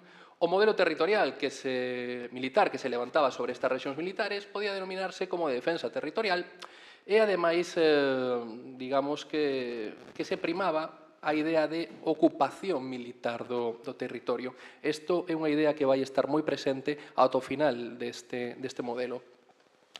O seu papel tradicional é moi importante, en tanto que esta forza armada tivo na España contemporánea un papel preeminente tamén como garante da orde pública, os estados de guerra, o recurso ao uso das tropas, mesmo as cargas de artillería ou de cabalería como cuestións de orden público son unha constante na etapa na España contemporánea e están presentes mesmo ata a transición. Antes falamos de Ferrol en 1972. Ali non chega a suceder, pero puido chegar a suceder. E temos tamén unha serie de plans de contingencia militares, estou pensando agora mesmo no contexto da transición, dos plans de operacións Lucero e Diana, que están pensados para facer unha ocupación militar de cuestións de orde civil. Estamos falando ao final do franquismo, ante a previsión de que poida haber levantamentos sociais, ante a constatación de que se poden dar movementos subversivos, sencillamente, as forzas armadas teñen plans de contingencia para evitalos. A 8ª rexión, dentro desta organización xeral da milicia e dos exércitos no franquismo, é un prato forte entre os cargos orgánicos do exército franquista. Supón o achegamento á tempada estival da Corte do Pardo, que non é algo menor, e tamén supón unha certa relación especial coa xefatura do Estado. A Capitanía Xeral representa en moitas ocasións o xefe do Estado na ofrenda nacional retomada en 1937. Do 53 ao 55, o capitán xeral de Galicia é un musulmán que é amigo persoal de Franco, o famoso Bin Misiam. Durante toda esta época, previa á cronoloxía da que quero falar, a ver se chego, atopamos que tras os anos da guerra existe tamén unha certa normalización que vai increcendo da relación das forzas que están ubicadas nesta rexión militar tamén coa identidade galega. En 1964 chega unha gran reforma que é coñecida como a regionalización. En que consiste esta regionalización? As instancias administrativas militares que existían neste momento, as rexións militares, siguen existindo, pero a súa formación interna, a súa estructura vai variar moito. E varía, basicamente, porque neste novo modelo de administración militar que chega directamente a través do único órgano conxunto que teñen os exércitos nesta época, que é o CSD, o Centro Superior de Estudios da Defensa, colle o modelo francés e pretende instalalo completamente en España. Isto supón algúns cambios importantes. Para empezar, crea unha estructura de reserva apegada completamente ao territorio. Isto facilita que moitos recrutas poidan comezar a facer o servicio militar preto dos seus fogares. Tamén que os universitarios poidan realizar o servicio militar como oficiais de milicias preto das súas casas, e a oficialidade que é digamos, de carreira, tamén ve facilitada a súa relación co mundo civil, a través de facilidades para o estudio de carreiras universitarias ou incluso o inicio das compatibilizaciones dos oficiais militares con empregos de carácter civil. Isto xa nos leva, por contextualizar un pouco, ao horizonte temporal desta xornada, 1973-1977. Unhas datas nas que a octava rexión militar vai sacudirse por mor de dúas cuestións moi concretas. O 25 de abril, en 1974, e a fundación, en Galicia, entre outros sitios, da Unión Militar Democrática.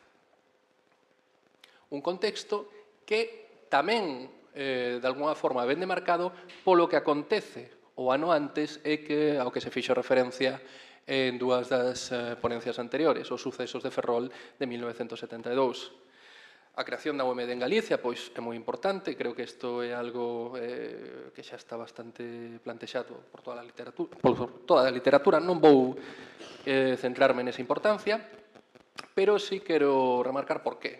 Porque a desconexión entre unidades militares e rexións militares en todo o Estado era moito maior que antes da propia Guerra Civil. Ante a escasa mobilidade de oficialidade nova, digamos que cada rexión militar convértese nun obxecto máis estanco. O exceso de mandos, por outra parte, froito da Guerra Civil, copaba os postos intermedios da carreira militar e dificultaba o ascenso dos capitanes. Todos aqueles alféreces provisionales que continuaran no exército como tenientes, como capitáns, e logo, finalmente, se integraran como profesionais no exército, impedían que os xoves tenientes, os xoves capitáns, pasaran ao seguinte estado da súa carreira profesional, que era a de pasar a ser o que se denominaba no argot xefes do exército. Isto creou un certo malestar entre toda esta xeración de oficiais que podían levar perfectamente 20 anos no exército, pero que todavía estaban, digamos, paralizados nun escalón da carreira, que era o escalón de capitáns. O contexto español xeral é importante. En 1973, 4 alféreces alumnos foron expulsados da Academia de Infantería de Toledo. O ano seguinte foi cesado o general Díaz Alegría, logo de dous sucesos, primeiro dunha suposta entrevista con Carrillo en Rumanía aquel ano, e tamén despois de que no seu domicilio madrileño o xeral Díaz Alegría comezara a recibir de forma reiterada durante varios días un montón de monóculos e comezara a ser coñecido como Espínola español en referencia a un dos xerales reformistas do veciño Portugal. Que pasa, mentres tanto, en Portugal? Pois que hai descontento coa guerra colonial, especialmente no seo dos exércitos, que son, efectivamente, os que van morrer a esa guerra. Hai descontento tamén coa administración militar, hai descontento cos denominados oficiais milicianos, un tipo de oficial moi parecido precisamente a esta figura do alférez ou do teniente provisional durante a Guerra Civil. Son oficiais que saen directamente do bacharelato, que saen directamente das universidades e que ao integrarse no exército para, digamos, apoiar o esforzo de guerra no espazo colonial, o que fan tamén é dificultar, estreitar o cullo de botella para os ascensos dos oficiais de carreira. En este contexto, en 1974, pouco antes do 25 de abril, cando comeza a aparecer nos cuartéis de Pontevedra un exemplar dun libro precisamente deste general Espínola, Portugal e o futuro, un libro que se move, sotoboche, entre as casas de algúns suboficiais e oficiais de graduación inferior da guarnición de Pontevedra. A intentona golpista de Caldas da Raíña, o 16 de marzo do 74, ten un interese tamén importante nos cuartéis de Galicia, onde a idea das 3Ds, que plantexaba o Melo Antúnez, era debatida nos cuartos de bandeira: democracia, descolonización e desenvolvemento. Quen a debate nos cuartos de bandeira? Oficiais mínimamente xoves, con carreiras militares que están claramente truncadas, nun contexto militar terriblemente pouco estimulante pola falta de oportunidades profesionais e pola corrupción imperante na institución. O exército de 1973, de 1974, de 1975, e poderíamos falar de datas posteriores, é unha institución terriblemente corrupta. As radios estiveron encendidas nos cuartéis de Galicia, nos centros de instrucción de reclutas tamén de Galicia, o 25 de abril de 1974. Os debates sobre Portugal están presentes nas salas de bandeira dunha forma quasi pública. Isto evidencia a ruptura entre almas que hai dentro do exército. O que non se permitía, ou o que estaba realmente mal visto, era falar desta ruptura fora dos cuartos de bandeiras ou ante según que xerarquías. A alma máis profesional, que non necesariamente era democrática, pero que sí comprende a necesidade de modernización e da ruptura coas lóxicas do pasado dos exércitos, digamos que mira con certa ilusión, con certa esperanza, o que está acontecendo en Portugal.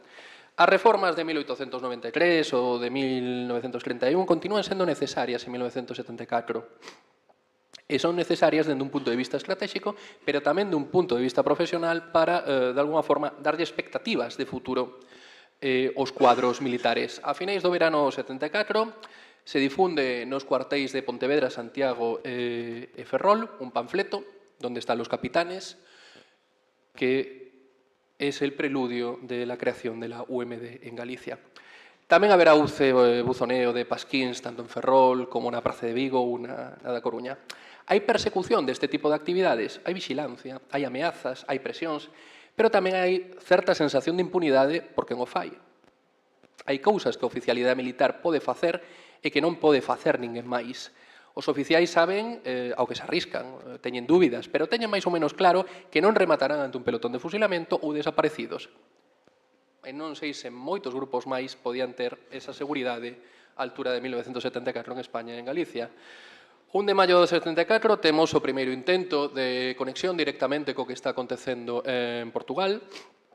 O Xosé Fortes, un capitán dun dos cuartéis de Pontevedra, cruza cara ao Porto para intentar atoparse ali co delegado do Movemento das Forzas Armadas portugués no Porto, un comandante chamado un maior na nomenclatura portuguesa Corbacho, non o consigue.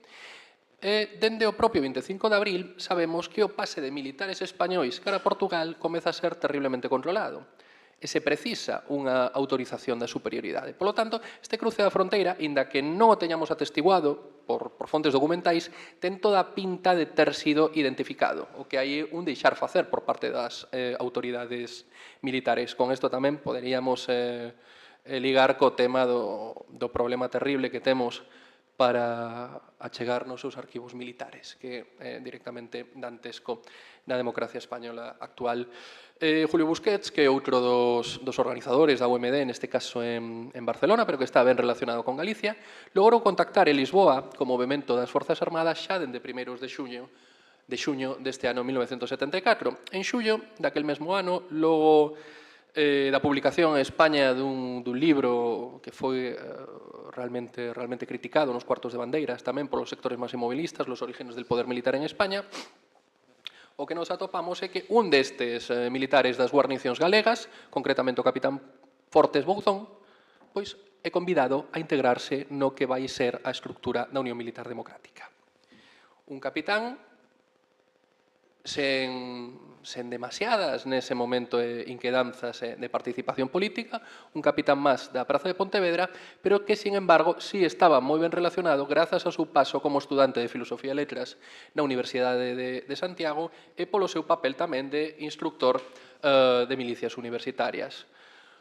O movemento das Forzas Armadas finalmente logra contactar co grupo demócrata, deste protogrupo demócrata da Praza de Pontevedra, a través do capitán David dos Santos Martelo, o fan na Praza de Vigo, grazas precisamente aos compañeros da Universidade do capitán Fortes na casa de Blanca Camaño, que era unha amiga íntima que tiña Fortes da súa etapa universitaria e que compartira moitos ratos de tertulia con ela e con o profesor Alonso del Real nos seus ratos libres universitarios durante a etapa anterior.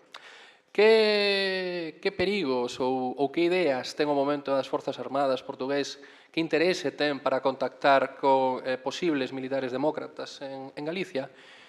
Pois, sobre todo, dous, que son os dous operativos que están previstos ante situacións de emerxencia nas caixas fortes dos cuartéis, que son a Operación Diana e a Operación Lucero.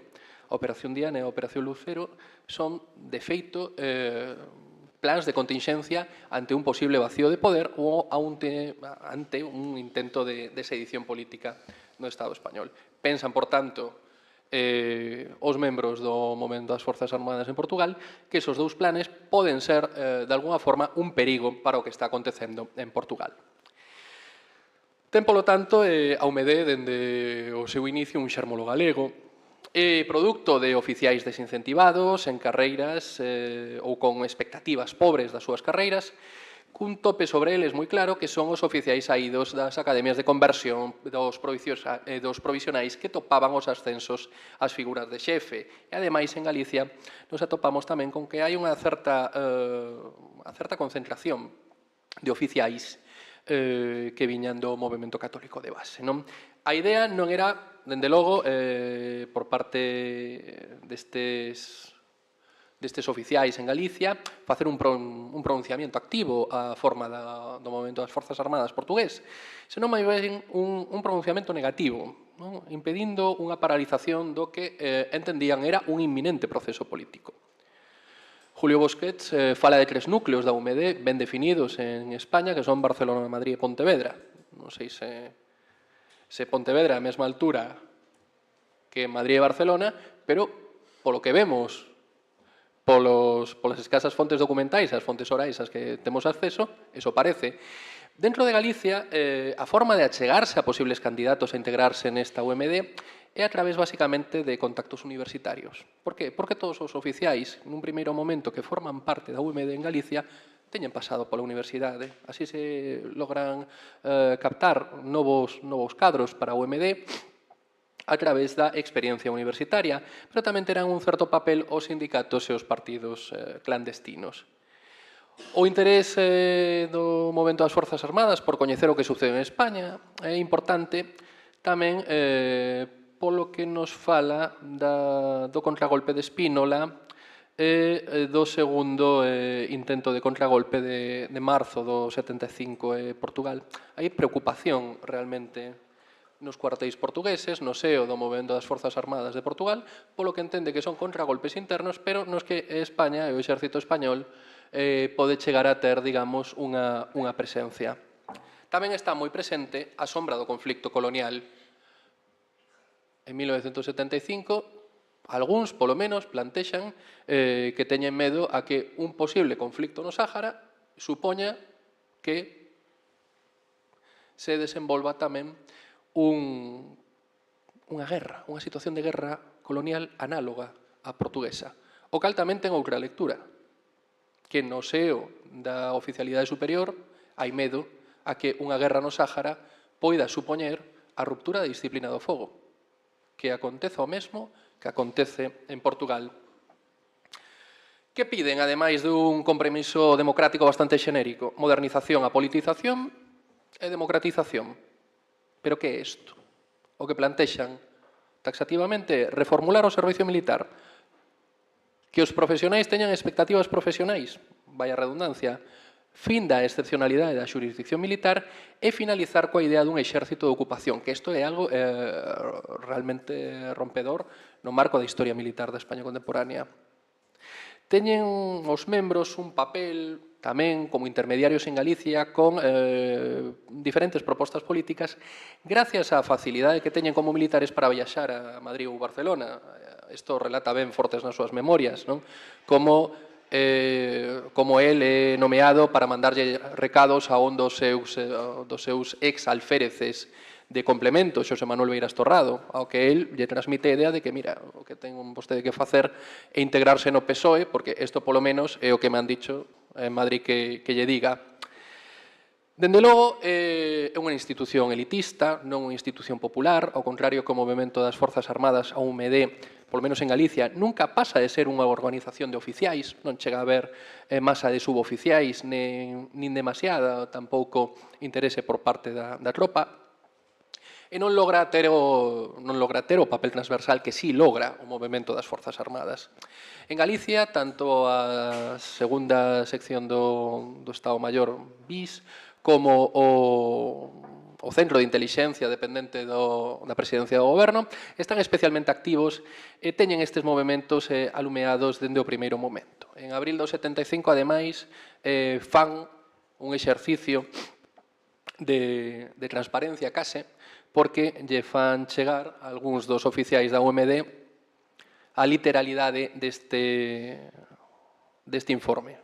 Se ha detectado la existencia de un grupo de oficiales de ideas democráticas y tendencias socialistas que en los últimos meses están dando muestras de una intensa y creciente actividad. El cerebro gris es un capitán de la base de Parques y Talleres, licenciado en Filosofía y Letras. El coordinador es un capitán del batallón de Isabel la Católica, de guarnición en Santiago de Compostela, licenciado en Económicas, y utilizan como enlace y en labores de proselitismo a un oficial destinado en el Centro de Instrucción de Reclutas de Figueiredo, en Pontevedra.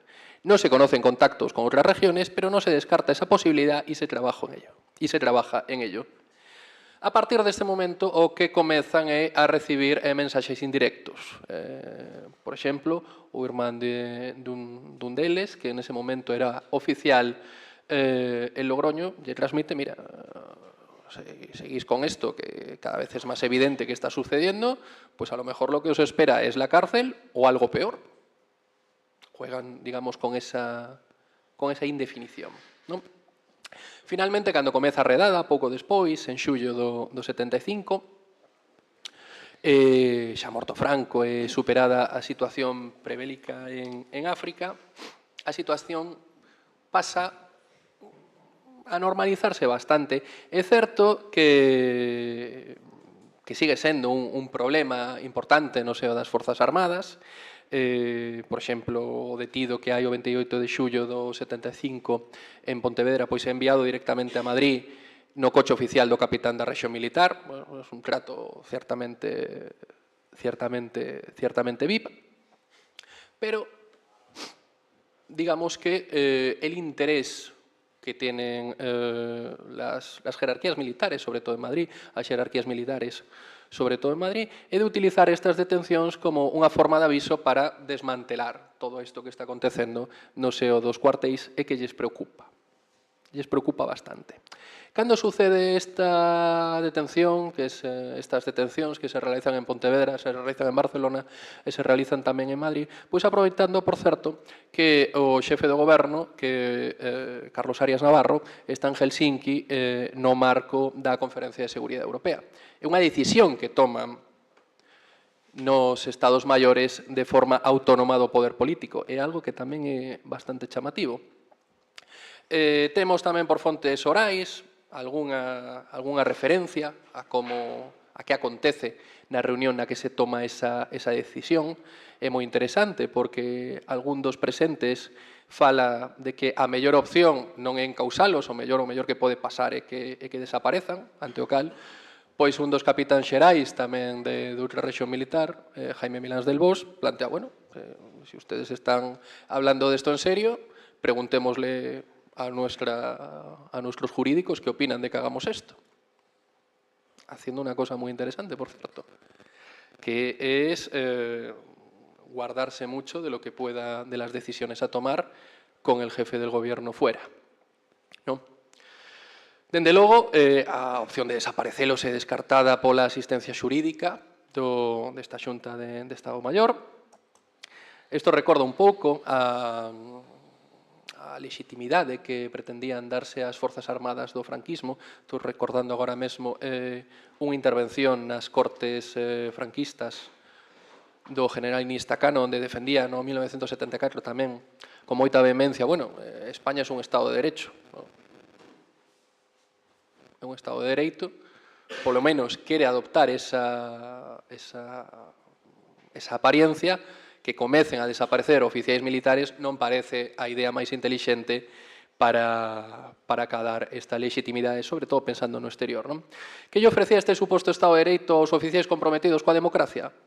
Pois unha cárcel tamén diferente, porque no Castillo da Palma, en Ferrol, que é a prisión militar desta rexión militar noroeste, igual que en todas as prisións militares, a zona de tropa era un castigo terrible, bastante cruel, onde podías atopar obxectores de conciencia que non querían realizar o servicio militar, con presos por asesinatos que procedían de unidades moi problemáticas como a Lexión, con tamén un certo número de homosexuais que habían sido detidos, e todo en condicións, a verdade, que bastante malas e bastante perigosas. Pero para os oficiais que había, outra cousa, apartamentos con cociña, paseos fora das instalacións, visitas sociais permitidas.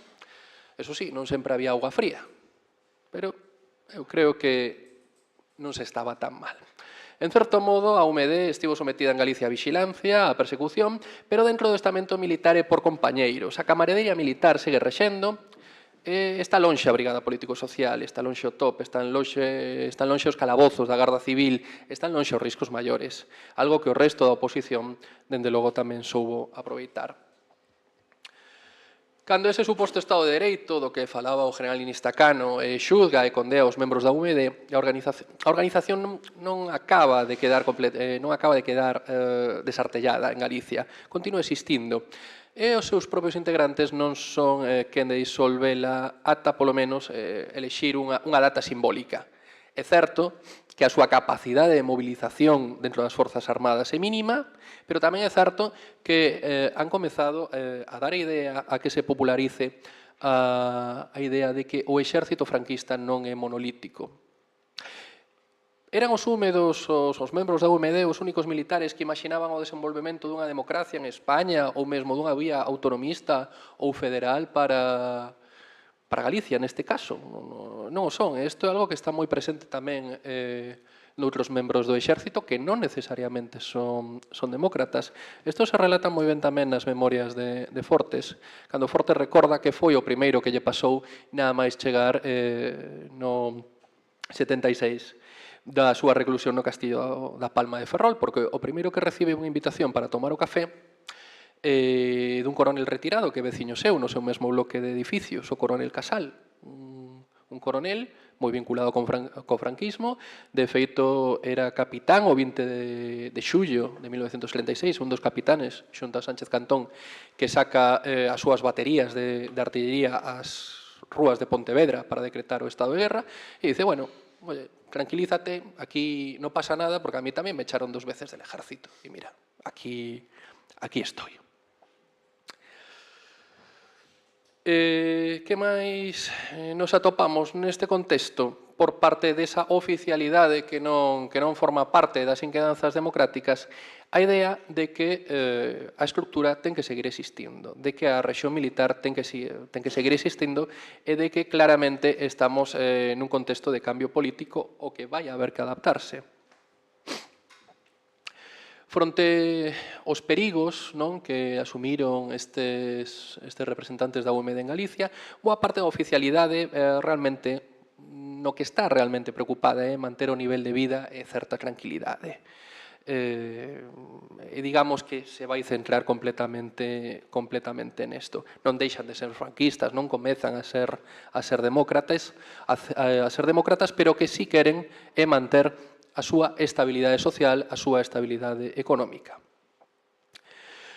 Por suposto, igual que foi ben recibida a volta destes presos no Castillo da Palma, destes militares da UMD,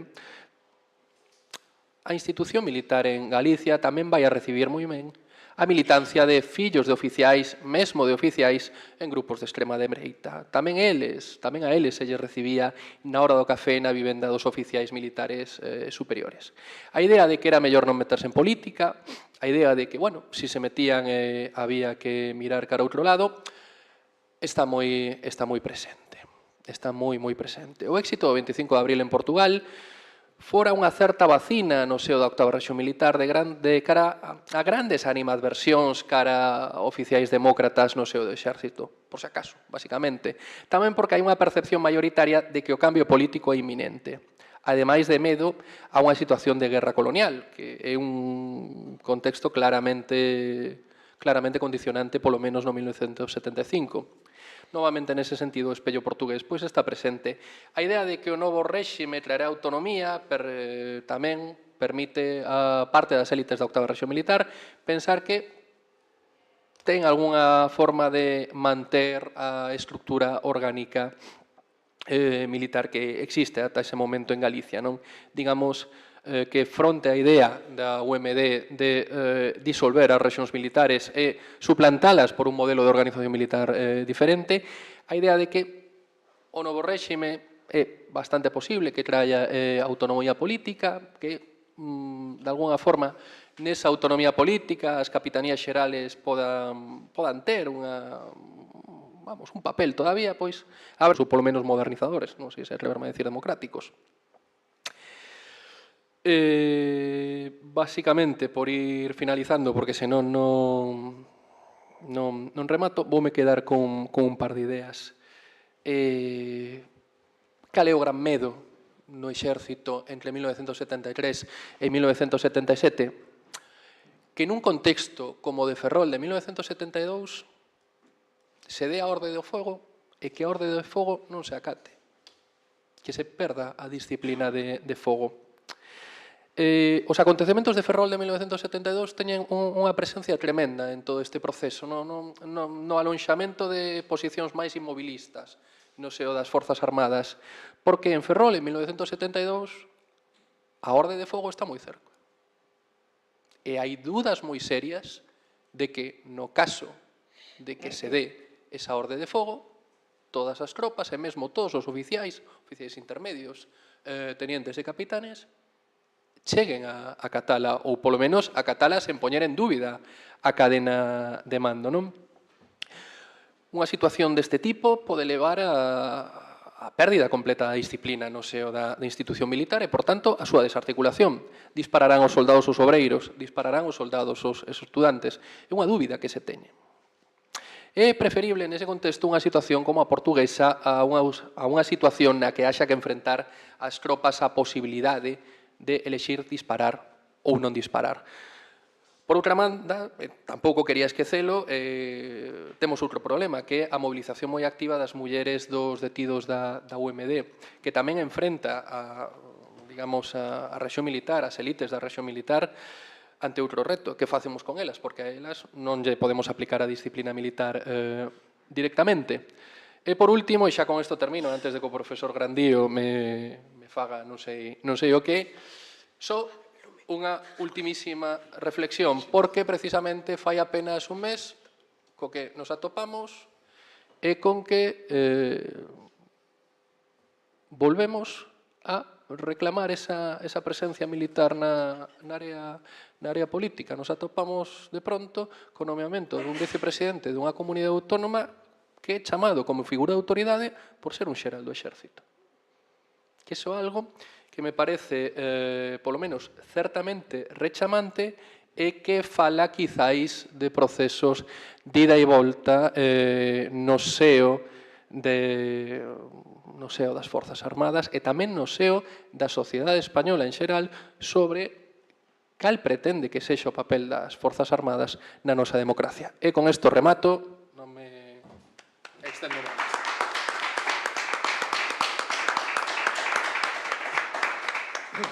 Moitas gracias, profesor Velasco. Dá gusto ter a autoridade que me amoses. Ben, bueno, temos tempo para a pregunta. Sí. Non apuntei, espera. Que pasa? Bien. 35 minutos. Muy bien.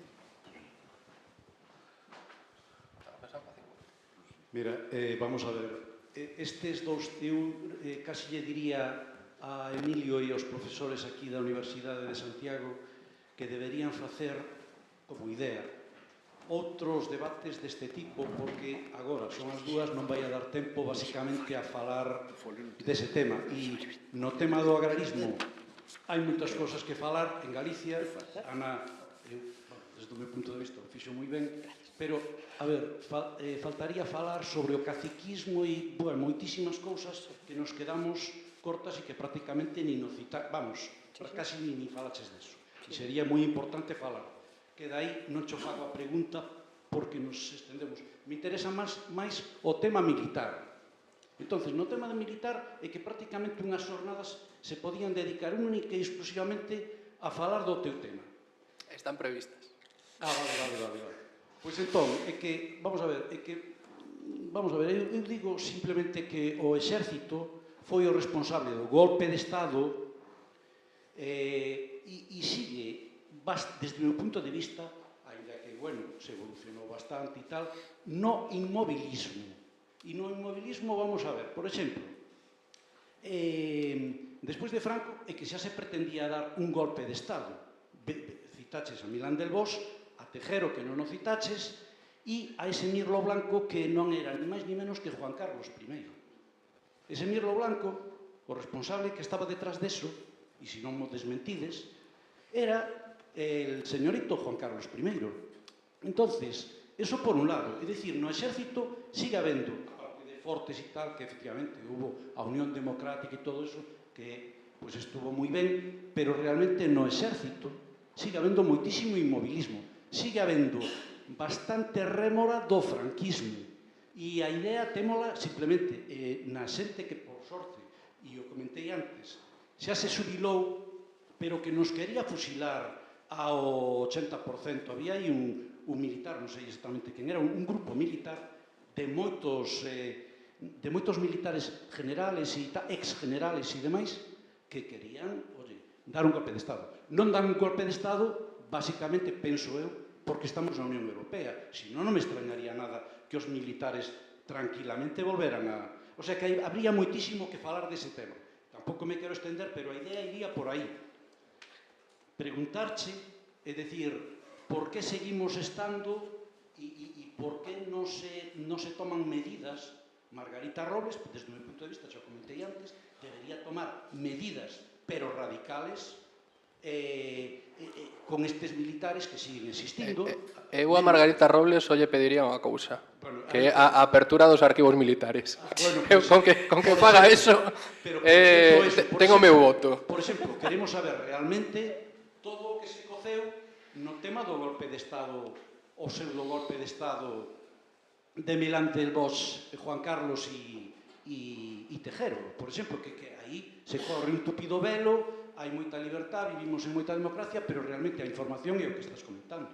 Non hai información en este sentido. Bueno, e podría seguir preguntando, pero que nos tendemos hasta as 4 da tarde e non é o tema. Grazas. Aí está pedido.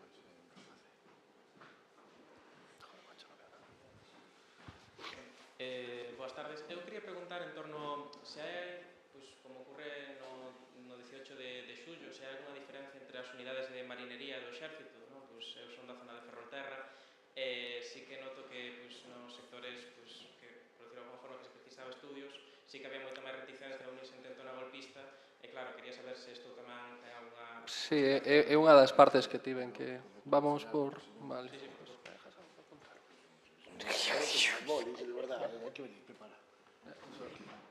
Que traio para...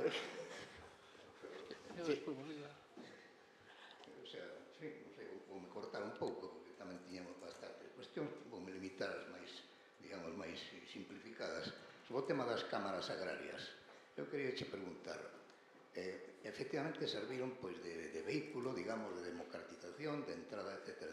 Pero se se fai unha comparanza entre as antiguas cámaras agrarias do sistema anterior, ou do vello réxime, para decir de alguna maneira, coas posteriores, as ventaxas realmente foron... É dicir, hai algún estudio, tes idea ti se hai algún estudio de campo comparativo sobre este tipo de cousas? Porque sería interesante saberlo. E respecto do tema militar, dúas cuestións moi puntuais. A 8ª rexión militar tuvo importancia, por exemplo, no 23F, porque o capitán xeral, como recordaremos, estaba tamén implicado naquela época. É dicir, existía como tal rexión militar, tiña importancia, etc. Pudo ter, efectivamente, afortunadamente non a tuvo. Sobre o tema da UMD, esa, digamos, xerarquización entre Barcelona, Madrid e Galicia non é igualitaria. Que temos a boa memoria, algúns anos acordámonos de Pardo Zancada. O teniente coronel Pardo Zancada, que non era galego, foi precisamente o que moveu e dirixiu e iniciou o Fortes tuvo papel, evidentemente. Actualmente está moi de actualidade. Eu son tamén de Pontevedra, coñezo a familia, etcétera. Estou pegábame de que se fale moito del, pero non foi precisamente a persoa máis, digamos, máis influente no proceso. Hai que ser realistas, hai que decir as cousas como son. E, bueno, tiene unha cousa máis que vou deixar. Bueno, sí, unha cousa moi puntual. A referencia ao valenciano. Evidentemente, chócanos a todos. Pero vai como civil, non vai como militar. Entón, pois, a mí tamén chócame que un teniente xeral acepte sobre todo que acepte ese cometido. Pero, teóricamente, está como civil. En este momento é o civil. Profesor Núñez, rogo concreción nas preguntas e nas contestacións. Moitas grazas aos dous por estes relatorios. Luís, de paso, que falas con Margarita Robles, dille non só que permite abrir unha parte dos arquivos militares, sino que outra parte que se pode consultar poñe máis persoal e máis horario, sobre todo. Porque iso de pasar as tardes en Ávila sen nada que facer bastante aburrido. Bueno, unha pregunta para cada quen. Luís, ti comentaches que hai efectivamente ese medo de que se desencadee unha guerra colonial e que, por lo tanto, pode ter consecuencias imprevisibles. Os oficiais que volven do Sáhara teñen algún tipo de experiencia de carimbo diferente? É dicir, ou podemos, obviamente non é unha influencia semellante aos africanistas, nin os oficiais que logo están no MFA, pero algo aprenderon desa experiencia e algo transmiten? Ou é unha experiencia excesivamente breve, pouco bélica, etc., e, polo tanto, apenas ten peso? Os que volven. E despois, referido a Ana, gostei moito, vamos, de toda esta relativización, de establecemento con relacións positivas, en calquera caso, entre a movilización das cámaras agrarias, as tractoradas, etc., despois, os resultados do BNPG nas eleccións municipais, pero preguntaríache tamén que quedou daquilo 4 anos despois, porque no ano 1973-1977 o BNPG, o seu sucesor, o BNG, o Esquerda Nacionalista en xeral, sofre un retroceso moi importante tamén nesas áreas, que decir que non se consolidou esa posible canteira de cadros políticos. A mí me ten contado e ti coñecerás eses testemunhos.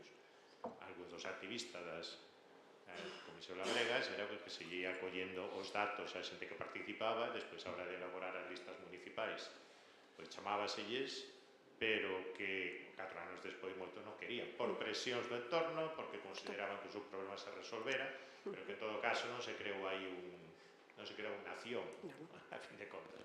Non sei como vestí, é dicir, preguntoche pola desmovilización seguinte a movilización.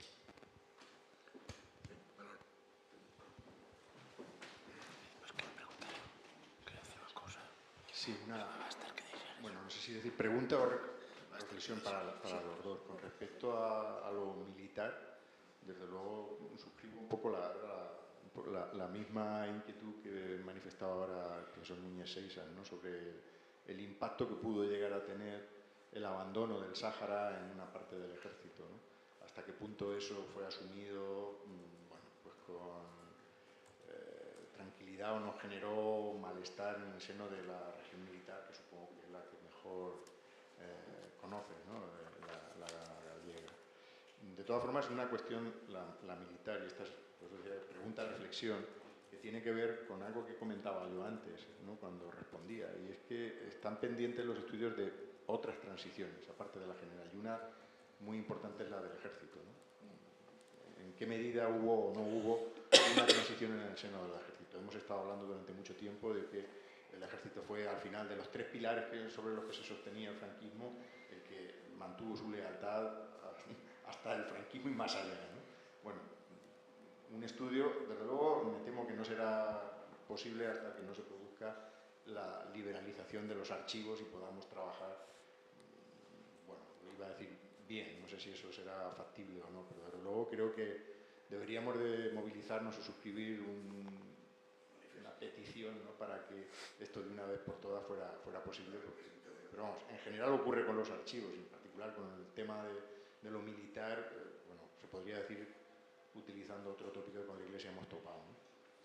Y con respecto a la intervención de Ana, como siempre tan lúcida, tan maravillosa, a ver, hay una cuestión que creo que hay que poner, si cabe, todavía más en valor, son las elecciones a cámaras del 78, relacionado con algo que explicaría, o al menos lo que nosotros hemos visto allí en nuestra región, el éxito de la UCD. ¿Qué vinculación hay entre las cámaras agrarias y la UCD? ¿No? Porque, claro, en muchas zonas lo que cabía esperar era pues que Alianza Popular hubiera obtenido mejores resultados. Y, sin embargo, sorprendentemente, UCD barre. Sabemos el impresionante papel que jugaron los gobiernos civiles. Eso nos lo ha explicado Martín Villa de maravilla, ¿no? Valga el pareado, ¿no? Bueno, pues las cámaras agrarias, yo que trabajé en las hermandades de labradores y ganaderos, ¿no? Pues claro, al final te quedas ahí con ese vacío, ¿no? Y las cámaras, que es otra laguna también para el estudio de la transición, porque las cámaras se mantuvieron durante mucho tiempo, sirvió para, entre otras cosas, darle una mayor estabilidad al medio rural en aquellos años tan difíciles, con cuestiones como la concentración parcelaria, etcétera, etcétera. Pero bueno, concretamente la vinculación que hay entre las elecciones del 78 y el éxito de la UCD. Sí. Bueno, quería comentar unha cousa moi rápido, de maneira moi rápida. Con a intervención de Ana. A ver,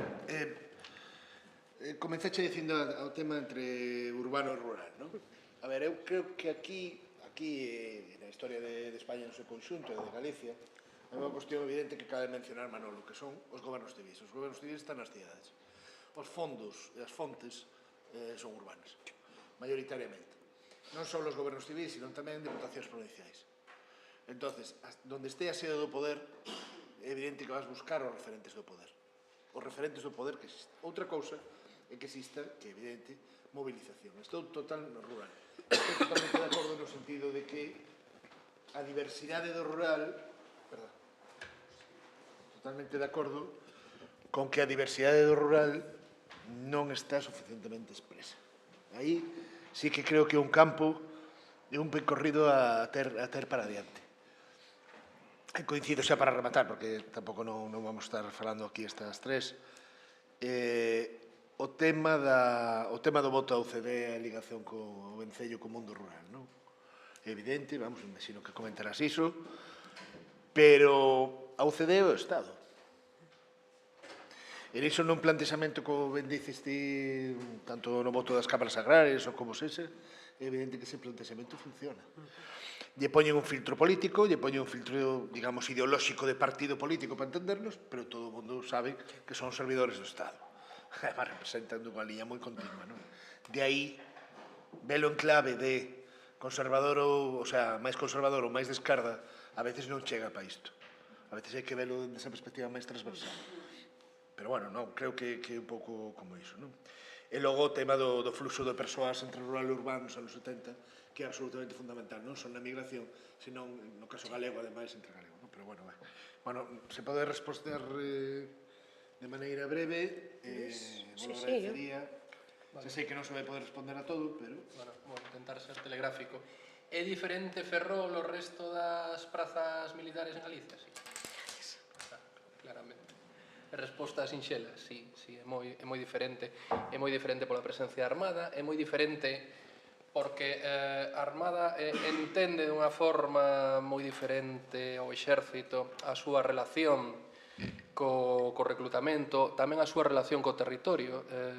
O exército pensa en Galicia como unha rexión militar, a Armada pensa en Galicia como a base naval de Ferrol e as bases estas subalternas que existían dende o Plan Miranda, a de Marín, que logo é Escola Naval, a de Vigo, e creo que había un apostadero pequeniño en Vilagarcía. E tamén porque a Armada ten un papel moi importante nos asteleiros. E nos asteleiros xa non é pelearse con reclutas, é pelearse tamén con sindicatos ben organizados. E, ollo, que ás veces tamén o que acontece é que hai oficiais da Armada que son xurídicos, que son economistas ou mesmo que son enxeñeiros que teñen tamén certa relación con ese mundo. E iso inclúe tamén, por suposto, nun sector tan estratégico como os asteleiros, que haxa unha vixilancia moito maior, ao meu ver, moito maior. Por eso tamén a UMD en Galicia ten unha presencia moi minoritaria, tanta que eu non coñezo ninguna, en Ferrol, máis alá dun par de buzoneos. E todo concentrado ademais nas unidades do Exército de Terra, da Armada, que eu coñeza absolutamente nada. E, de feito, en toda Galicia só unha mínima presencia na Escola Naval Militar, que precisamente é a que termina delatando todo este asunto, toda esta existencia. A octava rexión e o 23F? Pois sí, evidentemente. Pero teño o tempo que teño, gustaríame falar sobre o tema que me parece moi interesante.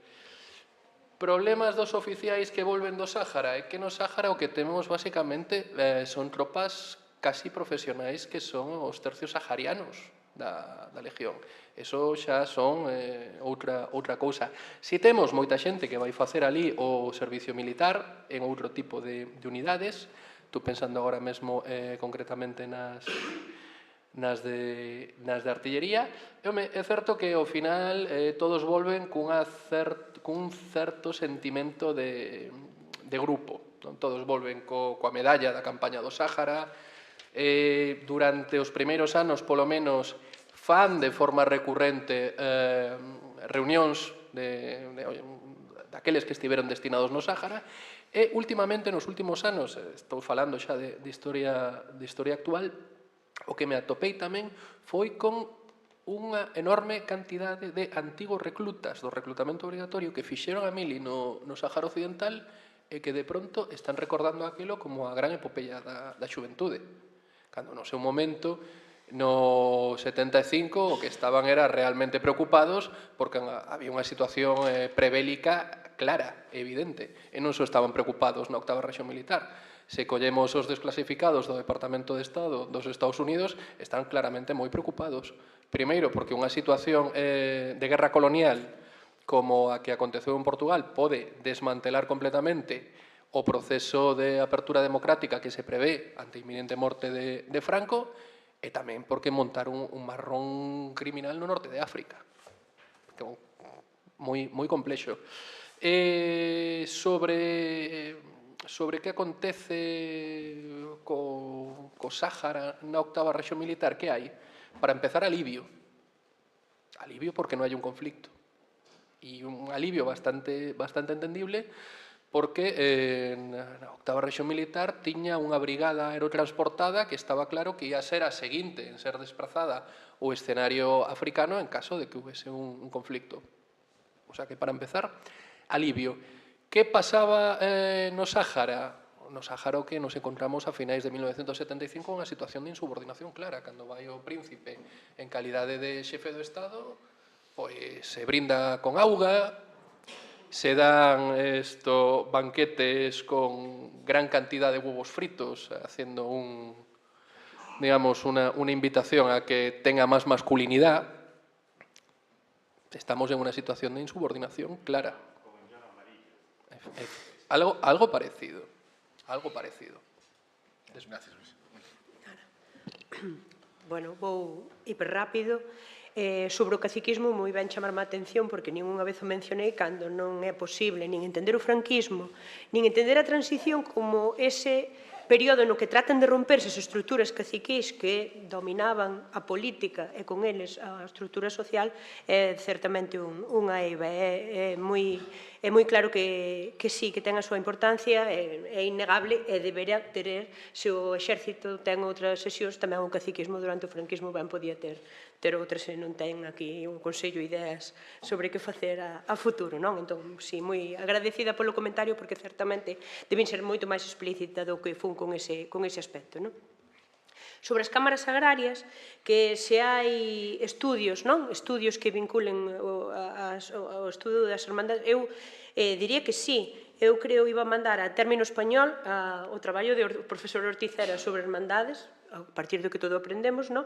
E para Galicia hai un traballo de Alenero Tavos, que foi a súa tese de doutoramento, que é unha explicación absolutamente coherente do que foron as hermandades sindicales de labradores e gandeiros aquí en Galicia. E a evolución que tuveron cas cámaras. As cámaras non son máis que tratar de poñer un maquillaxe, unha pátina de democracia nunhas institucións que estaban perdendo a marchas forzadas calquera papel de mediación co mundo rural.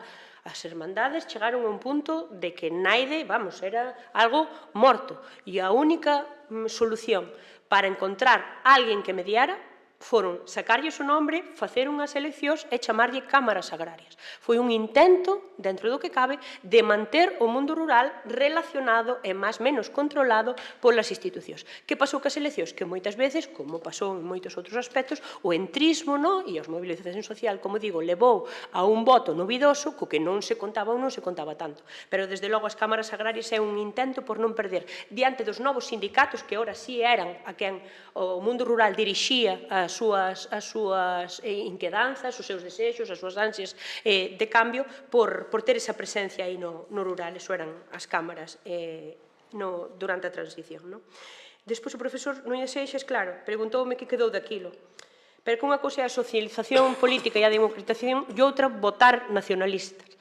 Durante ese momento, durante as eleccións do 78, as comisións labregas e, por tanto, despois o Bloque foi o elemento que se identificou coa axuda que tuvemos na protesta. Pasaran 4 anos cando houve que votar. Onde estaba xa eso?